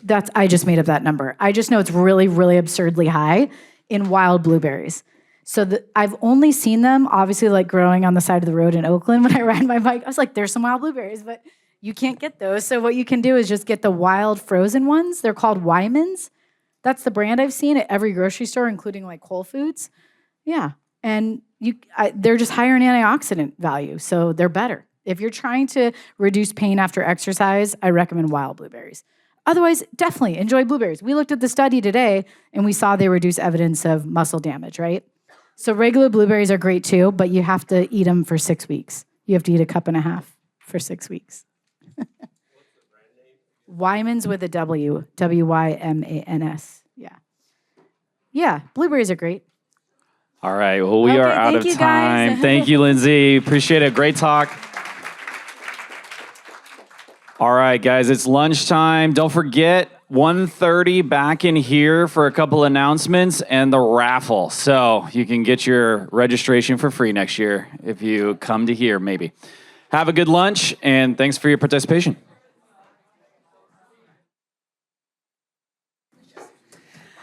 All right, we are going to kick the afternoon off with a panel of cases. We have a dynamic group of sports medicine providers who are going to talk and debate a few cases, and I would like to first introduce them. So, all right, let's see if I can find, okay.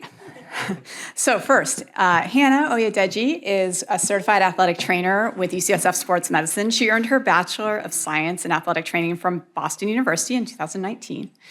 She joined UCSF Sports Medicine in 2022 and has been the head athletic trainer at Urban High School, where she's been instrumental in advancing injury prevention, functional movement training, and concussion education within the athletic community at Urban. Hannah also works side by side with us in sports medicine clinic at the UCSF Orthopaedic Institute. And her favorite part of this is teaching McConnell taping to all of my patients. I might have made that up. Next up is Nina Freitas. Nina is a UCSF physical therapist who was an undergrad at UCLA, go Bruins, and did PT school at Mass General. She's an amazing sports PT who also has expertise in sports concussion. She's also a clinician in our UCSF Women's Sports Medicine Center, as well as the physical therapist for the Oakland Roots. She has experience both in the clinic and on the sideline, and I'm really excited to hear her perspective on these clinical cases. Welcome, Nina. Next up is Cindy Chang. Dr. Chang is a primary care sports medicine physician who's a UCSF professor emerita in our Division of Primary Care Sports Medicine. She's the founder of our UCSF Primary Care Sports Medicine Fellowship and is a key mentor for our fellow and our faculty. She's chief medical officer for the National Women's Soccer League. She's a team physician for U.S. Rowing, and she's past president of the American Medical Society for Sports Medicine. Dr. Chang's on a variety of committees, both locally and nationally, to improve the physical and mental health of athletes at all levels, and she's the perfect person to join this panel and bring her expertise to our challenging cases in sports medicine. And lastly, I'll introduce Dr. Michael Davies. So Dr. Michael Davies is an assistant professor in the UCSF Department of Orthopedic Surgery who specializes in sports medicine and shoulder surgery. Dr. Davies was a UCSF medical student and orthopedic surgery resident. He did fellowship in sports medicine and shoulder surgery at the Hospital for Special Surgery in New York. We're fortunate that Dr. Davies returned to join our team at UCSF Sports. He cares for patients both at the UCSF Orthopedic Institute as well as Zuckerberg San Francisco General Hospital. He's currently our team doctor at Lincoln High School and is also an accomplished researcher focusing on the role of stem cells in tissue regeneration. So from here, I'll turn it over to the panel and welcome Dr. Chang to the podium. Please welcome our speakers. Thank you, Dr. Center, for that kind introduction. All right, these are my disclosures. None of them reflect the organizations with whom I belong. Here's our history and physical exam. 13-year-old high school student presented to the ED in mid-July, worsening upper left abdominal pain, had been swimming in a mountain lake for the past 3 days, has sickle cell disease since the age of 5, but has not needed hospitalizations and no blood transfusions. On physical exam, was afebrile, was tender palpation in the left upper quadrant with spleen tip palpable 4 centimeters below the rib cage, the costal margin at the level of the umbilicus. And for those of you, just a quick review, labs and imaging. Hemoglobin was 8.6. His baseline, the last time it was drawn, was 10.8, so greater than 2 gram per deciliter drop. Platelets were low at 74,000. Retic count, a measurement of immature red blood cells, was 0.159. You can see the normal range there. And the hemoglobin electrophoresis was 49% HbS, 42% HbC, and 3.6% HbA. So ponder that. Ultrasound imaging had splenomegaly, 18 centimeters. Normal is less than 12. And no identifiable vascularity compatible with a splenic infarct. I will say that a lot of the guidelines in terms of, when we do PFTs, when we have imaging norms, et cetera, is usually based on a largely demographic of Caucasians, right? I mean, if you think about how some of these numbers were done. And, African-American, Americans have a smaller spleen size normative relative to, for example, Caucasians, and this is independent of body size. So just kind of keep that in mind when you're looking at norms. So the diagnosis was acute splenic sequestration crisis, for which he was admitted, IV fluids, morphine for pain. And during the hospital course, the spleen remained enlarged, everything else improved. And he basically announced that he wants to play high school football, and therefore he wants his spleen removed. So the question here is, what is not a potential risk of a splenectomy? The first, you think, what? You want your spleen removed? What does a spleen do? So what is not a potential risk of a splenectomy? And I don't believe this is on HOVA, but it is. Holy macaroni, technology.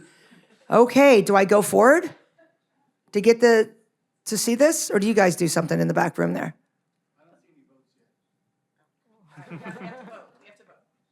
If you don't know, just guess. It doesn't matter. We don't know. It's anonymized. This is the beauty of it. It's anonymized, everyone. Okay, the votes are coming in. Votes are coming in. We've got 13. Survey says. Ha. This is awesome. Okay, well, the correct answer is low white blood count. All right, do I go back? Do you guys go back? Okay, so the goal here is shared decision-making, right? I mean, in the end, we'll talk about this briefly, but when we talk about the pros and cons, risks and benefits of having any type of injection, intervention, procedure, and even medication management, you have to talk to your patients about this, like risks, what are the side effects, et cetera. This is all shared decision-making. So the goal is, and you guys all know this, but it's only recently entered into sports medicine. It used to be very patriarchal in terms of this is, no, you can't, you're not clear to participate. And now it's definitely leaned towards more, let's talk about this. So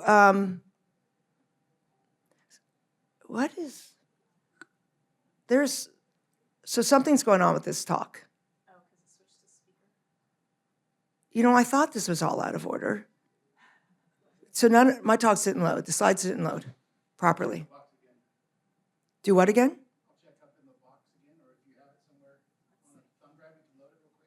Okay, so what we're going to do is jump to the next case, because this is throwing me off a bit. I'm going to check with you, and let's just jump to the next case, okay? Because I was like, there's something wrong. This working? Perfect. Okay, so while we get this hooked up, so we talk about the quadrants of the abdomen, and it's really important to know kind of the internal organs and where everything's located, right? So you've got that left upper quadrant, and your spleen is under there, and it should be protected by the rib cage. And then you have your liver of your right upper quadrant, and it should be protected by the rib cage. And it's similar with your, kidneys, right? When you think about trauma, sports-related stuff. So important to know that if that spleen is exposed and this young man wants to play football, then the question is, if he ruptures his spleen, what's the danger there? So he's saying, if my spleen remains enlarged, my whole goal is to, oh God, hang on. Hang on, let me get to my talk, as opposed to what's currently showing on my screen, which is funny. Okay, are we ready to presenter view? Oh, sweet. All right, let's see how this works. This still works? Okay, that's not showing up, but that's okay. I've got it. Oh, I'll just do this. Perfect, okay. All right, so you kind of can see what sits there, right? So the protection, so essentially he's saying, if my spleen's gonna stay exposed, I would definitely want to get it removed, right? So these were the labs, we already went through that. When you look at this, so the upper right is the HBB, the beta globin on that hemoglobin, right? That's normal. And people that have HbA, they have two of these genes, right? This is the gene that, for the genotype, which is normal there. Someone that's got hemoglobin AS, which is sickle cell trait, a normal, right? An A globin versus, along with the sickle. So what happens is there's a substitution, and with that substitution causes the sickle, the valine instead of the glutamine, and you end up getting hemoglobin that is actually has that sickling polymerization, right? It polymers, it sickles in certain conditions. For example, hypoxia. And so that is the sickle cell trait, which we treat these athletes like every other athlete, they can do any activity they want. When you have a hemoglobin C, okay, so the top part is sickle cell anemia, SCA, that's what sickle cell anemia, you've got two valines, this is your sickle cell anemia, are those patients that have crises a lot. It's really debilitating disease for most people that have sickle cell anemia. There's some wonderful genetic type of now interventions that are happening, but essentially we don't see a lot of patients with sickle cell anemia in contact sports or high-level competitive sports. And then someone that has hemoglobin SC. C is a different type of hemoglobin, but hemoglobin SC, you can see that there's a lysine. So it's a little bit different type of transfer that happens. It is theoretically a lesser issue having this type of sickle cell disease than sickle cell anemia, but it's variable. It certainly is a variable, and you can have as many crises or you can have minimal crises. So I don't know, but question, has anyone had a patient that's had sickle cell hemoglobin SC? Right, okay, that's why this is a great case. Okay, so, and you can see here, this is, we love drawing these out, but this is certainly how someone can have a trait versus hemoglobin SC and hemoglobin C. So in this case, the spleen, this is an example of a splenic infarct, which is, you can see this wedge-shaped hypoechoic area up there where the arrow is, but he didn't have any indication of that on his ultrasound. Yes, thank you. All right, so again, we already went through this, we already did this. Majority of you guys didn't get this right, but it's okay. This is the learning part. And then shared decision making. Would you recommend a splenectomy so that he could play high school football? How many say yes? Let's talk to the panel. Panel, we have an athletic trainer, physical therapist, and an orthopedic surgeon, all who cover sports. They're coming to you for trusted advice because they love you guys. Yeah, I'll start. So in this case, I would probably not recommend it just because I don't have a lot of background in spleen or sickle cell. I feel like I would get the symptomatic athlete and then I would refer. Similarly, I also don't have spleen knowledge / experience, and I'm not a surgeon. But, having knowledge that they have sickle cell, if this was a patient that was coming into PT, what we would want to do is be looking at their exercise intolerance and using like an RPE scale and evaluating what their response was to exercise. And I think that's a good baseline of, they just had a hospital course. We all know how quickly you get deconditioned after a hospital stay. So the first part would be looking at what happens when we just escalate them cardiovascularly, and then it's a shared decision-making process with their rheumatologists and their sports medicine provider and their surgeons, et cetera, and go from there. Yeah, so as an orthopedic surgeon, I also don't perform splenectomies. I leave that to the general surgeons. But I will say, what Nina highlighted is absolutely correct, which is this is really, a shared decision-making based discussion. So there, as this highlights, there are real medical implications to being, asplenic, essentially, not having your spleen. And those include, increased risk of infection to certain bugs in particular, everything up here except for low white blood cell count. And these are lifelong implications, So I think it's important to really discuss with this young athlete what their ultimate goals are, as they relate to sport and what can be accomplished, with and without undergoing this pretty drastic surgery. And it's not something that, I would recommend for, certainly your average high school football player. And I don't know either. So I consulted a hematologist, right? He had a hematologist, hadn't seen the hematologist for a while, but you have to involve the members of the team, know your scope of practice, know what you feel comfortable with, and we involved other members of the team. So I'm looking at these risks of a splenectomy, right? But then I started looking at the latest literature because you know what? That was my first patient with hemoglobin SC. I had never seen it before, which is why I love medicine, right? We're always learning. So this is the shared decision-making slide that you had seen earlier. This is really, really important. And in the end, I wanted to put this chart up. So this is really important. This is the differences between sickle cell trait, hemoglobin SC, and sickle cell anemia. So you look in here, the crises is much lower for hemoglobin SC than for sickle cell anemia, like 50%, half of it. Splenomegaly, you're going to have 50% by adulthood, but in sickle cell anemia, what happens, right? An autosplenectomy happens in sickle cell anemia. So you usually don't have that issue in someone with sickle cell anemia, but they have a lot more morbidity with sickle cell anemia. And exercise, you can read that as well. But for athletics participation, you can see here 4 reported cases in the NCAA, only 4. I never had any at Cal when I was a head team physician there. But sickle cell anemia rarely compete, and life expectancy, sickle cell trait, everything for sickle cell trait. We have Division I athletes, we have elite professional athletes. In the NWSL, we do too as well. But in hemoglobin SC, the life expectancy is lower than average, and then certainly in sickle cell anemia. And again, those numbers are changing.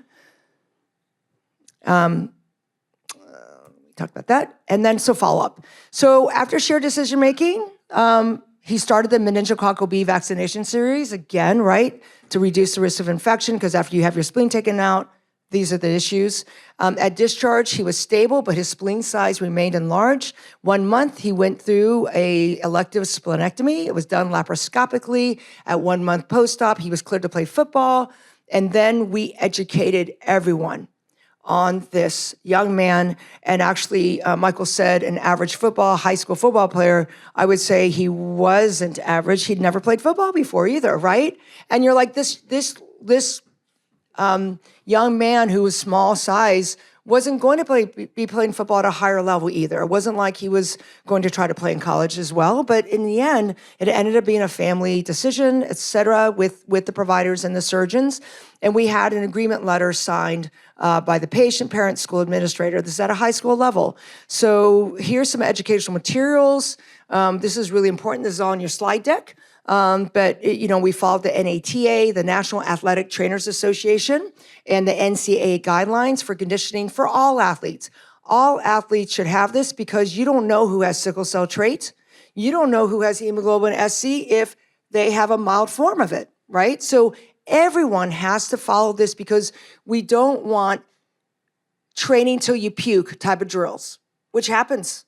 It still happens, especially with the old school coaches, right? Run, run, run. You're not running hard enough. Keep running, et cetera. That is what's going to lead to problems with those with sickle cell trait and sickle cell disease.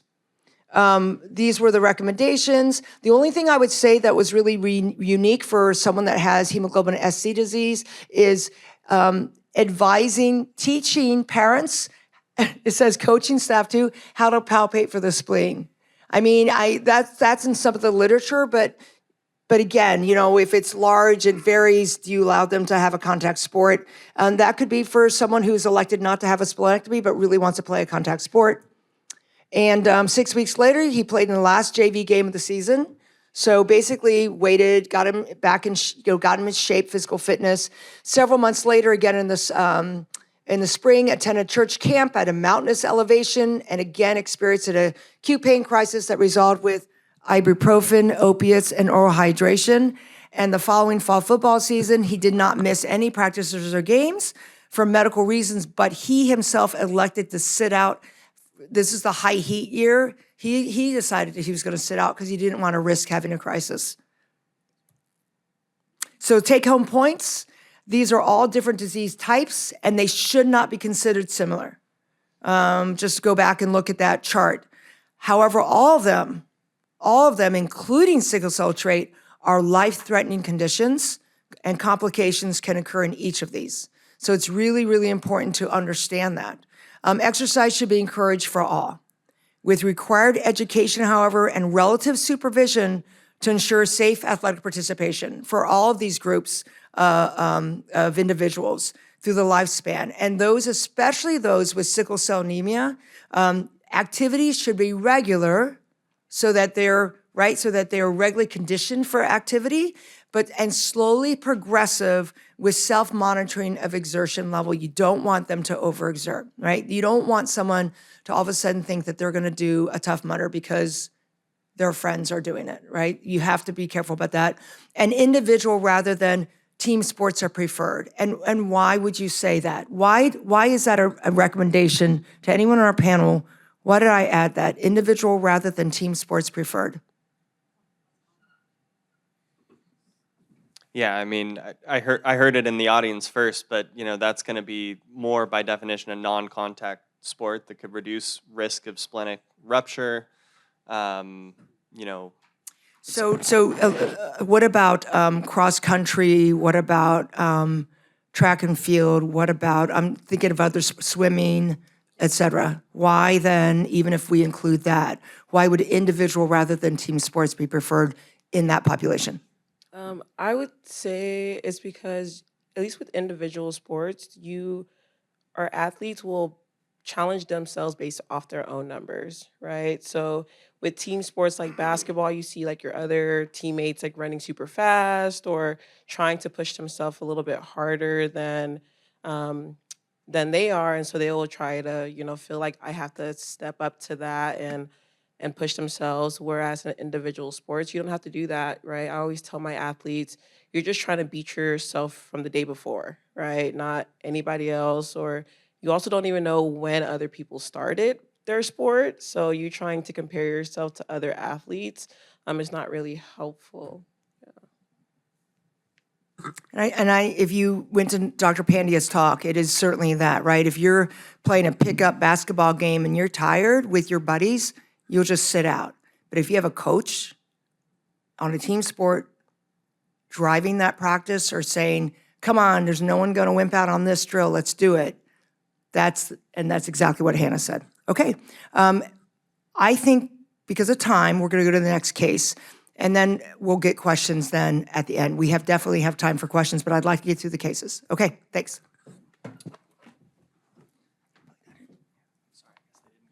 it's okay. It's okay.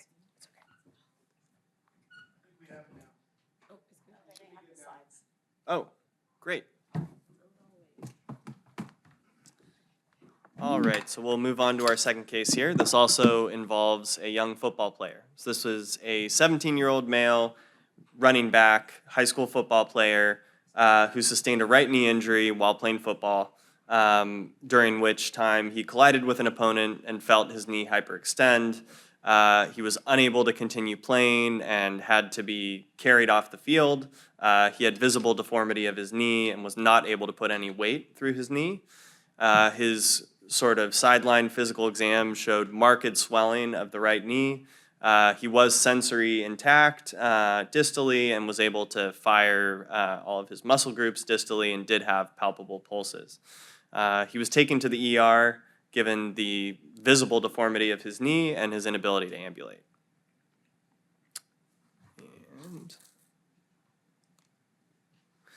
And so this is not a radiology conference, but I was hoping someone in our audience here might be able to just comment on what they see on these x-rays here. Anyone? I'll give you a hint, it's a knee.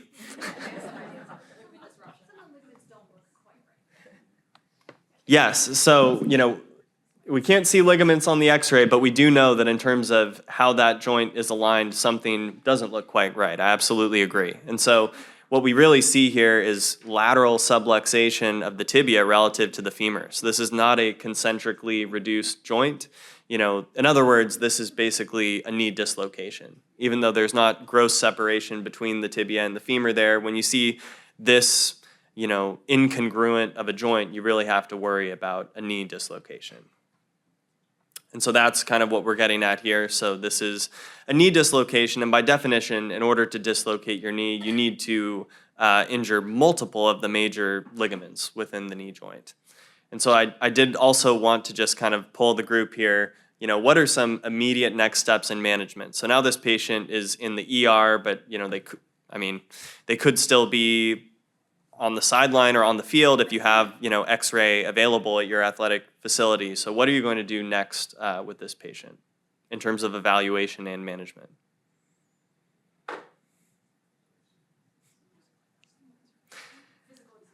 Great. Yeah. So in terms of physical exam, and what are sort of the most urgent things that you're looking for or really worried about in this acute setting with, we'll say, a knee dislocation? Exactly. Yeah. So it really comes down to the neurovascular status, particularly the vascular status, because these types of multiligamentous knee injuries are associated with a very high rate of vascular and nerve injury. And so one very important exam maneuver to perform in the acute setting on these patients with these types of injuries is the ankle brachial index. So I'm not sure if folks are familiar with that here, but that's basically just you take your blood pressure cuff and you measure essentially the wait for kind of return of pulse at the ankle compared to at the level of the wrist with the blood pressure cuff around the arm. You calculate your pressure ratio there, and basically what you're looking is something that is above 0.9 or so. And if you're less than 0.9 for your ankle brachial index, you certainly have to be worried about some degree of vascular injury associated with these. So this patient got an urgent MRI given concern for multiligamentous knee injury, and I will just comment that by this point the knee is concentrically reduced, so that was able to be done closed in the operating room.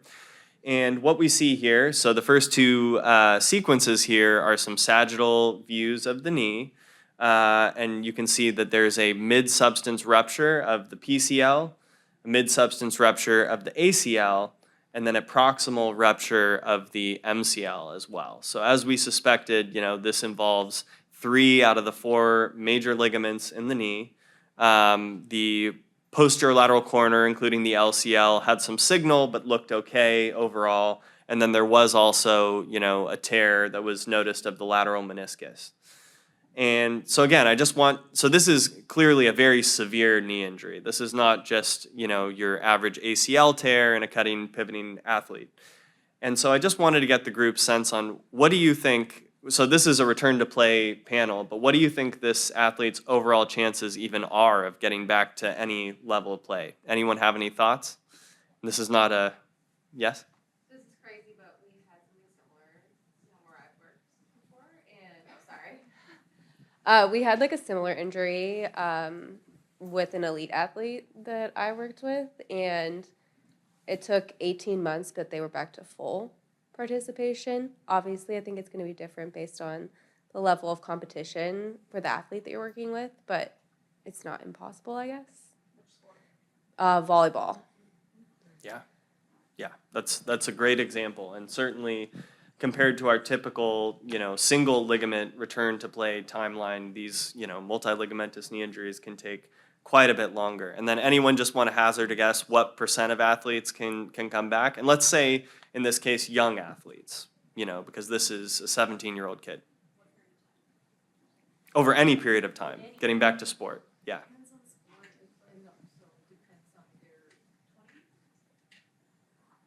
I heard 20%.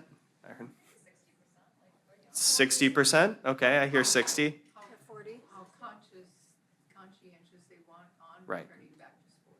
Right. They may not want to after that. Right.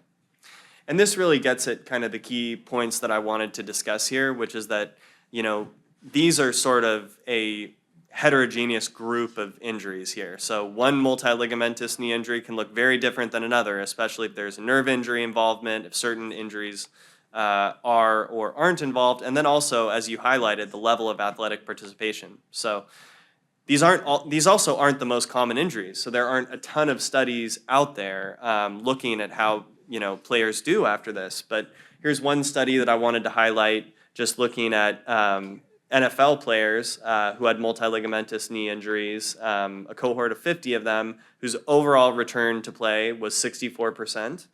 And one thing that this study did point out is that which ligaments you injure does really have a bearing on how well these patients can do getting back to play. So patients who had ACL and MCL tears, which coincidentally are the most common combination of multiligamentous knee injuries, had a return to play rate of around 70%, while players who had involvement of their PCL or the posterior lateral corner and LCL had a lower rate overall of 55%.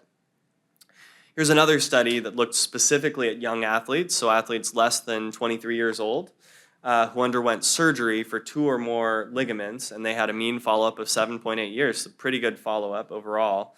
And they actually found overall in these young athletes a 90% return to sport, but here's the kicker, only 43% return to their pre-injury level. And this kind of gets into really the limitations in using return to sport as an outcome measure for a lot of these studies, because it's kind of a vague category, but it's something that we can do for the purposes of clinical research, to document. But overall, less than 50% return to pre-injury level. Some of the predictive factors on how these players did was whether or not they actually played a cutting and pivoting sport. So you can imagine your knee ligaments are the most under stress in cutting and pivoting type activities.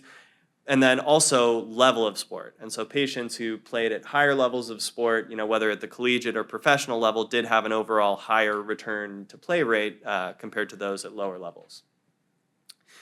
So for this particular patient, he ended up going to the operating room about 8 weeks or so, 6 weeks I think, after his original injury. We performed a lateral meniscus repair, performed an ACL reconstruction with quad autograft, as well as a double bundle PCL reconstruction. And you can just see a fluoroscopic shot on the right there, just kind of showing the suspensory hardware that he has as a result of this. And he's still actually fairly short out from surgery, so still kind of in that phase 1 of physical therapy where he's protecting his weight bearing. We haven't allowed, unrestricted range of motion yet. But at this point, I really kind of wanted to open things up. And let's see, is this? Okay, good. I can go back. So at this point, I wanted to kind of open things up to our panel, and I wanted to start with Nina, our physical therapist here, and just ask you, Nina, in your experience, how does the involvement of the PCL or posterolateral corner, I guess you could maybe touch on those separately, affect what you see in terms of overall timeline for rehabilitation, and then what rate of these athletes really return to sport at the same level? Yeah, so it really slows things down, as you can imagine. So your PCL, if you get it repaired versus if it's non-op, that's gonna impact what our movement restrictions are, especially early or post-op. We don't wanna have too much hamstring activation early post-op because that's gonna tug on the tibia posteriorly and stress that graft. So a lot of these patients, again, have a little bit more strict range of motion and muscle activation in the first 6 weeks. And they also tend to have a different weight-bearing status. And then what I see in particular, just in terms of quad activation, even if the PCL is repaired, there might be a really slight displacement posteriorly, and sometimes it's harder for people to activate their quads, or they end up with a little bit more anterior knee pain while they're activating their quads. And so keeping in mind, in this case, they also had a quad autograft, so that's gonna impact that quad activation even more. So ultimately, things that we might see in a single ligament case, or even like an ACL plus an MCL injury, or even ACL plus meniscus, that's going to be a lot faster return to sport than something that involves our PCL. I also would say, I've had a couple multi-ligamentous cases where there's also been nerve involvement. And if there's any sort of nerve or neurovascular involvement, again, that might look really different for what they return back to. And they might not be getting back to that football or whatnot, but getting back to, again, maybe running or doing swimming as a sport. I guess I'll pass this to Hannah to see what she has to say for when these patients get closer to their on-the-field time. Yeah. I'm interested to hear Hannah's thoughts on that, but I also was going to ask Hannah, as someone who works with young athletes who play football in particular, have you noticed any differences based on position or any other factors like that in terms of who can get back sooner, who has the hardest time after these types of ligamentous knee injuries? Ooh, that's a loaded question. I do not have football at Urban, thank goodness. But I think I heard someone say it's kind of important to see what the athlete wants to get back to, and then the demand on the sport, right? So it is important to think about like their position, if they want to be, we have flag football, so I guess I can try to talk about that. We did have an athlete who had a multi-leg injury, who was a running back and moved to quarterback because it was like less so, and then we had this whole conversation with like the D-line or to like protect your quarterback because he had this old injury. And so there's just a lot of things to think about with that. But really just depends on if the athlete wants to go back to that specific sport or that specific position. And I think I have a lot of conversations with my athletes about what are like short-term goals and long-term goals. And in the high school setting, the season is very short. They don't really have a lot of time. Like, you're telling an athlete they're out for like 3 months, and that's kind of their entire season for high school sports. So kind of having that conversation of, okay, we're out this year, but what about next year? And then after high school, what does that look like for you? And so a lot of discussion just on what their identity is in sports at that point. Thank you. Then my question for Cindy was, as a team physician, that these can be career-ending and certainly career-altering injuries. So how do you have that conversation with players acutely after the injury versus during their rehabilitation process, and just kind of, counsel them in that respect? I think, so one of the things that athletes never want to hear is bad news right away. So the reason I say that is we kind of talked about informed consent, right? And, I have had athletes who have gone in to talk about repair of ligaments, and they're told right away, but your rate of return based on data is going to be this much of a percentage. They don't like to hear that, right? They don't like to hear that. And what they want is they want to go someplace else and go to see a surgeon who's going to tell them great news. I mean, and that is that's just their mentality with the higher level athletes. Okay, now it seems like we're speaking out of both sides of our mouth, right? But I do think that the most important thing is educating them on what exactly they injured and what that ligament or what that body part does. Because they've got to start thinking about how does this injury relate to what I want to come back to do? And you start that process about that, and you start the process in terms of how you're going to manage them short term now. Because surgery, sometimes you have to do it urgently, surgeries, and sometimes you can wait, right? And so depending on what type of surgery you're doing, it depends on how much time you have to let them absorb this trauma that just happened to them. So I seem like I'm going around, Michael, I'm sorry. So I guess in the end, you got to know your patient. You've got to feel them out. You've got to get a sense of where they're at.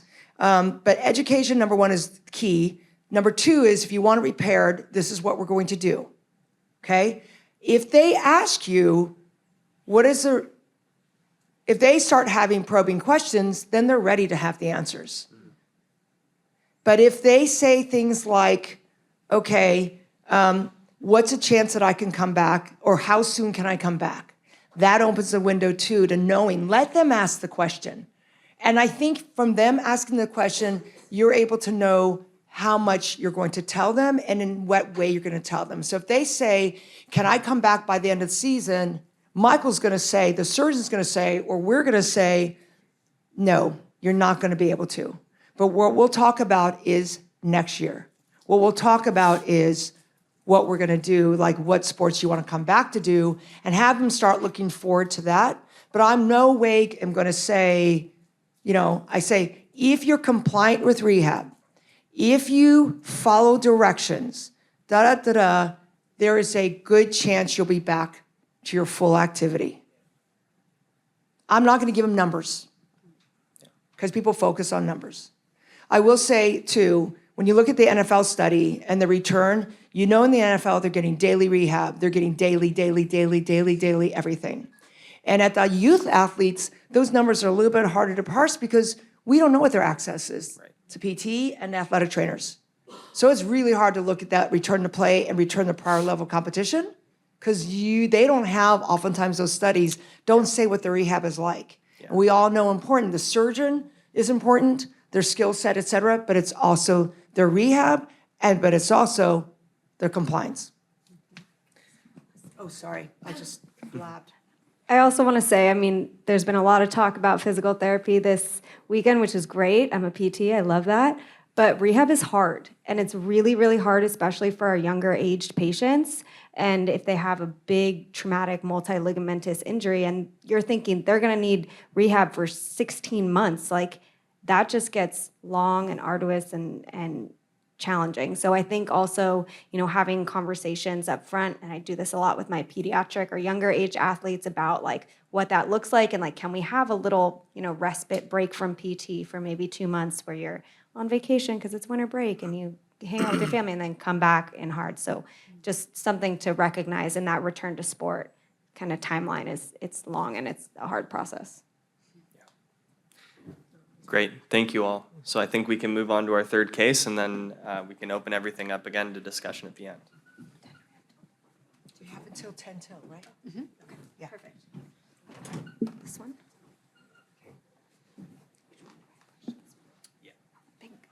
I pushed the big green button, you guys. Shocking.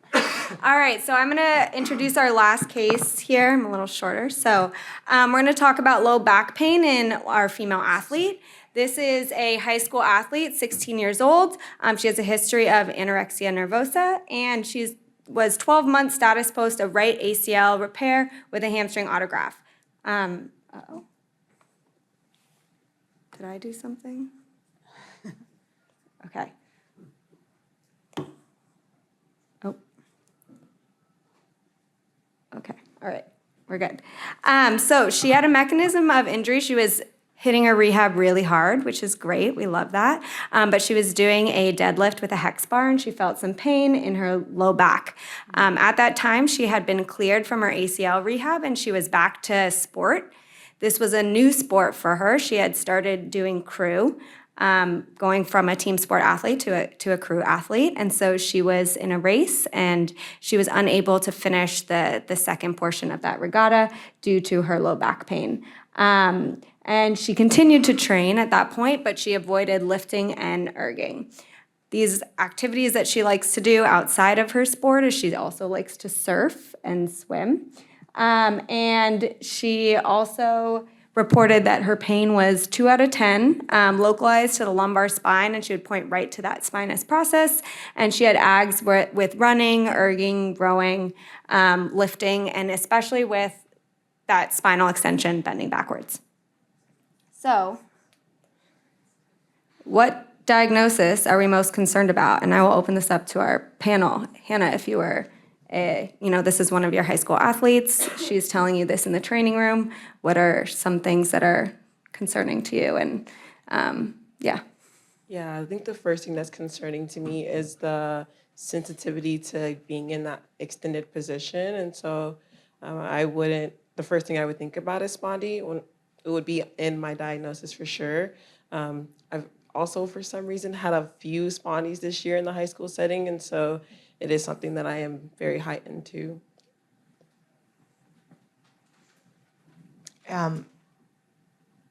Yeah, agree with Hannah. Spondy is spondylolysis or stress fracture in the posterior pars interarticularis of the spine of the vertebrae is what that refers to. Certainly someone who's had a history of anorexia nervosa, which is kind of great that that was disclosed. And oftentimes, though, people aren't going to disclose that. And so if you have a high index of suspicion for a stress fracture, those are the types of questions you start to ask, like, what's your diet like? Again, knowing your athlete, soft questions initially. If you ask right away, like, have you had an eating disorder? They may clam up, especially if they're embarrassed about it, because a lot of people are. So really getting that out, but certainly knowing that they have a history of an eating disorder puts that index of suspicion higher for a stress fracture. I completely agree. And it's both the history of the eating disorder and also, the athletic activities here as well. So the repetitive motions involved in participating in crew as well would certainly put her at risk for that with the repetitive extension. So yeah, that's what I would be worried about too. And if we look at what was examined with this patient, our panel was spot on. Well done, panel. So things that we want to consider are bone health, right? Like this patient did disclose that she had a disordered eating, and what does her DEXA look like? What does her bone health look like? I think also, to keep in mind, she does have a past surgical history, and she had a really robust return post ACL. But she was doing a different sport and then switched sports. Unclear what the motivation for that was. But some of the lifts that she was doing maybe were initiated in that rehab plan. The second thing to keep in mind, or third thing to keep in mind, is that she also was hypermobile. I used a Baton score, which is just a general screening for connective tissue hypermobility that looks at a couple of different conditions.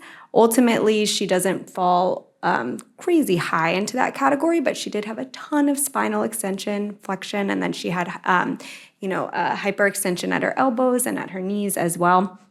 And so she was just overall a little bit less stable in her spine than we would like to see. And then the last thing that I think really we've touched on is kind of a biomechanical sport demand. So if we think of something like rowing and a new rower, I don't know, how many people here have done crew or used an erg machine? because I am not a crew athlete and I have used an erg machine, and I must say that I think it is a very hard sport to have good form with. It's also a really repetitive sport. We think a lot about running as a repetitive sport, but crew is a very repetitive motion that you have. And then on top of that, they're even selected like to a boat side, right? So you might be seeing somebody that's only on the left side of the boat. And that plays a huge part in what we're looking at, because this patient is going into that repetitive extension all the time. And although that's not the mechanism of injury, that can certainly play a part in maybe why she was more fatigued when she went into the lift or whatnot. So what was found, this is an image of, we have an x-ray and then we have an MRI. And I wish I had a pointer because these arrows are slightly off, but if we look, there's some lucency in the bone right at that pars, but there's not a discrete fracture. So this isn't necessarily our typical spondylolysis. This is more of like bony edema into that area. And we had a really good conversation about this earlier, and Dr. Chang pointed out that we would classify it as a spondylolysis because we need to be able to code it somehow. If you also look at the DEXA results are pretty good. So there's nothing that stands out from like a bone health injury or issue, but it was nice because we were able to screen that as well.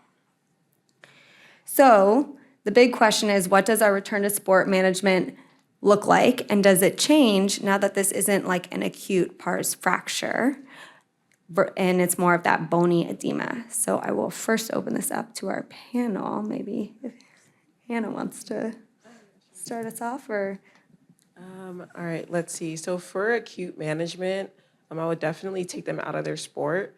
Bracing is really important. Getting them out of that hyperextended position is going to be really important as well. And also just, with being an athletic trainer, I'm also just waiting for their surgeon or their doctor to kind of tell me what their orders are, just so that I can also follow that through.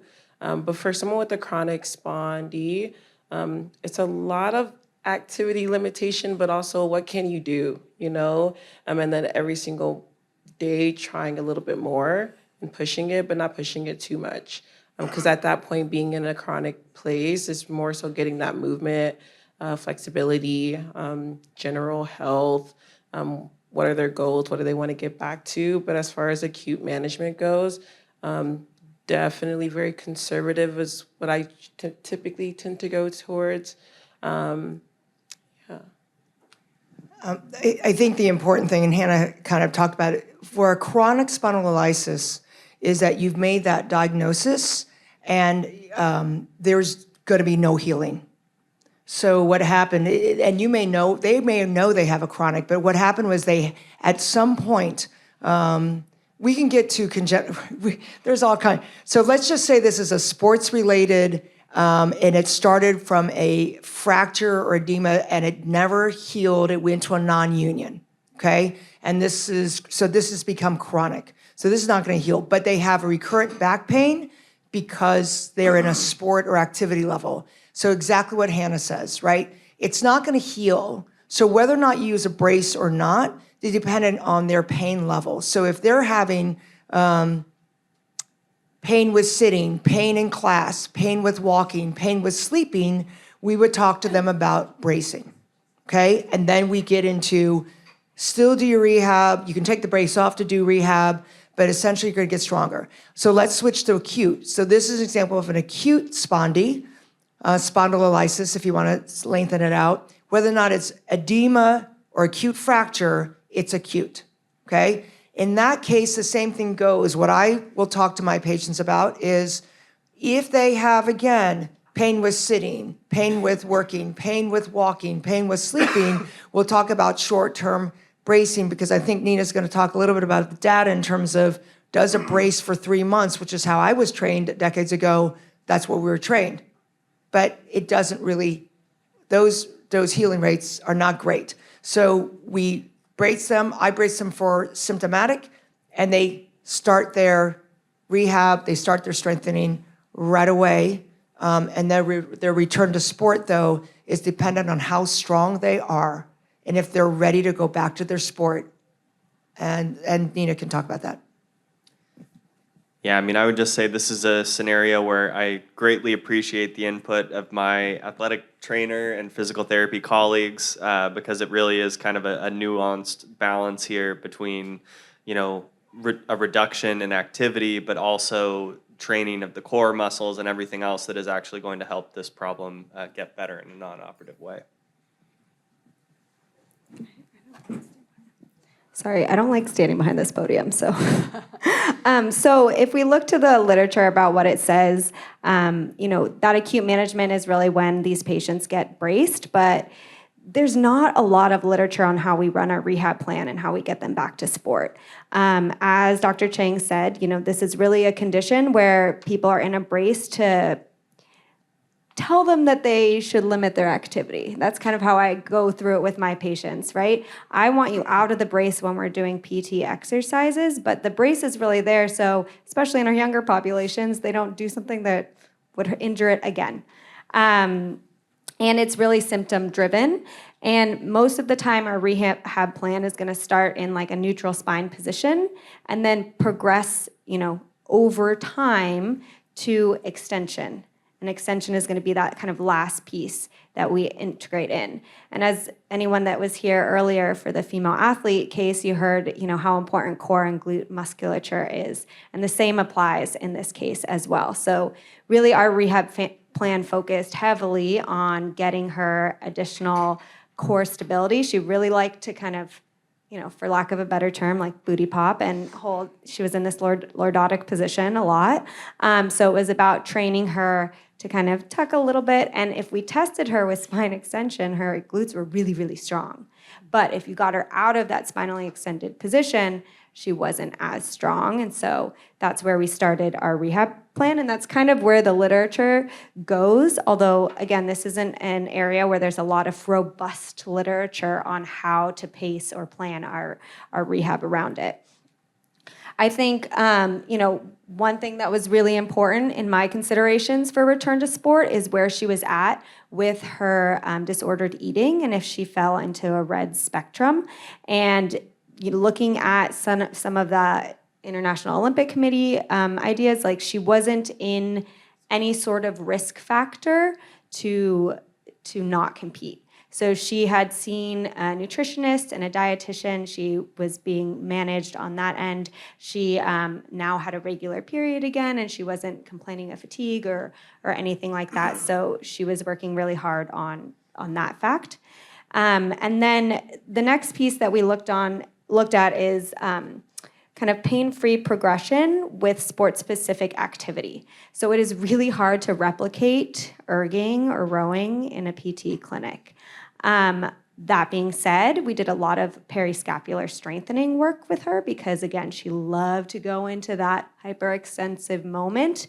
And so we were thinking about how we work on power from our legs and how we work on sort of, again, mid-trap, low-trap, to make sure that she has a right rowing form. And then I'm not a rowing coach, so we collaborated with her coaching staff to make sure that as she was pacing herself back, she had good form with that. And we used a 25% increase in work per week to pace her back to sport. And ultimately, a spoiler alert, she did really well. She got fully back to rowing, and she's actually going next year on to an East Coast school to row in college. So a success story there. But I wanted to just ask our panel. They have ideas. I just wanted to emphasize the importance of technique because in U.S. rowing, we don't see spondies. But these are elite athletes, right? They know how to row. And if you look even there on the erg, there's no extension, right? There's no really extension. Now, once they're on the boat, once they're on the water, then they've got the element of rotation, that adds into it as well. But when you're strong, it doesn't happen in your highly elite athletes. But in youth athletes that are learning how to row, this is a new rower. This is the problem. And there's so many people out there, and the coaches can't. The ratio is pretty high. So this is the issue, right? Is getting back because it doesn't help that they're going to return and be healed if they're going to go back to the same crappy form. So that really has to be keyly emphasized. I think the other thing I didn't mention is training years. So, she was newer at this sport, and that's something to keep in mind for load. Is, she kind of jumped full both feet into this sport because she was really excited to get back from her ACL, and she didn't have a lot of training years of experience. So that will affect her tissue's capacity to load in a specific way.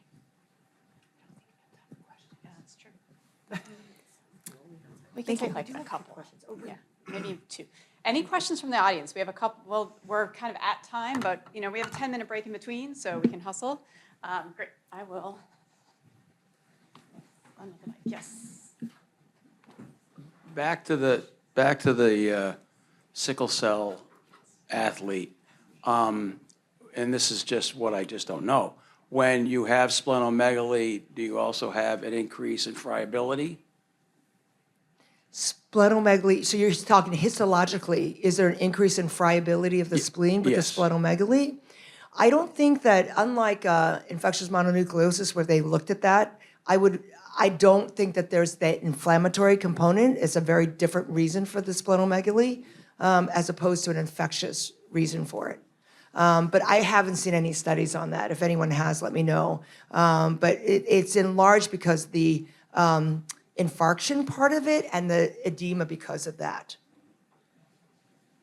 I guess I had a related question to that as well, which is far outside my knowledge as an orthopedic surgeon, or at least things that I wish I remembered better from medical school. But with hemoglobin SC in particular, do you know, are those patients considered functionally asplenic? So in other words, the splenectomy may not actually be making a huge difference in the risk that they are already at in terms of those infections and other things. Because I guess that would change my counseling of this patient of whether or not it's a good idea to have, a splenectomy or not in that football season if they're already going to need those additional vaccinations, antibiotic prophylaxis, everything else. So it's a spectrum because it's variable in the disease presentation. So because of the fact that he had splenomegaly and the fact that most of the SCs don't have auto splenectomies, that they are not functionally asplenic. But if they've had a lot of crises, that he certainly, or anyone with SC certainly could be asplenic. But I think that is certainly something that you can test and evaluate depending again, he presented at 14, but had never been hospitalized, had never needed transfusion, so he had a mild case, relatively, except that every time he went into altitude, or cold water, this is what happened. And we have athletes that won't play at high altitude. We have a new team in Denver, we NWSL, right? So we have a new team in Denver, and we have NFL players. We know of NFL players who won't play when they go to Denver, Mile High Stadium, because of their history with sickle cell trait, those with sickle cell trait. So you just have to, knowledge is power. Knowledge is power in terms of knowing what you, and this young man, we all felt really good, the athletic trainer and I felt really good about it because he had knowledge, more knowledge than he had been given up to the age of 14. And he had more knowledge now that he could control and know what his risk was. And that's why he pulled himself out of hot weather days for practices. All right. Well, thanks, everybody. Thanks for the great questions and the engagement. Let's give our panel a big round of applause. Thanks to the panel. You guys are awesome. And we will reconvene at 3 o'clock.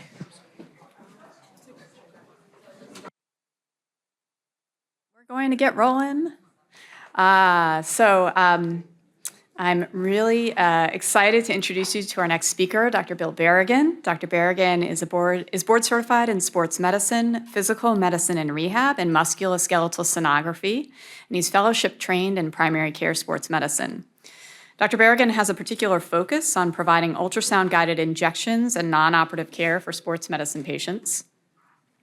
An avid researcher, Dr. Berrigan has done impactful work here at UCSF on evidence-based use of orthobiologics, particularly looking at what PRP is actually the best PRP, and he'll discuss that today.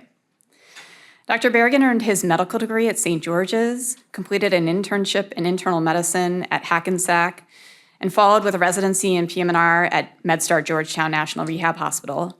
Dr. Berrigan then completed his fellowship training at Emory in primary care sports medicine.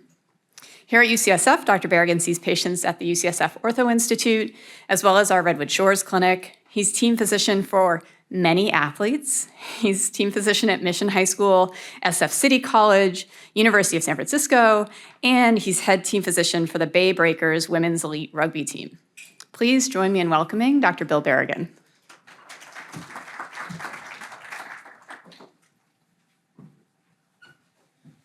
All right. Thanks, Carlin, for the introduction.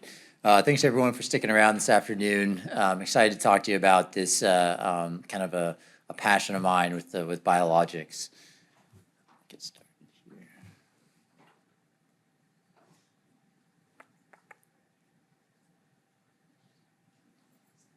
Just press the...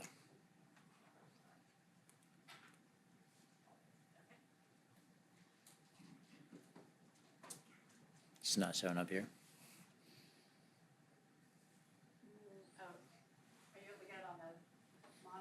Cool.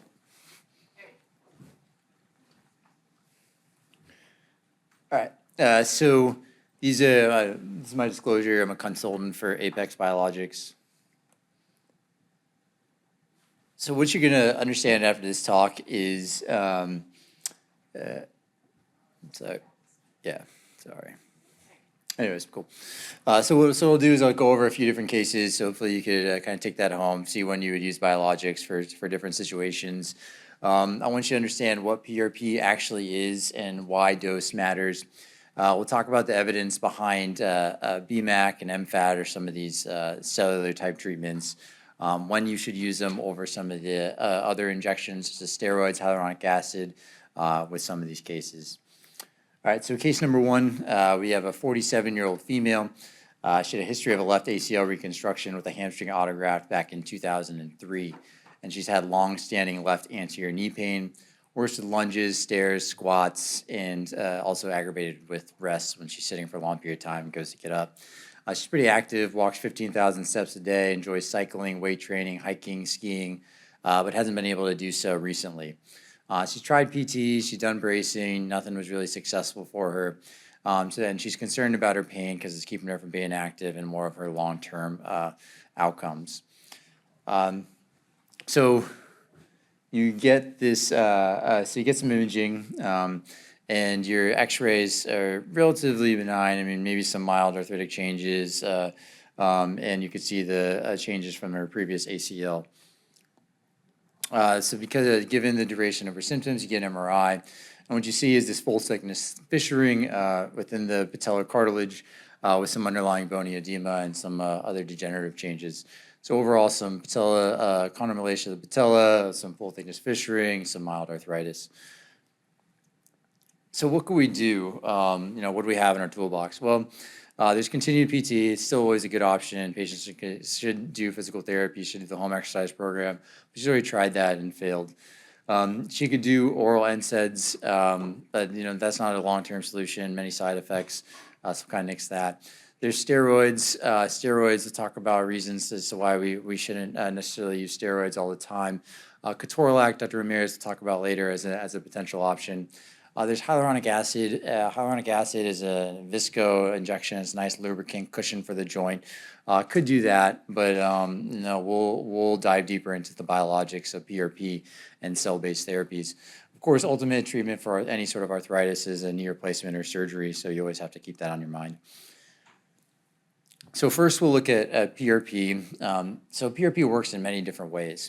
So one is it modulates inflammation, and it does this through different pathways such as NF-kappa B. It also works on angiogenesis and tissue repair through different growth factors such as VEGF and PDGF. It does act on different cellular signaling pathways leading to cell proliferation, and also does stem cell differentiation. And then we also look at the macrophages, and it does polarization more from the M1 to M2 subtype, which is just an anti-inflammatory portion. And the data preclinically show that this could be protective and disease modifying. These studies have shown decreased cartilage degeneration, increased cartilage thickness, reduced osteophytes, histological changes. And again, disease-modifying benefit in 68% of some basic science and 80% of those preclinical animal models. So you might wonder, so let's go to the basics of it. You know, how do you get PRP? And I'll just go over how we use it with our system here. There's multiple different systems out there. Usually, so you do a blood draw. It could be anywhere from 30 cc's, 60 cc's, 120, depending on what you're going to be injecting and the dose that you want to get. Then you transfer it to a tube. You counterbalance that into the centrifuge, spin that down once. The higher platelet yield systems will usually do a double spin system, although there are some single spin systems out there that do well too. So then once you spin it in the centrifuge, you're going to get this type of product, and then you'll get on the top is the yellow, that's your plasma, on the bottom is your red blood cells. In the middle, you see that reddish orange, that's called the buffy coat, where some of the cells are. So what you're going to do is you're going to take off the plasma layer, and then you're going to spin that again. And what you're left with is this platelet-type pellet with some of the other like leukocytes and everything down on the bottom, and the platelet-poor plasma up on the top. And then you resuspend that around, and then you get your platelet-rich plasma. And then so once you get your PRP, then you're ready to do your injection. We do all our injection under ultrasound guidance for the best, to try to get our best outcome. So that's what your PRP will usually look like, is this nice amber-looking color. So what's the evidence in the knee? Well, we have really robust evidence. So if you look up PRP and knee osteoarthritis in PubMed, you're going to get over 1,000 different articles out there. And a lot of them are systematic reviews and high-level trials. This just happens to be one of them that was published in AJSM recently. 1,900 patients, 10 of the 16 trials were level 1 evidence. And the conclusion was that PRP demonstrated a significant advantage over hyaluronic acid. And what was really interesting about this study is that they went into what was the strength of the evidence. And what they found is that there was more evidence for PRP for knee osteoarthritis than pretty much, or the majority of conditions in orthopedics, and also for more than many conditions in medicine alone, greater than 50% of conditions. Now, I'm more of a visual learner, so I want to know, like, what does this look like if my patient's going to get a PRP? What's their improvement? Are they going to get 100%? Are they going to feel back to normal, or is it just going to be a little bit? Well, this is the average, and I just took this from one trial. It was really well done by DiMartino, and they compared a leukocyte-rich to a leukocyte-poor product. Now, I'll spoil the ending by saying there's no difference between the leukocyte with the leukocyte-rich versus leukocyte-poor. But this is the improvement that you get, and this is looking at the IKDC, which is a functional measure for the knee. And you see it goes from about a 45 to a 60, so about a 33% improvement in your function with these treatments. This one was done by Beria out of Ohio State, and he compared a microfragmented adipose tissue product to platelet-rich plasma. Both of them did really well, and the A through E is showing the KOOS, which is this functional outcome measure, and we're seeing about a 35%-ish improvement in the KOOS over time. And then the F is your pain scale, and you see about a 70% improvement on the pain scale with the treatment. So it'd be wrong for me to say that all PRP works. As a matter of fact, there's many trials out there that show that PRP is ineffective, and you might be familiar with them. This is just one of them. It's called the RESTORE clinical trial. It's published in JAMA and well known, that said there was no difference compared to saline. So then you have to ask, like, why is that the case? You know, there's a lot of variability within PRP, and if you take one thing away from this talk, is that not all PRP is created the same. So there's leukocyte content, there's injection volume, there's the frequency of the injections, and ultimately a dose of the platelets. And this graph right here is showing all these different machines out there, as is published by Magellan. And the line at the bottom is 1, so you can see that some of them don't even pass 1. And that means that means some of the machines out there don't even give you a product that increases the platelet level above baseline. And that's a problem, and that's why you get a lot of this variability. And we published that this is an issue too, because, you know, if you look at the literature on knee osteoarthritis, we did a systematic review and found that all those studies that showed a positive response, meaning PRP is effective for knee osteoarthritis, use about an average of 5.5 billion platelets. But those that had a negative outcome used about 2.3 billion platelets, so about double the amount. And so we wanted to take this a step further, and we also performed a systematic review with a meta-analysis and a meta-regression analysis. And so what you're looking at up here is the forest plot on the left side. And what we divided characteristics in for the studies was it less than 5 billion platelets? Was it between 5 and 10 billion, which is in the middle? And on the bottom is greater than 10 billion platelets. And the only one that outperformed the controls for the WOMAC was the greater than 10 billion platelet group.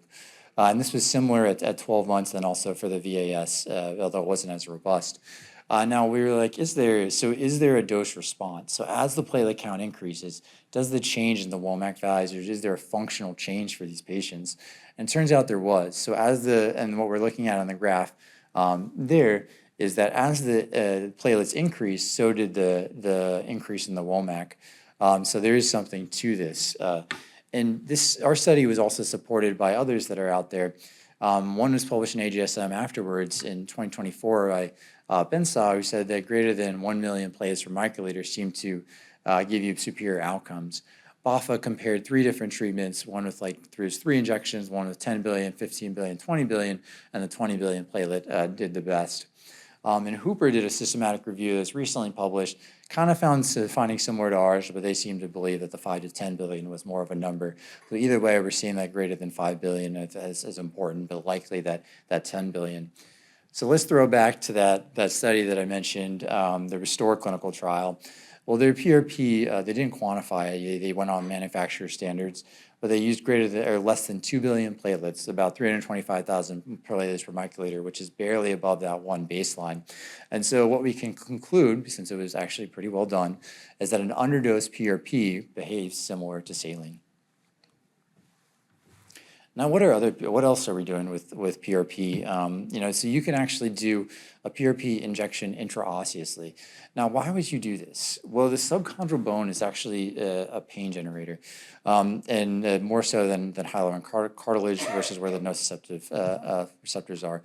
And so there's some studies that'll show like 6 to 13 times more likelihood to progress on to a total knee replacement within a 3-year period if there's some sort of underlying bony edema or subchondral edema. And so the question is then, can you actually inject or address that subchondral bone? And so this has been started to be studied, and Catalan was one of them, and showed a 55 to 67% responder rate for these more severe forms of osteoarthritis, KL3 to KL4.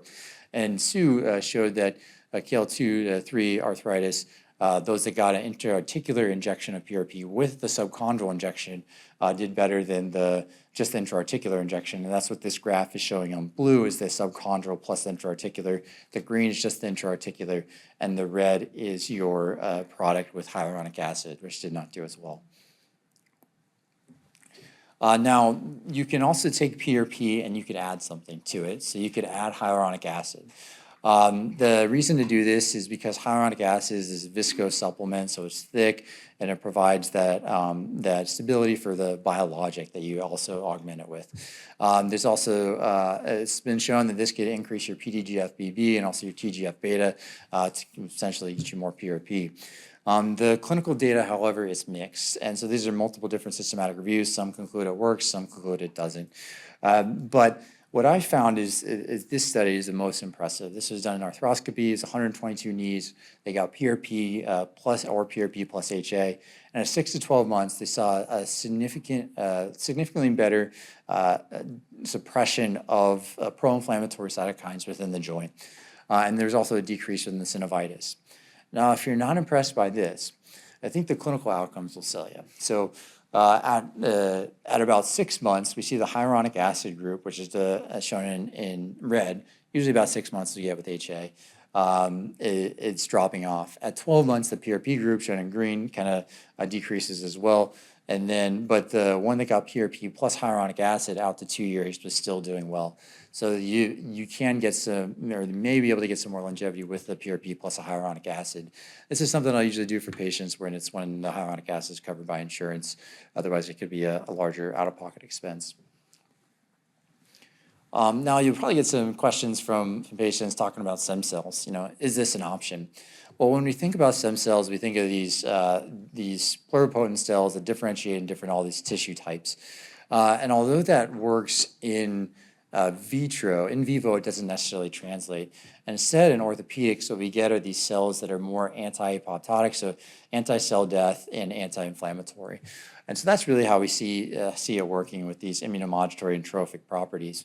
Now, there's a couple ways to get that within the United States. You could do it via fat, microfragmented adipose tissue. You could get it via bone marrow, but we can't do amniotic or umbilical cord products under the current regulations. So just know that. That's really important.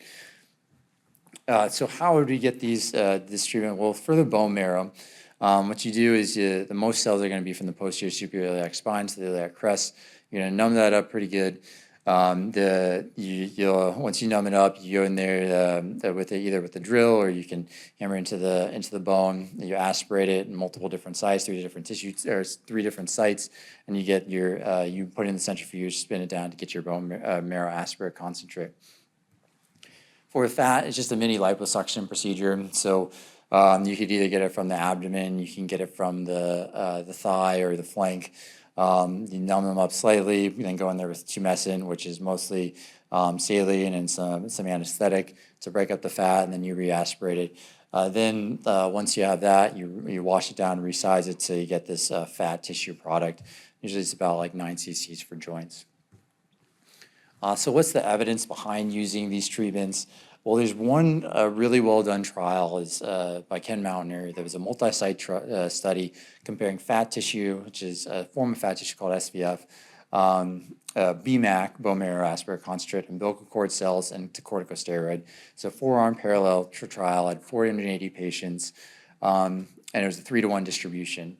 And shockingly, what it found is that there was no difference between corticosteroid. I don't know about you guys, but I've read a lot of studies that are on steroid. I've never really seen them have improvement out to a year. So it was a pretty interesting finding. But it should be noted that all of them did improve, and there's about a 30% improvement, so mostly meeting that MCID with all treatments. So Ken and his group decided to do some follow-up studies to look at the analysis, like why is this the case? Are there certain patients that will respond, some that won't? And this is a very busy slide. Well, I guess the next one's more busy than this. But they had 382 patients that had this follow-up, and they defined this responder as greater than 25%. And this is what I wanted to go over. So A is the responders. So if you look at BMAC had the most responders, followed by SVF, which is that fat, and then the umbilical cord and the corticosteroids. That's what A is showing. Now B is showing that females throughout all treatments actually responded better than males. And then when you go to C, we look at each treatment for male versus female, and everyone's doing pretty well in the BMAC, SVF, and the umbilical cord product. But the females had a very high responder rate to the corticosteroid. The males didn't, but the females did. So it's something interesting to point out, and that kind of changes, or it's might show you what the full data is that they initially found. D through F is demonstrating more of is there a change based on age?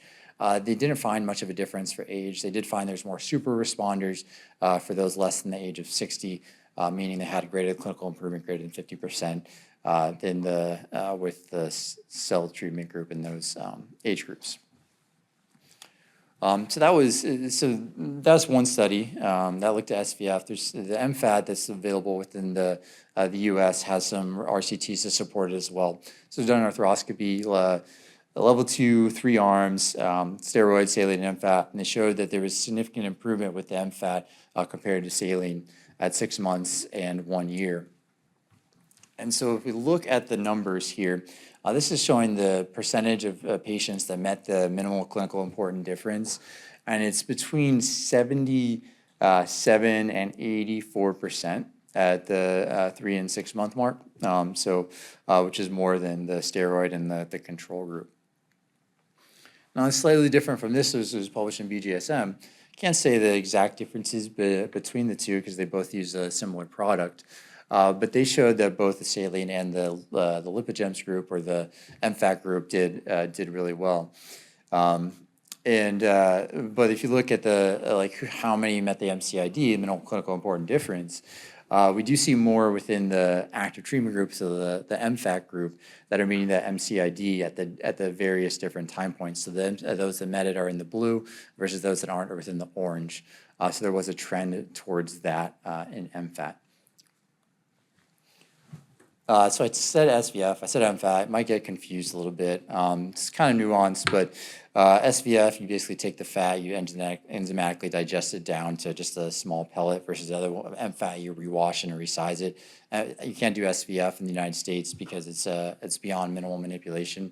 But anyways, I bring this up because the Mountaineer trial did use SVF. And there is a difference. MFAT might be do better long term because you keep that structural aspect versus kind of releasing all these cells and growth factors initially with the SVF. And so we see short term within that first 3 months, SVF did better than MFAT, but MFAT long term did pretty well. Now I spoke about PRP, I spoke about these MSCs, but is there anything that compares the two? And there are some trials out there. Most of them show that there's not much of a difference between that and PRP out to about 2 years when it's adequately dosed. Now, that being said, there are, we do have to know there are methodological flaws within some of these studies in terms of how they create the cells and the cell counts and numbers. Some of them did show the more severe forms of osteoarthritis benefited more from the cellular group than PRP. And there was also a couple of the trials showed a lower failure rate with it as well. And then if you look at the prospective and real-world data and speaking with clinicians in the field, most will show that you get more further out, 3, 4 years down the line, patients are still having some improvement with these other treatments. I mentioned intraosseous PRP, but what about intraosseous BMAC? This is, Hernagal has done a lot of work on this in Europe. He's done 2 randomized controlled trials with great follow-up out to 12 to 15 years. One group, in one study, they did a subchondral injection, and so intraosseous with a BMAC and intra-articular into the joint, comparing it to just an intra-articular injection. And at about that 12 to 15 year mark, 70% of patients in the intra-articular group had undergone a total knee arthroplasty, but only 20% in those that had the intraosseous plus the intra-articular group. And their outcomes out through about 2 years were better in the subchondral, so the intraosseous and intra-articular group. Now they also had a trial of 30 patients that were young, like in their 20s and 30s, I believe, with AVN and severe osteoarthritis from that, and they were either randomized to get a knee arthroplasty in one knee, or in the other knee they got a intraosseous injection. And those that had a knee arthroplasty about 12, 15 years down the line, again, they about 6 of them had a repeat surgery, and only 1 of them ended up going on to a total knee replacement. So there is some work for intraosseous BMAC. Now, what else is on the horizon? So if patients bring up something called A2M or protein concentrate, that's out there. It's basically the waste product of PRP. So you take all this the poor plasma and you start to use it because it actually has growth factors and different properties. So what A2M is a protease inhibitor. It inhibits matrix metalloproteinases and aggregases, which are detrimental to the joint. It also inhibits pro-inflammatory markers like IL-1 beta and TNF alpha. And so this can be used for recurrent effusions. It also has been used in like more professional athletes or high-level athletes as an alternative to steroid because you can get that anti-inflammatory effect pretty quickly, and they can go back to play within a couple of days. And so there's only one trial that kind of looked at steroid versus PRP versus this A2M product. It's only out to 3 months, but the first 2 weeks it performed similar to steroids, so that's why you can use it in these acute inflammatory responses. At 3 months, it was similar to the PRP. So we'll see what comes out of this. So this is my decision pathway for NEOA. If it's mild to moderate, usually use a high dose PRP, plus or minus the hyaluronic acid. If they don't respond to that, you can send on for a MFAT or BMAC consideration. If you get an MRI at any of this point, you see some chondral bony edema, then you could consider doing any of these intraosseous injections. If they have severe osteoarthritis and not a candidate for surgery, they don't want to undergo knee replacement, then again, you can consider an intraosseous injection if they want the best treatment, or you can just go to the stepwise approach, try the PRP, try the MSCs, and all of that as well. So what would you expect after all this? So they're going to go on this protocol. Usually for 3 days of relative rest. First week, they're just doing some like body weight exercises after first 2 weeks. And then after 2 weeks, they can start to do some progressive strengthening. And 4 weeks till they're good to go to do high impact activity, about 2 weeks before they're doing swimming and biking. So if we go back to the case, that patient that had the patellofemoral type pain. So I did 120 cc blood draw to be able to get a significant concentration and dose. I injected 7 cc's intraarticularly, and you could see that she did really well out through. We have 1 year outcomes here, and her pain was down to 1 at max, and she was back to all activity. So case number 2, I'll stick with the joint. 61-year-old female, left knee pain and swelling after a trip to Europe. She went on extensive walking and sustained a minor slip and wrench in the knee. She had a hyperextension-like sensation, anterolateral pain, right into the calf, and some affecting her ability to walk, hike, garden, strength train. She's tried PT, she tried a steroid injection, nothing seemed to work. So then you get an MRI, and then you notice that she has this anterior meniscus tear, or anterior tear of the lateral meniscus. You see that on sagittal and then also on the coronal, and she has some parameniscal fluid. And so these patients have options beyond surgery is the question, and there are. So there's one study, there's actually a couple studies, one by Kaminsky. This looked at 72 patients that looked at trephinate the meniscus, so go back and forth into the meniscus with a device, or you could do that with PRP. And they found that there was about a 50% failure rate with those that had PRP, meaning when they did a repeat MRI or if they did a repeat arthroscopy, there was actually healing of the meniscus in 50% of cases. That was only the case, it was a 70% failure rate with the trephination alone. These were all for horizontal tears, so it's important to note that.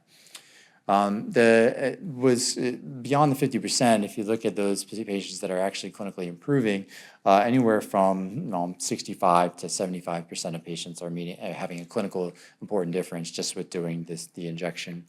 And they looked 2 years out to see how many people had to end up undergoing arthroscopy. And the survival rate there was the need for arthroscopy was about 8% in those that had the PRP plus the trephination versus the 28% in the trephination group. And Sanchez's group, again, out in Europe, they've done a lot of this as well, intrameniscal plus intraarticular PRP. And they've found a 90% survival rate out to about 54 months in these 392 patients, with about 69% median MCID at 6 months and 65% at 18 months. Now, again, these horizontal tears are doing much better. Not all meniscus tears are the same. They did some also in complex degenerative tears, which did okay. Radials didn't do as well, and obviously you're not gonna be doing this in a root tear. There are, MFAT is also an option, intrameniscal and intraarticular. A lot of people are doing this now. There's one study of Malanga's group out in New Jersey that had done it previously at 20 patients, and the success rate, I think, was about 80% out at 1 year. And this was replicated by Meyer's group. Some unpublished data that's out through 1 year. Patients are having about 90% improvement with his MFAT treatment. So what we did for this patient, so this is looking at ultrasound image, left is proximal, right is distal, right in the center line there where you see the middle is where the needle's going, and you see that bright spot, that's the needle. So we did an intrameniscal injection, did 120 cc blood draw again to get a good dose. 2 cc's I did intrameniscal, 6 cc's intraarticular with some trephination about 3 or 4 times into the meniscus. I put it on this protocol, which is very similar, and I'm sorry, I know this is small, but very similar to the joint protocol, except I do brace them for about 4 weeks, make sure they don't go beyond 90 degrees of flexion, and their time periods, they're on crutches for about 3 days, and then everything's like about 2 weeks out, so 6 weeks till they're at high impact activity. So this patient, again, did well. This is showing some 6-month data. I just saw her for a year. She's back to cycling, gardening, hiking, everything that she wanted to do. So we'll switch gears from the joint and do some tendon cases. So this is a 46-year-old female, has a history of bicep tenodesis several years prior. Seeing you for shoulder pain. Started happening during tennis, gradual onset, 4 out of 10 pain with her forehand stroke and overhead activity. She trains about 4 to 5 times a week. She tried 6 weeks of PT, no success. She has normal range of motion, so you know she's not frozen. Positive empty can, Hawkins, and Neers. So we're thinking impingement or cuff involvement. I get some x-rays just to make sure nothing else is going on, and the x-rays are normal. And then you get the MRI, and the MRI shows this bursal-sided tear with some also intrasubstance or supraspinatus tendinopathy and some partial tearing there. You do ultrasound in your office, and that confirms the diagnosis. You see the positive arrow sign pointing towards that bursal-sided tear. It's a thickened tendon consistent with tendinopathy. So the next steps, there's plenty of things we could do. You can continue to do PT. Again, she hasn't responded to that 6 weeks. You can try a steroid injection, not your best bet.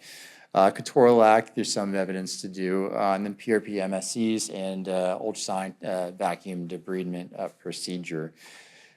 So why am I not going to jump to steroids in this patient? Well, steroids aren't great for tendons. They decrease collagen organization, decrease proliferation of fibroblasts, viability of fibroblasts, collagen synthesis, and also they change the mechanical properties of the tendon. And the only thing that increased really is collagen necrosis and all these, and cell toxicity and problems for the tendon. And it happens pretty quickly. So this data showed that this can happen as early as 24 hours afterwards, and it can last for 2 to 3 weeks.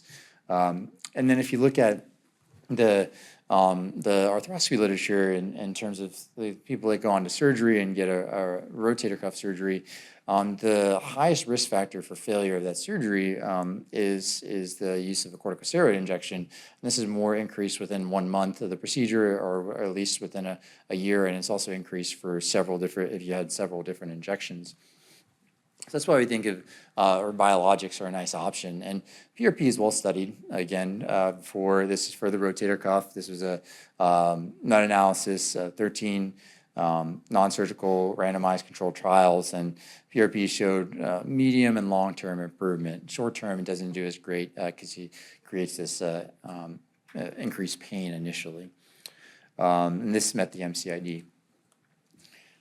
So MFAT is another option. Now, these don't have as the high level RCTs to support it, but there are plenty of case series out there. This was done by Malenga again, and he took 20 patients, injecting in multiple different areas. So it's important when you do a procedure into the joint or shoulder especially, like there's going to be multiple areas of pathology. So a lot of times they'll address the AC joint, glenohumeral joint, supraspinatus, subscap, whatever, if there's pathology within the joint on your MRI, and there's some sort of vague description based on your exam, then I'll usually address all areas that are affected. And so that was done as the studies.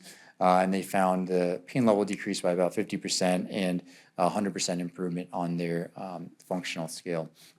They also looked at 10 wheelchair users with rotator cuff disease. They have different functional and pain measures. Use 8 mLs of injectate into the different spots. And this is showing, kind of a visual person. So on the left is the pain scale. You can see the pain decreases by about 60%, and then on the other side, on the right is your functional measure, and that improved by about 80% at the 1 year mark. And they did show also about 40% improvement on 40% of patients had improvement on ultrasound, showing filling in of the defect. This was done at Harvard, 18 studies with 18 patients using MFAT, looking at the VAS and the Pain Disability Index. The VAS showed about 80% change, and the pain disability about a 60% change. And 78% of patients in this study met the MCID. Now, MFAT makes sense to me because you actually usually you have this scaffold for the tendon that kind of holds cells in place and helps with the healing. BMAC it doesn't necessarily have that scaffold, but there's actually more studies on BMAC for tendons than there's for MFAT. mostly because it's done out of Centeno's group, and Centeno does a lot of BMAC. But he had took this 51 patients and showed that 73% of these patients actually had healing on MRI when they did the BMAC into the tendon. They compared this to the exercise group, and not surprisingly, at 3 months, the bone marrow aspirate concentrate did better than the exercise group. And this is the levels that you're looking at with the change in the functional value of the dash and the bone marrow compared to the Q dash, or compared to the exercise, the pain level, and the subjective shoulder scale is also better on the bone marrow side. And pretty much I think all of them, nearly all of them had crossed over at 3 months, which is their option. This is showing the met the MCID, 89% for the pain scale and function, and then for the SANE, it was 91% met the MCID. And if you look at over time what this looks like, you see continued improvement to 12 to 24 months, and these patients are looking nearly pain-free at 24 months. Now, it should be noted that one of the patients ended up undergoing surgery, and 19 of these patients had additional PRP injections. Sometimes that was needed, and that was on average about 7 months out. I'm going to kind of skip over this, but this also showed a study that with bone marrow that showed a change in the tear size with the treatment. And then this is another study by Centeno that was previously done that showed a subjective improvement about 48% in these patients. This isn't a talk about augmenting anything, any biologics for surgery, so not really going into the details for this. But what I want to point out for this is that they looked at 6-month to 10-year follow-up, and those that received bone marrow seemed to have less, more of them had an intact cuff, but it was dependent on the number of cells that were injected. So just like PRP, bone marrow also has a cell response. They were just learning more and more about it. But those with a higher number of cells showed more healing than those that failed, had a lower number of cells.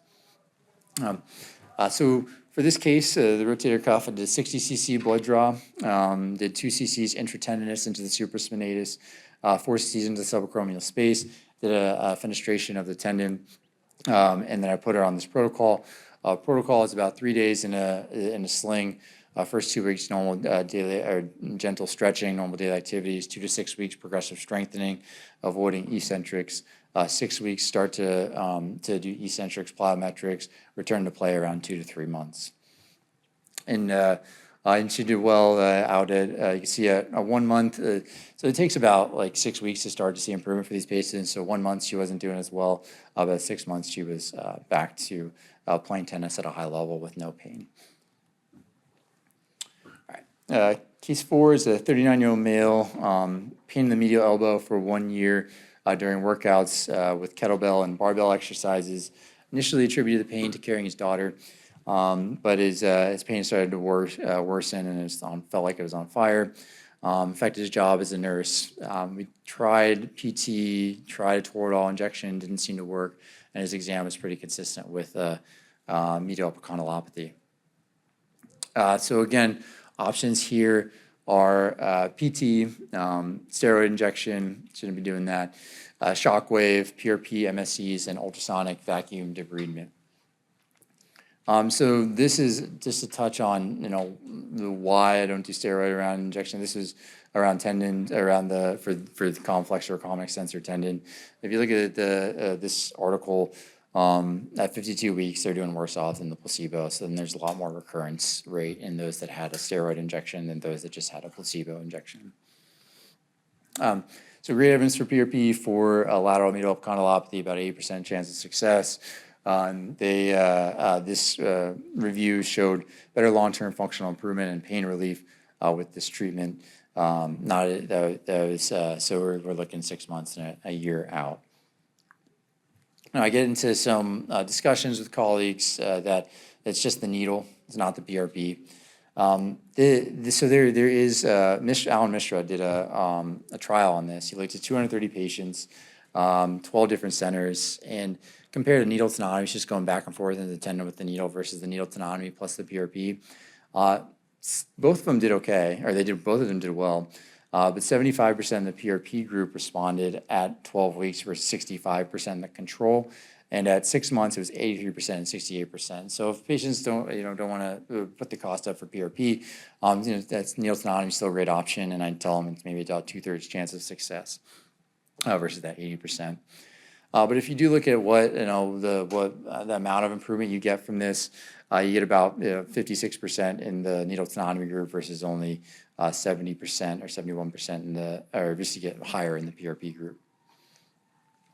Instant shockwave is an option. So shockwave they just use this sound wave that sends right down to the tissue. That can stimulate growth factors. This is a great treatment for in-season athletes or patients that don't want to take any time off. Because you can continue to do it and you get a gradual improvement. Usually judge see if it's working about 4 to 6 weeks after the last treatment. It requires about 3 to 5 treatments. But this did compare PT, which is the first bar, to shockwave, which is the second one, to prolotherapy as the third, and then the last one was PRP.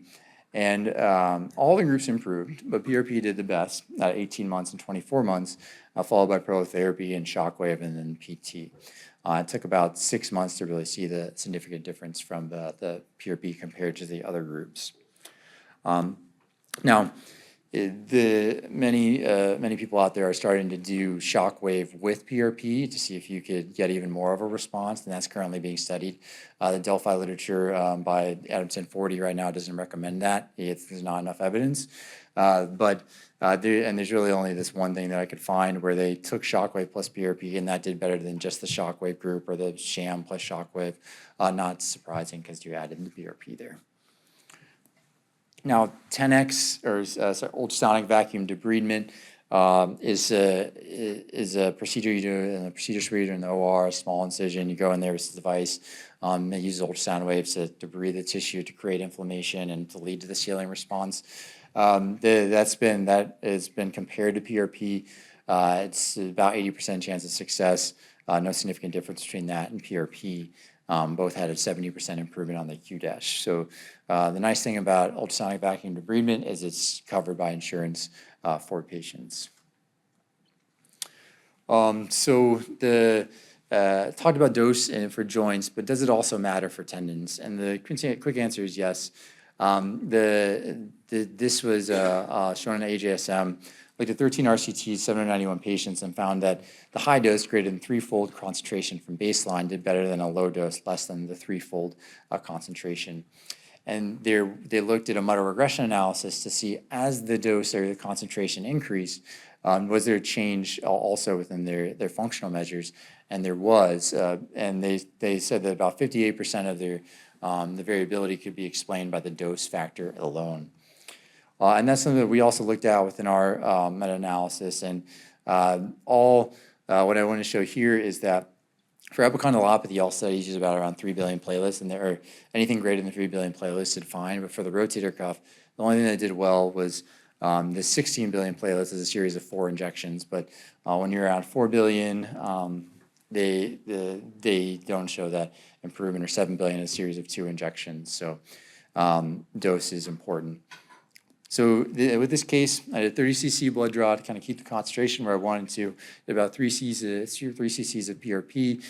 Pain level went from down to a 0. Took him a little bit longer. He wasn't as happy with me at the 6-month mark as he was at the year mark.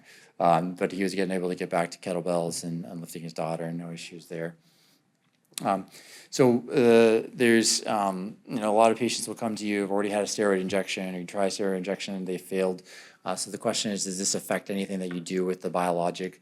Fitzpatrick looked at this for the glute tendons, and the good news is that it doesn't. So at 3 months, patients that had a steroid didn't have the PRP, had the steroid, were able to cross over to the PRP group. And out to 2 years, there was no difference, and both had improved with PRP treatment. That being said, though, she did a follow-up study about 5 years out that looked at hip the MRI scores and did show that there was more improvement in those that had just had the PRP versus those that had the PRP plus the steroid. So it can have some effect on the tendon that we're seeing on imaging further out. And the steroid patients didn't show any improvement. One last thing is there may be a role to combine some of these other treatments for tendon issues. This is a case that there's an 18-year-old D1 prospect for basketball, senior in high school, a lot of pain with jumping, had an acute injury about a year ago, has tried a significant amount of PT, but still has all this proximal patella tendon pain, and that was what his exam findings were. So you got the MRI, and it shows this partial thickness tear of the patella tendon, looking on the sagittal and then also in the axial. Of course, you do the MRI or the ultrasound, and you also see this partial thickness tearing on the undersurface of the patella tendon in the the lacquer kind of area. So for some of these cases, you could consider doing a ultrasonic vacuum debridement, combine that with PRP. That's what I did for him. He did really well. 6 weeks, he had no pain with activity, started his return to play by progression with basketball 2 to 3 months per the protocol. He's able to compete in showcases, got picked up by D1 program, and was 3 years later, he was still pain-free from the procedure. I'm going to skip over this last case. It was a muscle injury that I treated with platelet-poor plasma. Was able to get back to climbing. And takeaways from this lecture, dose is destiny, really important for what we do, so just know that. Ultrasound guidances matter for coming up with or for our outcomes. If they have a bone marrow lesion, that might change what you do. Arthritis usually has these tier-based kind of approaches that we talked about. Meniscus lesions in certain cases can be treated with biologics, more of those horizontal tears.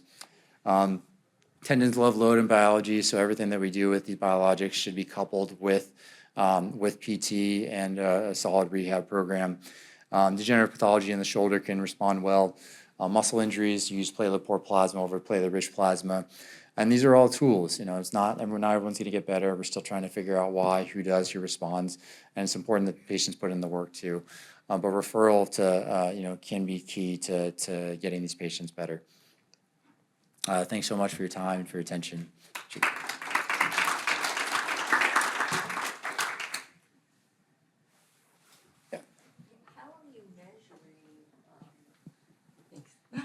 Thank you for your talk. How are you measuring the platelets so you can tell if it's rich or poor? Yeah, so you can use a cell counter. So we do that in some of our research studies here to look at the number of cells that number of platelets that you're getting after you do the centrifugation process. And then you also want to use so you could reference the literature and use a machine that produces one above baseline. So there's this is the paper that I showed, and I'm happy to send it. We'll give you all these different machines and how much it concentrates it. And then you want to be able to, usually a higher blood draw also will get you to some of these systems that do maybe 10 cc blood draw. You're not going to get your high platelet values from that. You need higher than that. So it's all about kind of knowing the machine in terms of a general idea of what you're going to get. And then if you're actually doing your cell counts, obviously you could verify that as well.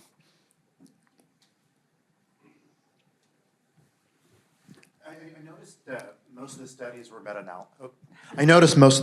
were meta-analysis. Is there like a multi-center group that you're trying to get started in the U.S., or is there a multi-center group in Europe? Because it just seems like you need more patients.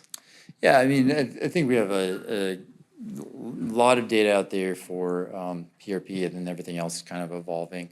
I mean, more work is being done in Europe because they have less, regulations than we do in the United States. Herningau and Sanchez and some of these other groups that are, and they're putting together like multi-center trials, for different conditions. So it's going to continue to advance. That's the goal, right? Is to have all these centers, coming together and study this even further with randomized controlled trials. But I think the Europe tends to be ahead of us for what they're doing right now. Right now there's going to be an RCT coming up for multi-center in the U.S. looking at, I know I talked a lot about dose, but comparing 3 different doses of PRP and to see if that affects outcomes too. So that's something to look for. What about complications or adverse reactions from the PRP? Very low, yeah. Very safe procedure. The most common reaction or adverse event, if you call it that, is pain after the procedure, pain at the injection site. And that is kind of expected after PRP. You usually get this pro-inflammatory response. So for joints, you get increased pain for at least the first 3 days, sometimes up to a couple weeks, and for same for some of the MSC procedures. For tendons, their pain can be increased for about 3 or 4 weeks afterwards. Definitely the first 2 weeks, first 3 days, the worst. But in terms of safety profile, there's like no real major adverse events that are reported for MSCs or PRP. Bill, on the app, are there contraindications for PRP?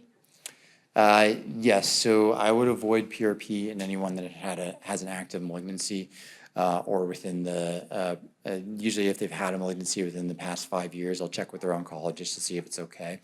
And then if they have a platelet disorder, that would, they wouldn't get the same type of effect.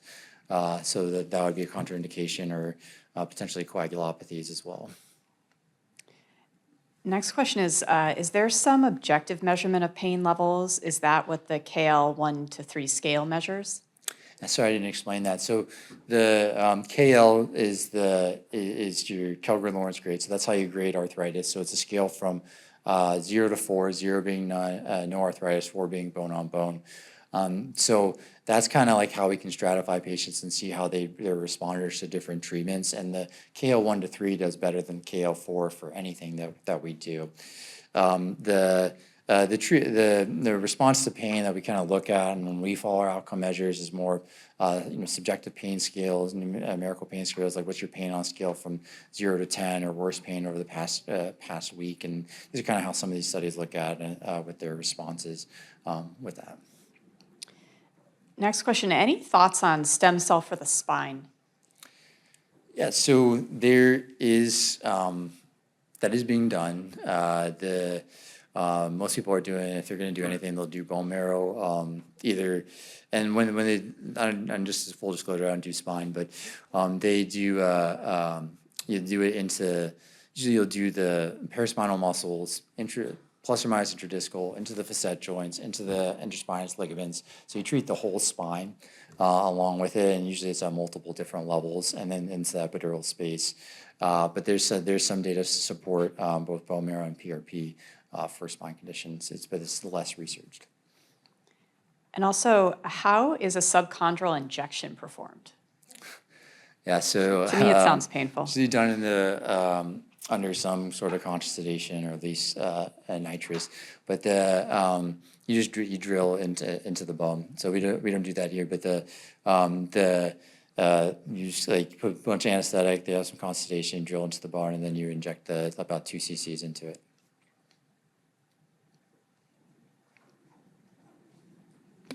Thanks, Bill. Great talk. You may have mentioned this. If you did, I'm sorry.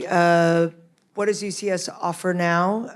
And do you find it's covered by insurance or not? And I know this is not a biologic, but can you talk a little bit about ketorolac? Sure. So currently we offer PRP. PRP is great for most musculoskeletal conditions, as you can see. It's obviously nice to have all these different tools in your biologics toolbox, just as we kind of the field moves forward to see what the best patient responders will be for which treatments and where you go. But we do offer PRP, and the costs for PRP really ranges throughout the country depending on where you're at. It's anywhere from $500 to like $3,000, and unfortunately, it's still not covered by insurance.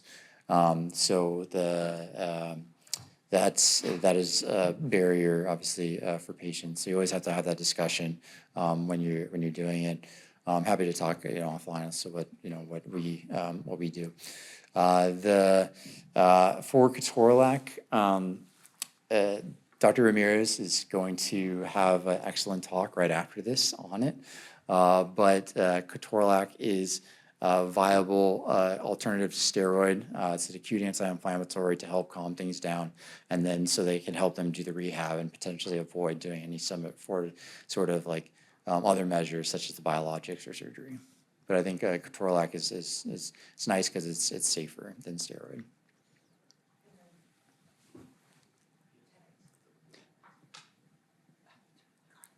And then 10X, is that offered, what type of you had talked about that during the talk as well, about doing procedure as well as the PRP. Do you Right. offer that as well? Yeah, so 10X is, we offer 10X as well. 10X is, it is covered by insurance, which is really nice. And like I said, the study, the one that compared it to PRP showed no significant difference. So a lot of patients, I do end up going on to 10X. Now I'll tend to do, for more tendinopathic looking tissue based on MRI and ultrasound, I'll go for 10X, and then for partial tears, I've tended to see better with biologics, but I also have tried and done 10X on those patients as well. So 10X is a good option. The post-procedure protocol for 10X is the same as you would do for PRP. The whole thing is that you're creating inflammation that lasts about 2 weeks, then you get proliferation of the tendon 2 to 6 weeks, and then tendon remodeling after 6 weeks. So whether you're doing that with augmenting with PRP, or if you're doing that with the 10X procedure through debridement, that's how the rehab protocol follows as well. But yeah, we use 10X is a nice alternative. All right. I see no further questions, so I'll take us to break. And thanks, everyone, for your attention. We'll resume in about 10 minutes. Thanks, Dr. Berrigan.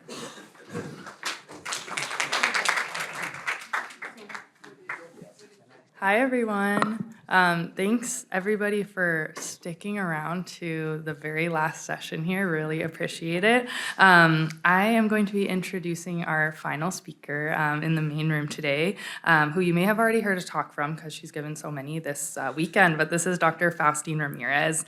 She's a primary care sports medicine doctor who cares for patients in the San Francisco Bay Area. She earned her medical degree and completed a residency in pediatrics at UCSF and completed a fellowship in primary care sports at Stanford University. During both her residency and fellowship training, she's provided medical coverage for many Bay Area sporting events at the high school and collegiate levels.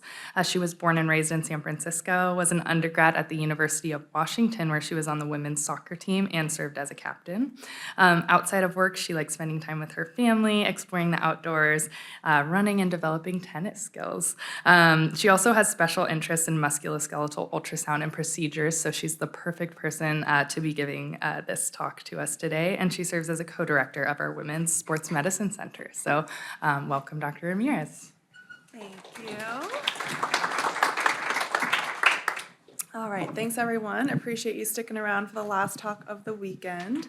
So today, my talk is called, Is It Worth a Shot? Advances in Non-Biologic Injections in Sports Medicine. And if you were here for Dr. Berrigan's talk right before this, I think it's a great supplement so you can hear about all the different types of injections. So I have no financial disclosures. So my objectives for today are to describe the local and systemic adverse effects of corticosteroid and local anesthetic injections, review current evidence for the pharmacology, safety, and efficacy of intra-articular and peritendinous ketorolac injections in sports medicine, and understand the role of the placebo response and saline injections in orthopedic research and clinical practice.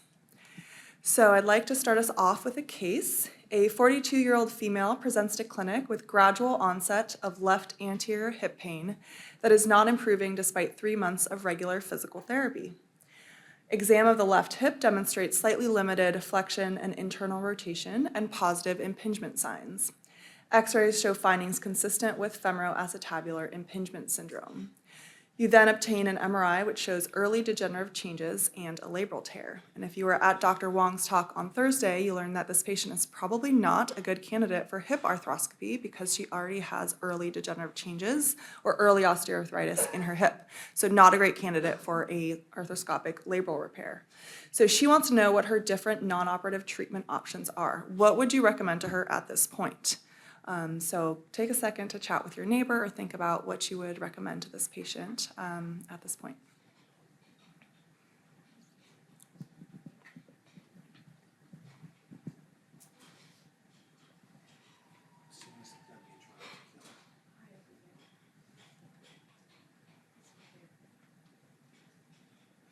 All right, anyone want to just shout out some suggestions, what you might consider at this point?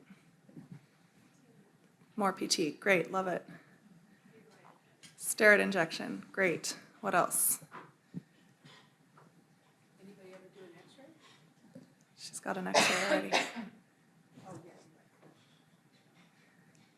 Anything else? Any other thoughts? Prolific therapy? Maybe some PRP, great. All right, so let's jump in. We will not be discussing biologic treatments today, such as PRP, but certainly could be considered in this situation. There is some good data for early hip OA and PRP. So let's start out by talking about corticosteroids. Many of you might have been thinking a steroid shot's a good next step. So corticosteroid injections have a really widespread use in the treatment of intra-articular and extra-articular musculoskeletal conditions. It's really our workhorse of non-surgical treatment in musculoskeletal care besides physical therapy. Their effects are primarily limited to short-term pain relief, typically up to 3 months of duration. However, they do have a number of local and systemic adverse effects, which we'll discuss in more detail next, and some potential long-term harms. So in terms of systemic adverse effects, these include transient hyperglycemia, typically within hours of the injection, peaks at 1 to 3 days, and up to 7 days post-injection. So I counsel all of my patients who have insulin resistance, type 1 or type 2 diabetes to really monitor their sugars closely within 1 up to even 2 weeks post-injection. And I have a cutoff of around 9, maybe 9.5 for hemoglobin A1C for any patient who will be considering a corticosteroid injection. If their hemoglobin A1C is higher than that or has been in the past, I ask their PCP to recheck it and to potentially work on better glycemic control before considering the steroid injection. So that's something that I would recommend doing as well. Similarly, patients with underlying hypertension, I ask them to monitor their blood pressure closely for up to a week after the injection, as this can cause transient hypertension. And usually if they have uncontrolled hypertension, I'm more cautious about performing a corticosteroid injection. Steroid injections are also associated with hypersensitivity reactions, so allergic reactions or urticaria. Self-limited facial flushing, which I recommend patients can either take a Zyrtec or a Benadryl or just let it resolve on its own. About 5 to 10% of people will get this. Also associated with decreased bone mineral density, especially with high cumulative exposure. So data suggest considering a maximum cumulative whole body triamcinolone dose of 200 milligrams per year and 400 milligrams for 3 years in postmenopausal women. So if you do the math, 40 milligrams of Kenalog, that 200 milligrams, that's 5 injections a year, that's quite a bit. But 400 over the course of 3 years, that adds up. Other systemic side effects include potential adrenal suppression, progression of ophthalmologic conditions, especially glaucoma or certain retinopathies, insomnia and mood changes, and irregular menstruation. In terms of local adverse effects, there are also a number of local adverse effects associated with corticosteroids, including increased localized pain at the injection site, a post-injection flare, which can happen anywhere from 2 to 50% as reported in the literature, may last up to 7 to 10 days. So really important to counsel your patients about this. That's a good proportion of them may have a little flare-up after the steroid injection. Local soft tissue reactions, so this might include fat atrophy, skin hypopigmentation, soft tissue calcifications, or skin discoloration. There's also an increased risk of periprosthetic joint infection after knee, hip, and shoulder arthroplasty with a preoperative injection within 3 months of surgery. So most of our arthroplasty surgeons will not consider a surgery if the patient has had a corticosteroid injection within 3 months. There's also a risk an increased risk of post-surgical infection after arthroscopy with a preoperative injection. However, here the time frame, is it within 1 month or 3 months? That has not been well established in the literature, so it will be a little bit surgeon dependent. There's a rare but serious risk of septic arthritis. This is cited between 1 in 1,000 to 1 in 50,000 after intra-articular joint injections. And there are significant detrimental effects to cartilage, bone, and tendon. And so I'd like to spend a little bit more time looking at these, as most of the injections we're doing are either intra-articular or peritendinous. So starting with corticosteroid adverse effects on bone and cartilage, there is a well-established dose-dependent detrimental effect on articular cartilage and chondrocyte morphology, histology, and viability. Of all the corticosteroids, triamcinolone appears the safest, but is not benign. There's also an association with hip avascular necrosis. This is cited anywhere from 0.6 to 20% in the literature, so varies widely, but is a very serious complication.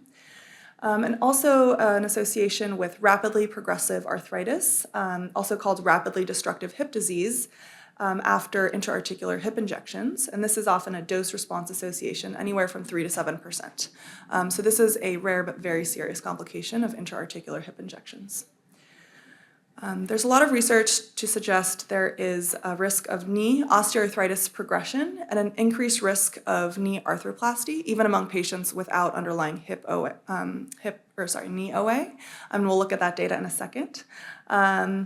And there's also a dose-dependent increased risk of total hip and total knee arthroplasty, even among patients without arthritis. So let's look at some of that data.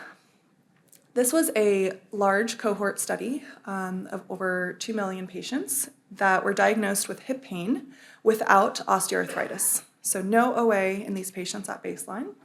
About 25,000 of them had at least one corticosteroid injection, and they were matched to controls. The incidence of total hip arthroplasty at the 5-year follow-up was statistically significantly higher among patients who had received a corticosteroid injection compared to controls. And although you might say that absolute risk is quite low, 1% compared to 0.5%, I would argue that it is clinically meaningful. And there was a dose-dependent effect observed with increasing number of injections. Many of these patients will receive more than one injection, and that risk was increased with each individual injection. When you look at the total time to hip arthroplasty, the injected cohort had a shorter time to total hip arthroplasty. Those who received 3 or more injections had nearly half the time to total hip arthroplasty compared to controls. So that was about 3.5 years for controls and 1.8 years in those that received 3 or more injections. Very similar study among patients with knee pain, again without osteoarthritis. About 50,000 of them had received at least one corticosteroid injection, and the incidence of total knee arthroplasty at the 5-year follow-up was significantly higher for the corticosteroid cohort. Again, there was a dose-dependent effect with an increased number of injections, and the injected cohort, again, had a shorter time to total knee arthroplasty compared to controls.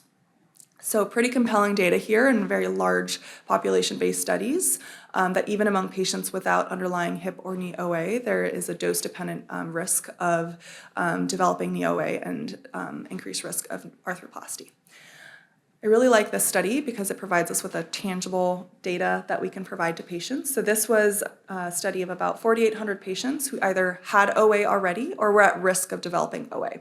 So they had certain risk factors, including increased BMI, knee pain, other underlying knee issues. At 9-year follow-up, about 21% of them had received at least one corticosteroid injection. Corticosteroid injections were associated with an increased risk of knee arthroplasty, both among patients with knee OA at baseline and in patients who did not have OA at baseline.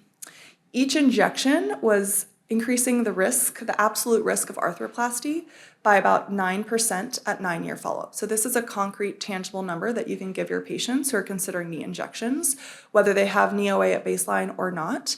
One injection is increasing, you can round up, increasing their risk of needing a knee replacement at the 10-year follow-up by about 10%. That's pretty significant and pretty compelling.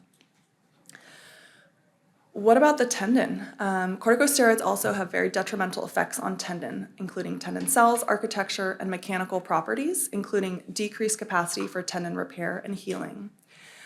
We saw some of this data earlier in Dr. Berrigan's talk, but there are potential worse long-term outcomes in tendinopathy, including pathologic progression of tendon tears or surgical failure. So there is good data that supports that there is a dose-dependent risk of needing a revision for rotator cuff repair after a preoperative steroid injection within 1 year of surgery. So that's a pretty long time frame.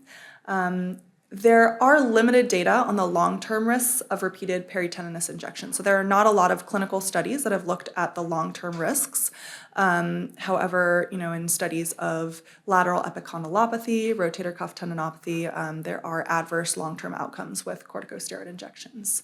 And we always counsel patients about the risk of tendon rupture.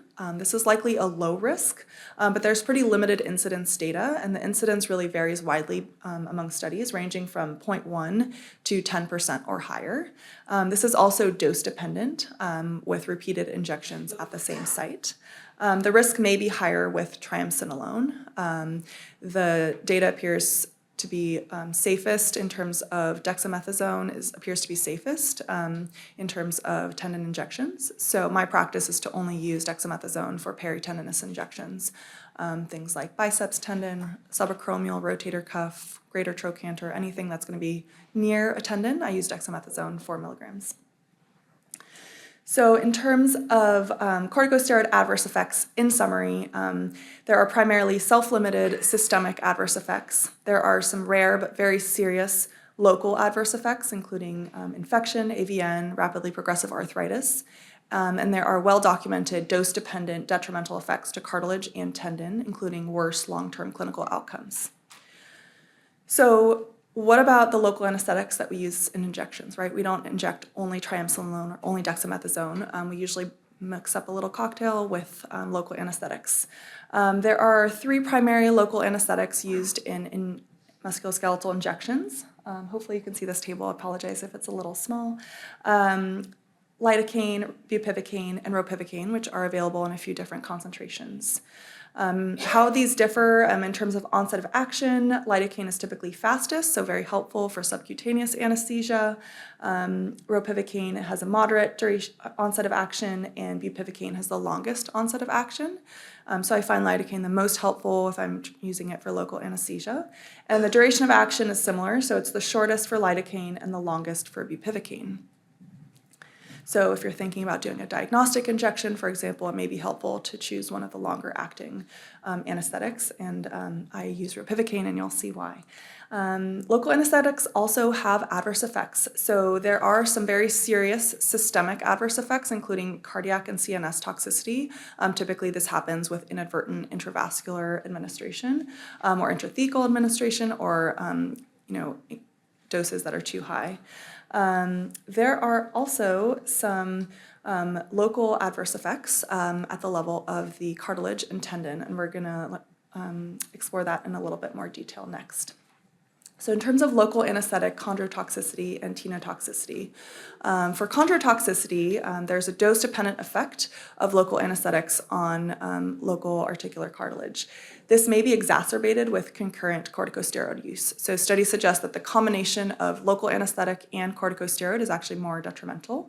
Ropivacaine appears to be the least toxic, and I recommend using the lowest possible dose. So if you only have 0.5% available, you can dilute that out further with saline.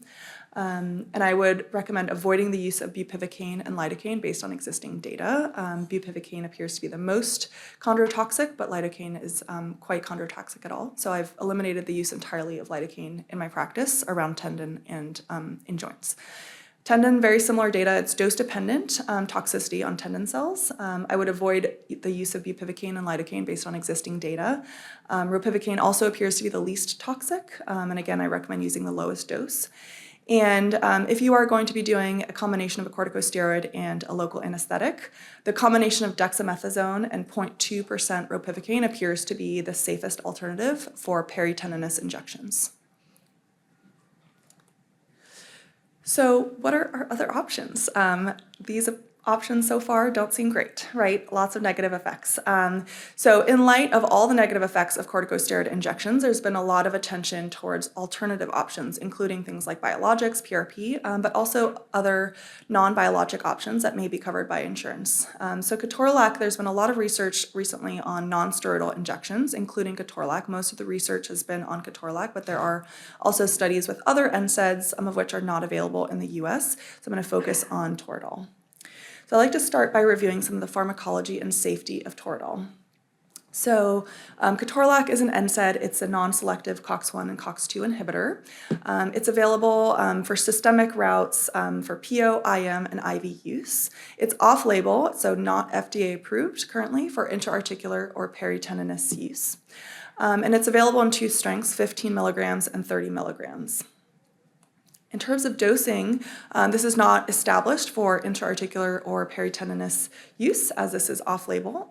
In most of the clinical studies, either 30 milligrams or 60 milligrams have been used. The maximum dosing that's available for IV and IM is 120 milligrams per day if you're greater than 50 kilos and less than 65 years, and 60 milligrams per day if you're less than 50 kilos or 65 and older.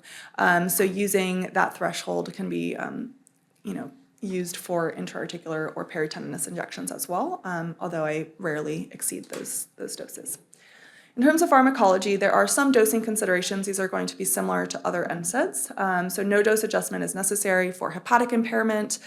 For renal impairment, if the GFR is between 30 and 60, I recommend being cautious about ketorolac use. If it's 30 and lower, I do not use ketorolac. In reproductive age females, avoiding in pregnancy like all NSAIDs, and it's not recommended in women who are planning to conceive. And in older patients, I do recommend using caution. They metabolize the medication differently. Recommend lower dosage in patients 65 and older or less than 50 kilos, and avoiding this in patients who are 75 and older. In my patients who are at risk of GI complications, including gastritis or GI bleeding, you can consider concurrent PPI administration for a few days after the injection. These are drug-drug interactions between ketorolac and other medicines. They're in your syllabus, but just important considerations if you're considering this in patients who are on a number of other medications.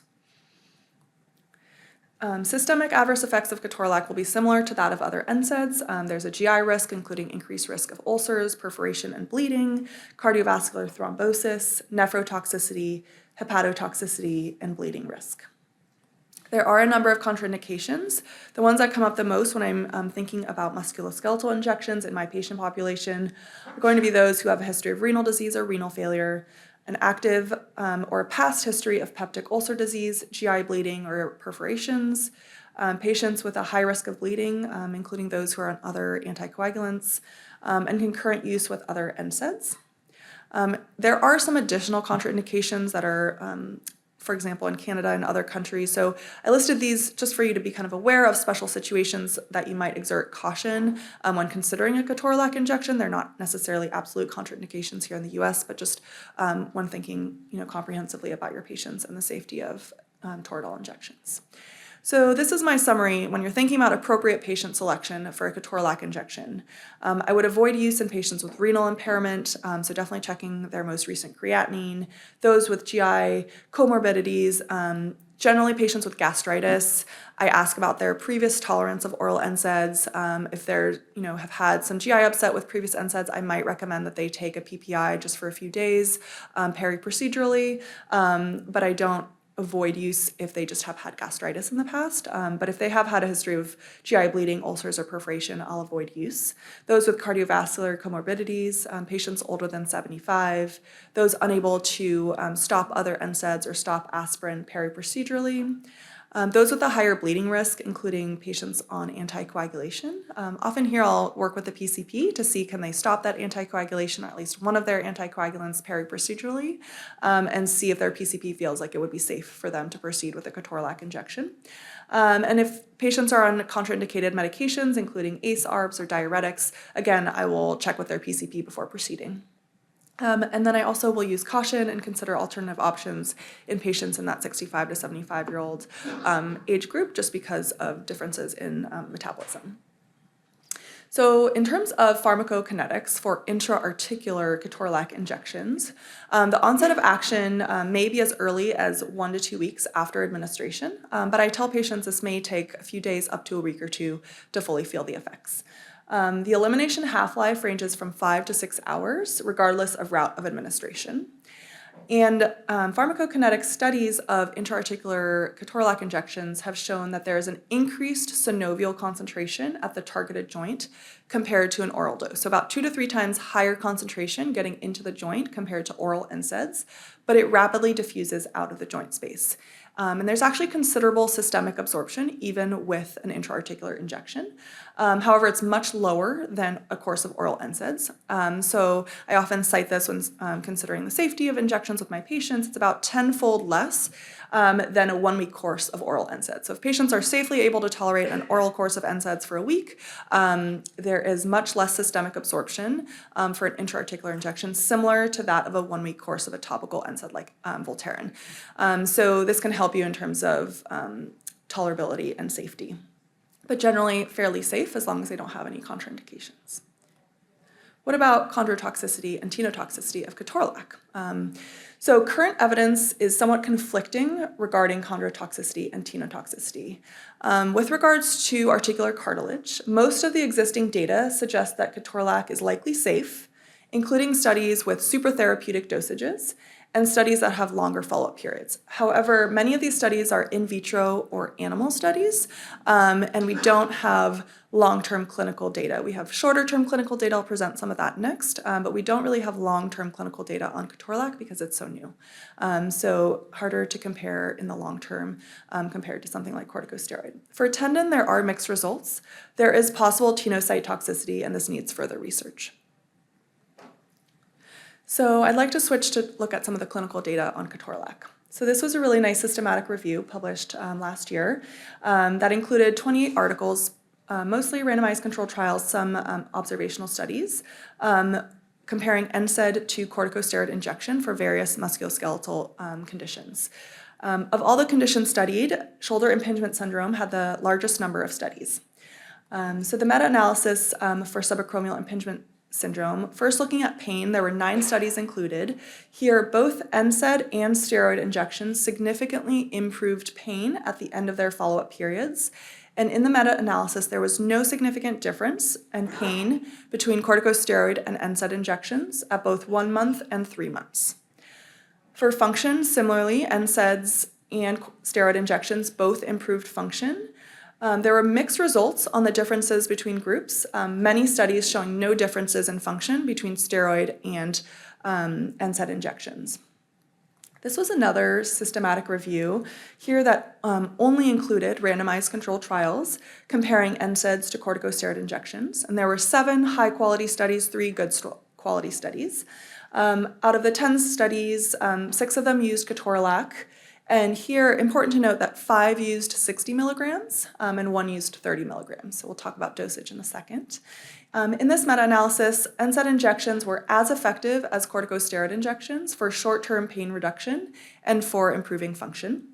There were no significant adverse effects reported, and they also performed a cost analysis and found that NSAID injections were less expensive than corticosteroid injections.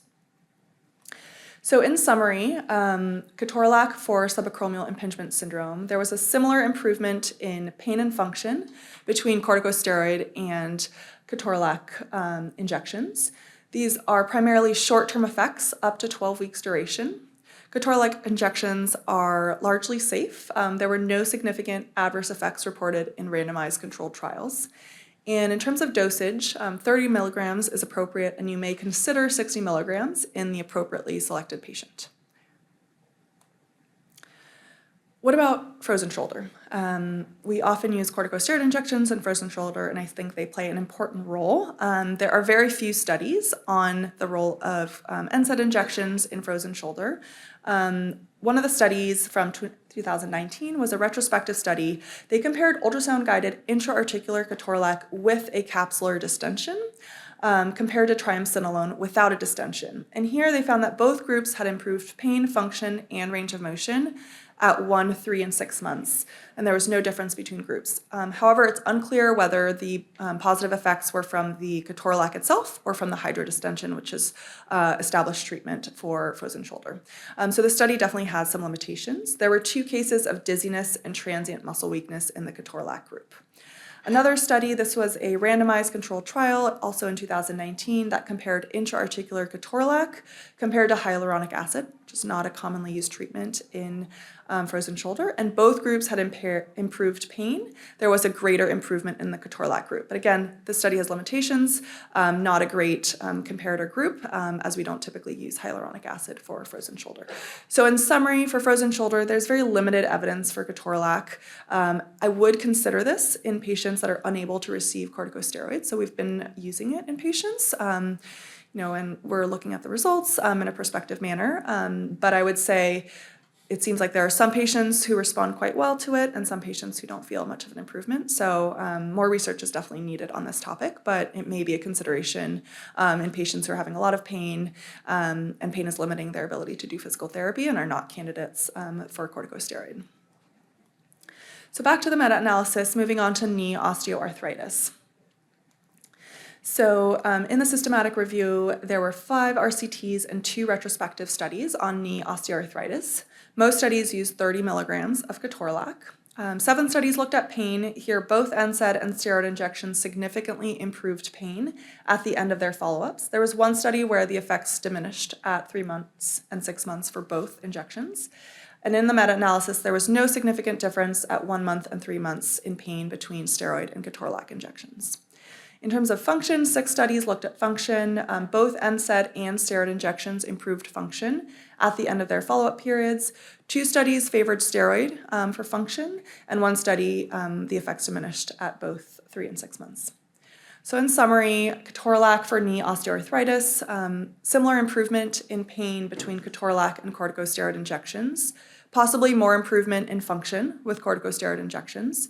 Again, short-term effects up to 12 weeks and possibly up to 6 months. And these are safe with no significant adverse effects reported in clinical studies. And the dosage I recommend is 30 milligrams based on the clinical studies. Now, moving on to hip pathology, there are fewer studies for the hip, but I'd like to highlight a few of these. This was a case control retrospective study of 150 patients with symptomatic hip OA. Patients either received ketorolac 30 milligrams or triamcinolone 40 milligrams. And both groups had improved pain and function at 1 month, 3 months, and 6 months post-injection, with no significant differences between groups. There was also no difference in the successful treatment or re-injection rate between groups.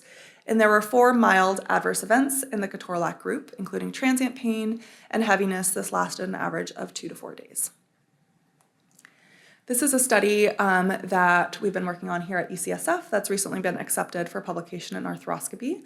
This was a retrospective matched cohort analysis of 90 patients who underwent hip injections who either received 30 milligrams of ketorolac or 4 milligrams of dexamethasone for isolated intra-articular hip pathology, so FAI, labral tear, or OA, or extra-articular pathology, including gluteal and iliopsoas tendinopathy or bursitis.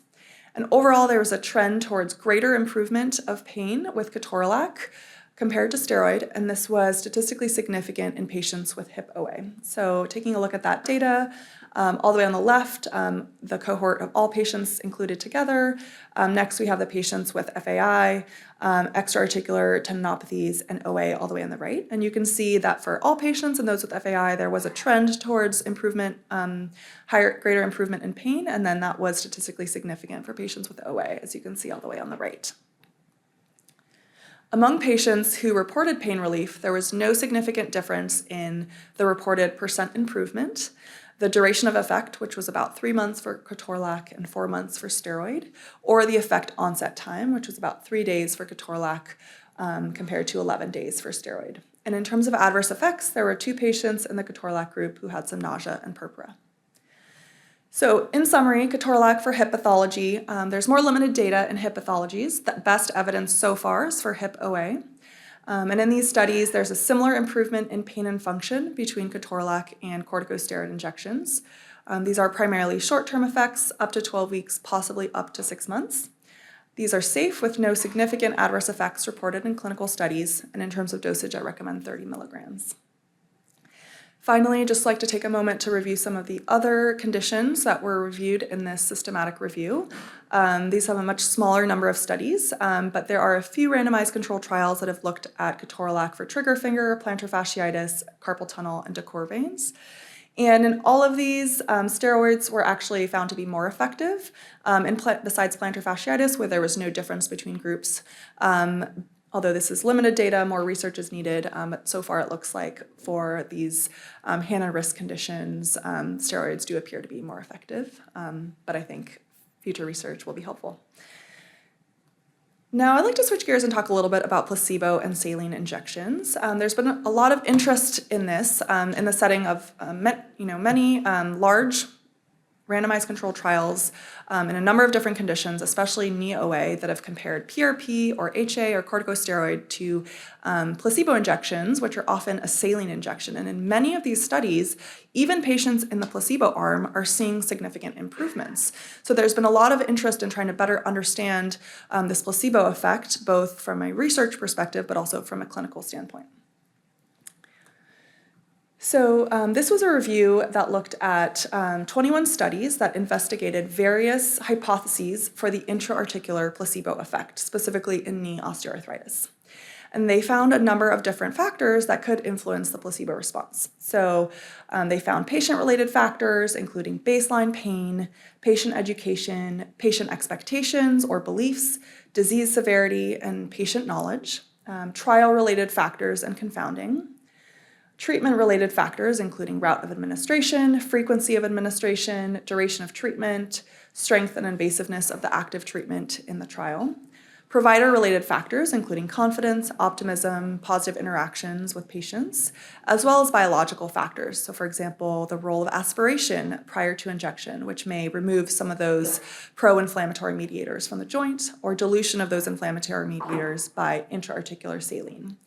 And I'd like to point out there are quite a few of these that we can influence as providers, right? We can influence some of the patient-related factors by providing good patient expectations, patient knowledge about their condition and the procedure they'll be undergoing.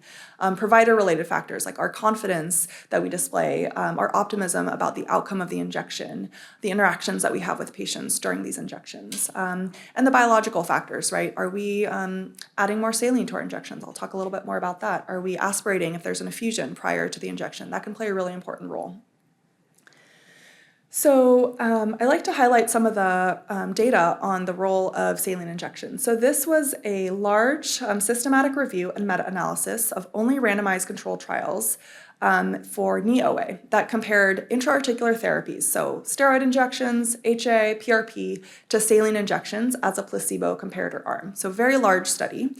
And in this meta-analysis, they found that intra-articular saline was found to significantly improve both short-term, so less than 3 months, and long-term, 6 to 12-month knee pain in a large number of studies. So this is looking only at those patients that were in the placebo comparator arm that received exclusively saline injections.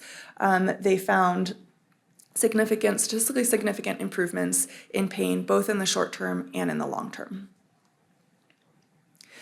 Similarly, this was another meta-analysis of randomized controlled trials that included a saline injection placebo group in patients with knee OA.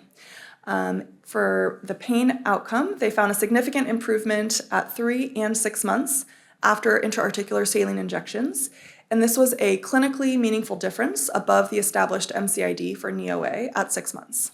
For function, they also found significant improvement at 6 months after intra-articular saline injection, also clinically meaningful above the established MCID.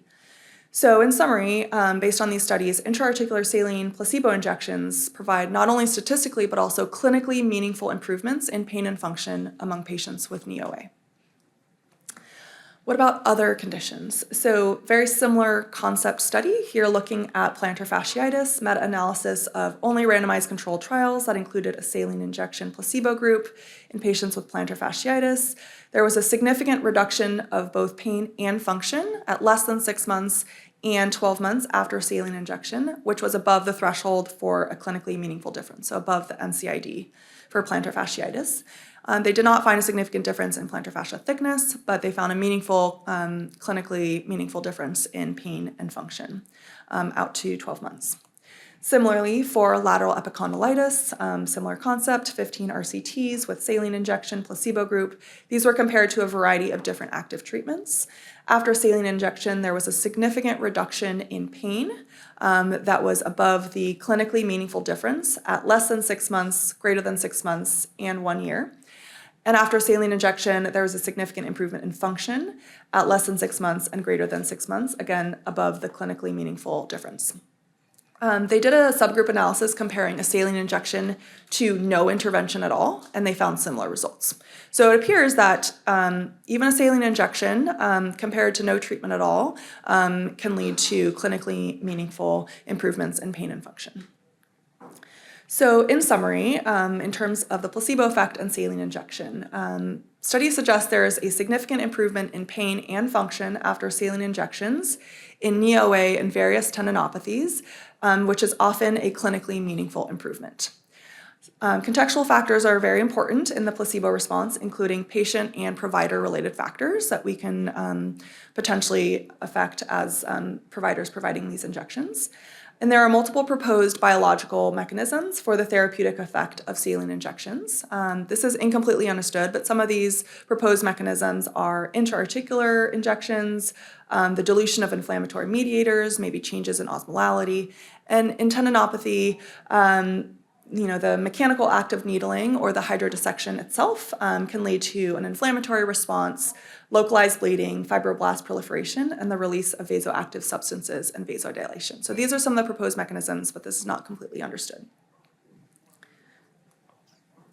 Finally, I'd like to take a few minutes to review some of the other non-biologic injections in sports medicine. This is not all-inclusive, but I think these are worth mentioning. So I'd like to take a moment to talk about prolotherapy. You may have heard of this. This is commonly used dextrose solutions ranging from 10 to 25%. And the proposed mechanism here is to generate a localized, low-grade inflammatory response related to the injection of hyperosmolar solutions, leading to the release of local growth factors, which can either resume or initiate connective tissue repair. So again, not totally understood, but this is the proposed mechanism. There are few adverse effects reported in the literature, including pain, soreness, mild bleeding as a result of the needle trauma. And research suggests potential benefit in various tendinopathies, enthesopathies, and osteoarthritis, with the best data supporting its use in lateral epicondylopathy, rotator cuff tendinopathy, plantar fasciopathy, Achilles tendinopathy, hand and knee osteoarthritis, and SI joint pain and instability.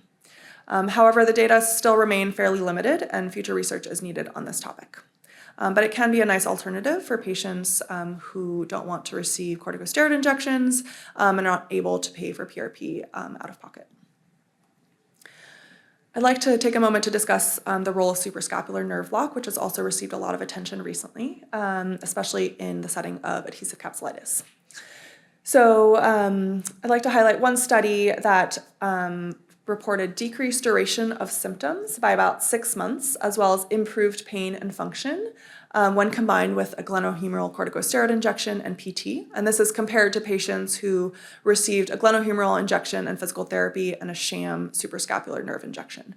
And so those patients who had the nerve block had overall shorter duration of their course of adhesive capsulitis by about 6 months, which is not insignificant when considering how miserable patients are with frozen shoulder. Another study found faster improvement in pain compared to hydrodistension as early as 2 weeks, as well as improved pain and function at 6 months. And this year there was a systematic review and meta-analysis published looking at the role of suprascapular nerve block compared to corticosteroids, and they reported greater improvement in pain, function, and external rotation compared to a corticosteroid injection. So I think this data in combination with the adverse effects of corticosteroid suggests that we may want to start considering suprascapular nerve blocks as first line compared to corticosteroid injection. I think we have not quite gotten there yet, but I think it's worth considering, especially in patients who have had repeated corticosteroid injections. In terms of rotator cuff disease, studies suggest improved pain and function at 3 months compared to a subacromial steroid injection for both symptomatic partial and full thickness rotator cuff tears. And this is when compared, a subacromial corticosteroid injection was compared to suprascapular nerve block. So this study, they did suprascapular nerve block versus corticosteroid subacromial injection, improved pain and function. They also did a study comparing subacromial corticosteroid injection plus suprascapular nerve block compared to subacromial injection alone. They also found improved pain and function in subacromial impingement syndrome. So some good data to support the role of suprascapular nerve blocks in rotator cuff disease, again, in the light of the adverse effects of corticosteroids around tendons. And this can also play a role in chronic shoulder pain. There's a systematic review and meta-analysis, a little bit older, but this study found greater improvements in pain compared to PT and placebo, although similar efficacy to corticosteroid injection. So I do think more research is needed in various shoulder pathologies, but there's pretty good data for this, especially in frozen shoulder. So back to our case, 42-year-old female with left hip FAI. She has a labral tear and early osteoarthritis, and she's not responsive to 3 months of regular PT. At this point, after what we've learned, what would you recommend as a next step in non-operative management? Toradol, yeah, definitely. This patient would be an ideal candidate for a Toradol injection. She's not a candidate for hip arthroscopy because of the early degenerative changes. She's young. We want to preserve her cartilage. We want to avoid corticosteroid at all cost in this patient. We don't want to increase her risk of OA progression and her risk of needing a hip replacement. At 5 years, at 10 years, whenever it is, we want to preserve the longevity of her hip articular cartilage as long as possible. There's pretty good data to suggest that ketorolac could be effective in this patient and is likely safe. And so my typical combination is 30 milligrams of ketorolac combined with 2 milliliters of 0.2% ropivacaine. So we have the lowest concentration of ropivacaine in our clinic, and I dilute that out further with 2 mLs of normal saline. So quite dilute. If you're doing an intra-articular hip injection for diagnostic purposes, 2 mLs diluted out is still effective for a pre and post pain score. So if you're using it diagnostically, I think 2 mLs of ropivacaine is sufficient. You don't need more than that. And we want to minimize the use of anesthetic as much as possible because of those known anesthetic side effects. So my take-home points for this presentation today are to offer alternatives to corticosteroid injections and counsel your patients appropriately about adverse effects. I have long conversations with patients about corticosteroid injections. They come in thinking they're just going to get a steroid shot and they leave after a thorough discussion of these risk, benefits, and alternatives. And many change their mind after chatting with me, or they opt for Toradol, or they opt for PRP because of these adverse effects, or they prefer to just stick it out with PT for a little bit longer. So I have quite a few patients who, with this additional information, change their mind about corticosteroid injections. There's not a lot of time for this, and I understand that, but I think it's really important because of what we know about corticosteroid injections. Consider ketorolac injections for younger, appropriately selected patients, whether that's intra-articular or peritendinous injections. We have less data supporting the safety of ketorolac for peritendinous injections, and I think there's still probably some tenotoxicity of ketorolac injections, and future research is needed. But I think given what we know about the adverse effects of corticosteroids around tendon, I often will consider ketorolac as an alternative, and pretty good data clinically so far, though more research is needed. I recommend minimizing anesthetic use. Avoid the use of lidocaine and bupivacaine. Try to use ropivacaine if your institution allows it and is willing to pay the higher price for it, because that is a limitation. And you can dilute your anesthetic out further with normal saline, trying to get some of those benefits of normal saline that we've seen and just diluting out the concentration of the anesthetic as much as possible if you're seeking that larger volume for an injection. And try to leverage the power of placebo to optimize your patient response to an injection, whether that means including more normal saline in your injections, the interactions that you have with patients, those positive interactions that you can have with them, as well as utilizing the benefits of the anesthetic you're using to demonstrate positive improvement post-procedurally so that patient can leave the room feeling optimistic about the injection that they just received. So I think that's one of the most powerful tools that we have as clinicians when we're doing these injections, is to show that patient with impingement syndrome, that overhead movement was really painful before, and they walk out the door and they're like, oh yeah, it feels better already. That can play a really big role in their response to not only the injection, but their engagement with physical therapy and their overall recovery. So leverage that as much as possible. So these are my references that were not previously listed on the slides. And I think we have a little bit of time for questions. So thanks so much.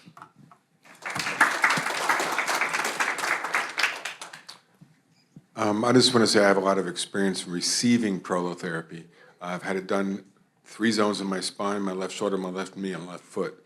And I wouldn't be able to play disc golf. I wouldn't be able to work on my property without it. So all your general practitioners here, consider that. It's the least expensive of those injectable things. I know there's not as much research behind it yet. Yeah. But I found prolotherapy with my patients. I send them all the time, and they're getting great results. Yeah, I agree. I think it's a great option. And I think more research is needed, but it's pretty safe. And so with the positive effects we've seen so far, I agree, it's definitely worth trying. Is it generally covered by insurance? So I don't have experience. I think it depends how you code for it. I don't do it myself, but some of my colleagues, depending on how they code for it, it depends. Yeah, it's a complex answer. Well, I mean, what are you coding? You're just coding like intra-articular injections, right? You're just not coding for the Exactly. the triamcinolone that you're putting in there normally. Exactly. You're just being D5W in there, right? Or Yes. Is it just dextrose? Yeah, it depends. Those dextrose solutions can be expensive, so it kind of depends on that factor. Yeah.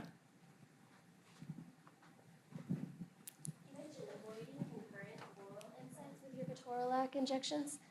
What's the window of time you recommend to stop them? I usually tell patients 48 hours, and it's safe to resume afterwards. So that half-life is 5 to 6 hours for ketorolac.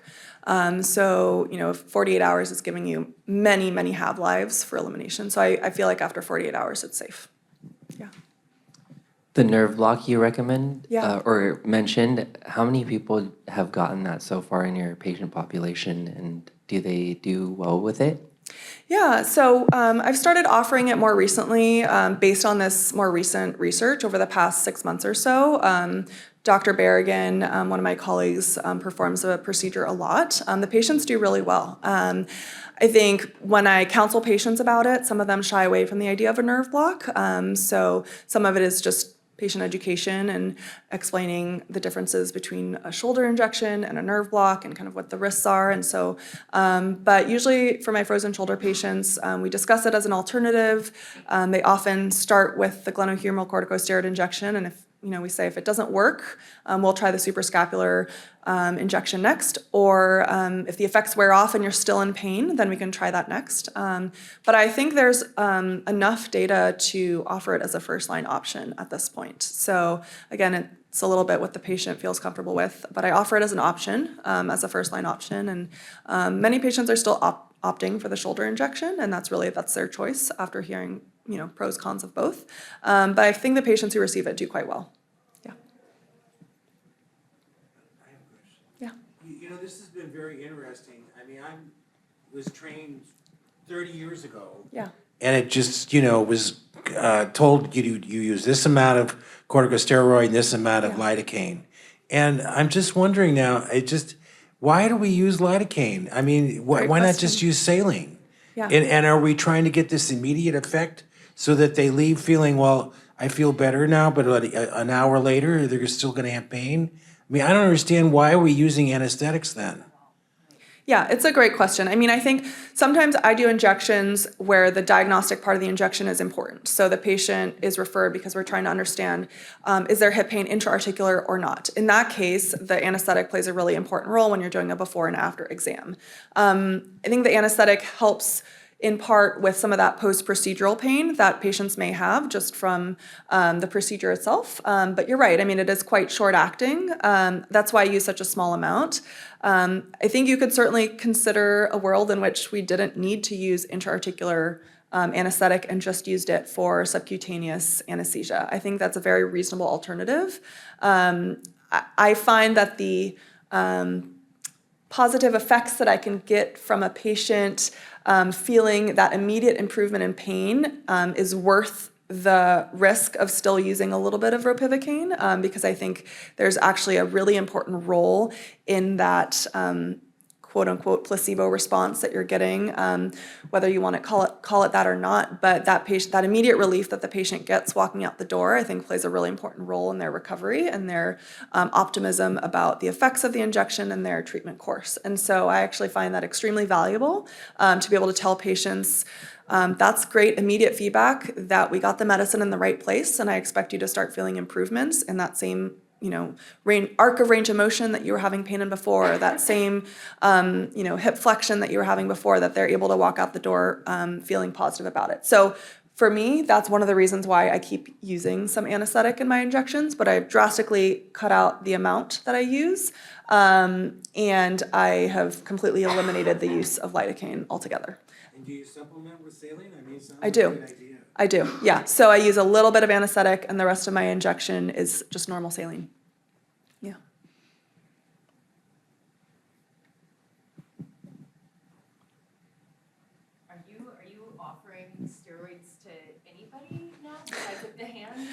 It's a discussion. So I get a lot of injection referrals, and if those referrals were specifically for steroid, then I have a discussion with patients about these risks.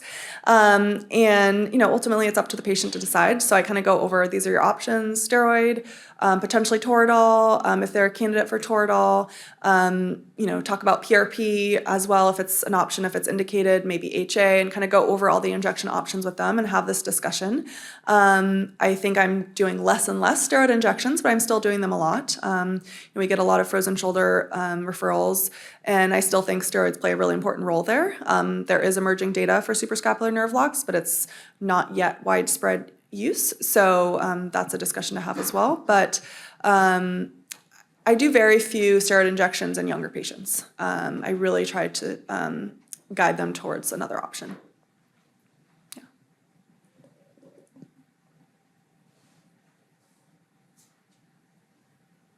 Anyone else? I don't think I saw anything in the chat. Oh, I see. Does insurance pay for intra-articular Ketorolac? Yes, it is covered by insurance.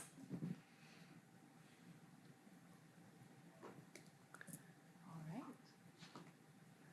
Last questions? No? Okay, yeah. I think some patients love Celebrex. Yeah. Unless they have cardiac risks, can they do it low dose ongoing? I try to limit Celebrex use to short courses, 2-4 weeks. Yeah. I don't use it in an ongoing manner.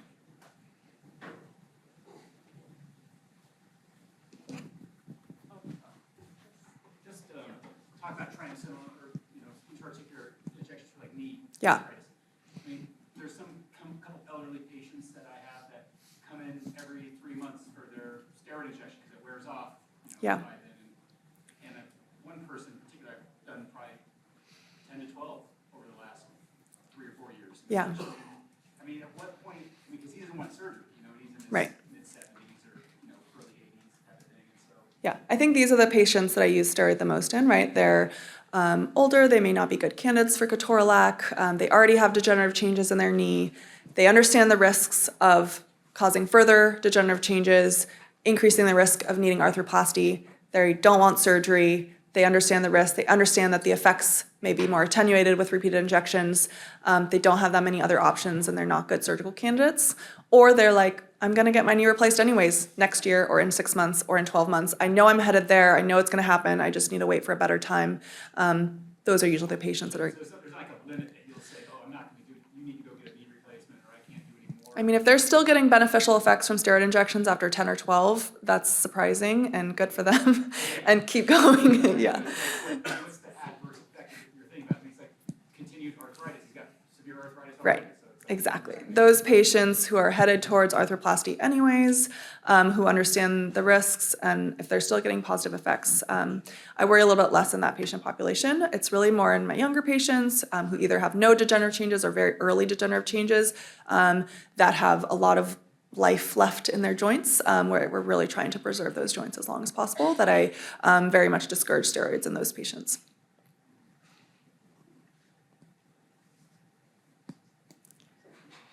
All right. If there's no other questions, I think this closes out Thanks. Faustine's wonderful talk. So thank you so much. Thanks, everyone. Thanks for your great questions. That was good discussion. And also just thank you all. This is the end of the conference. So again, we really, really appreciate you being here. All feedback is welcome, and everyone get home safe, okay? Thank you.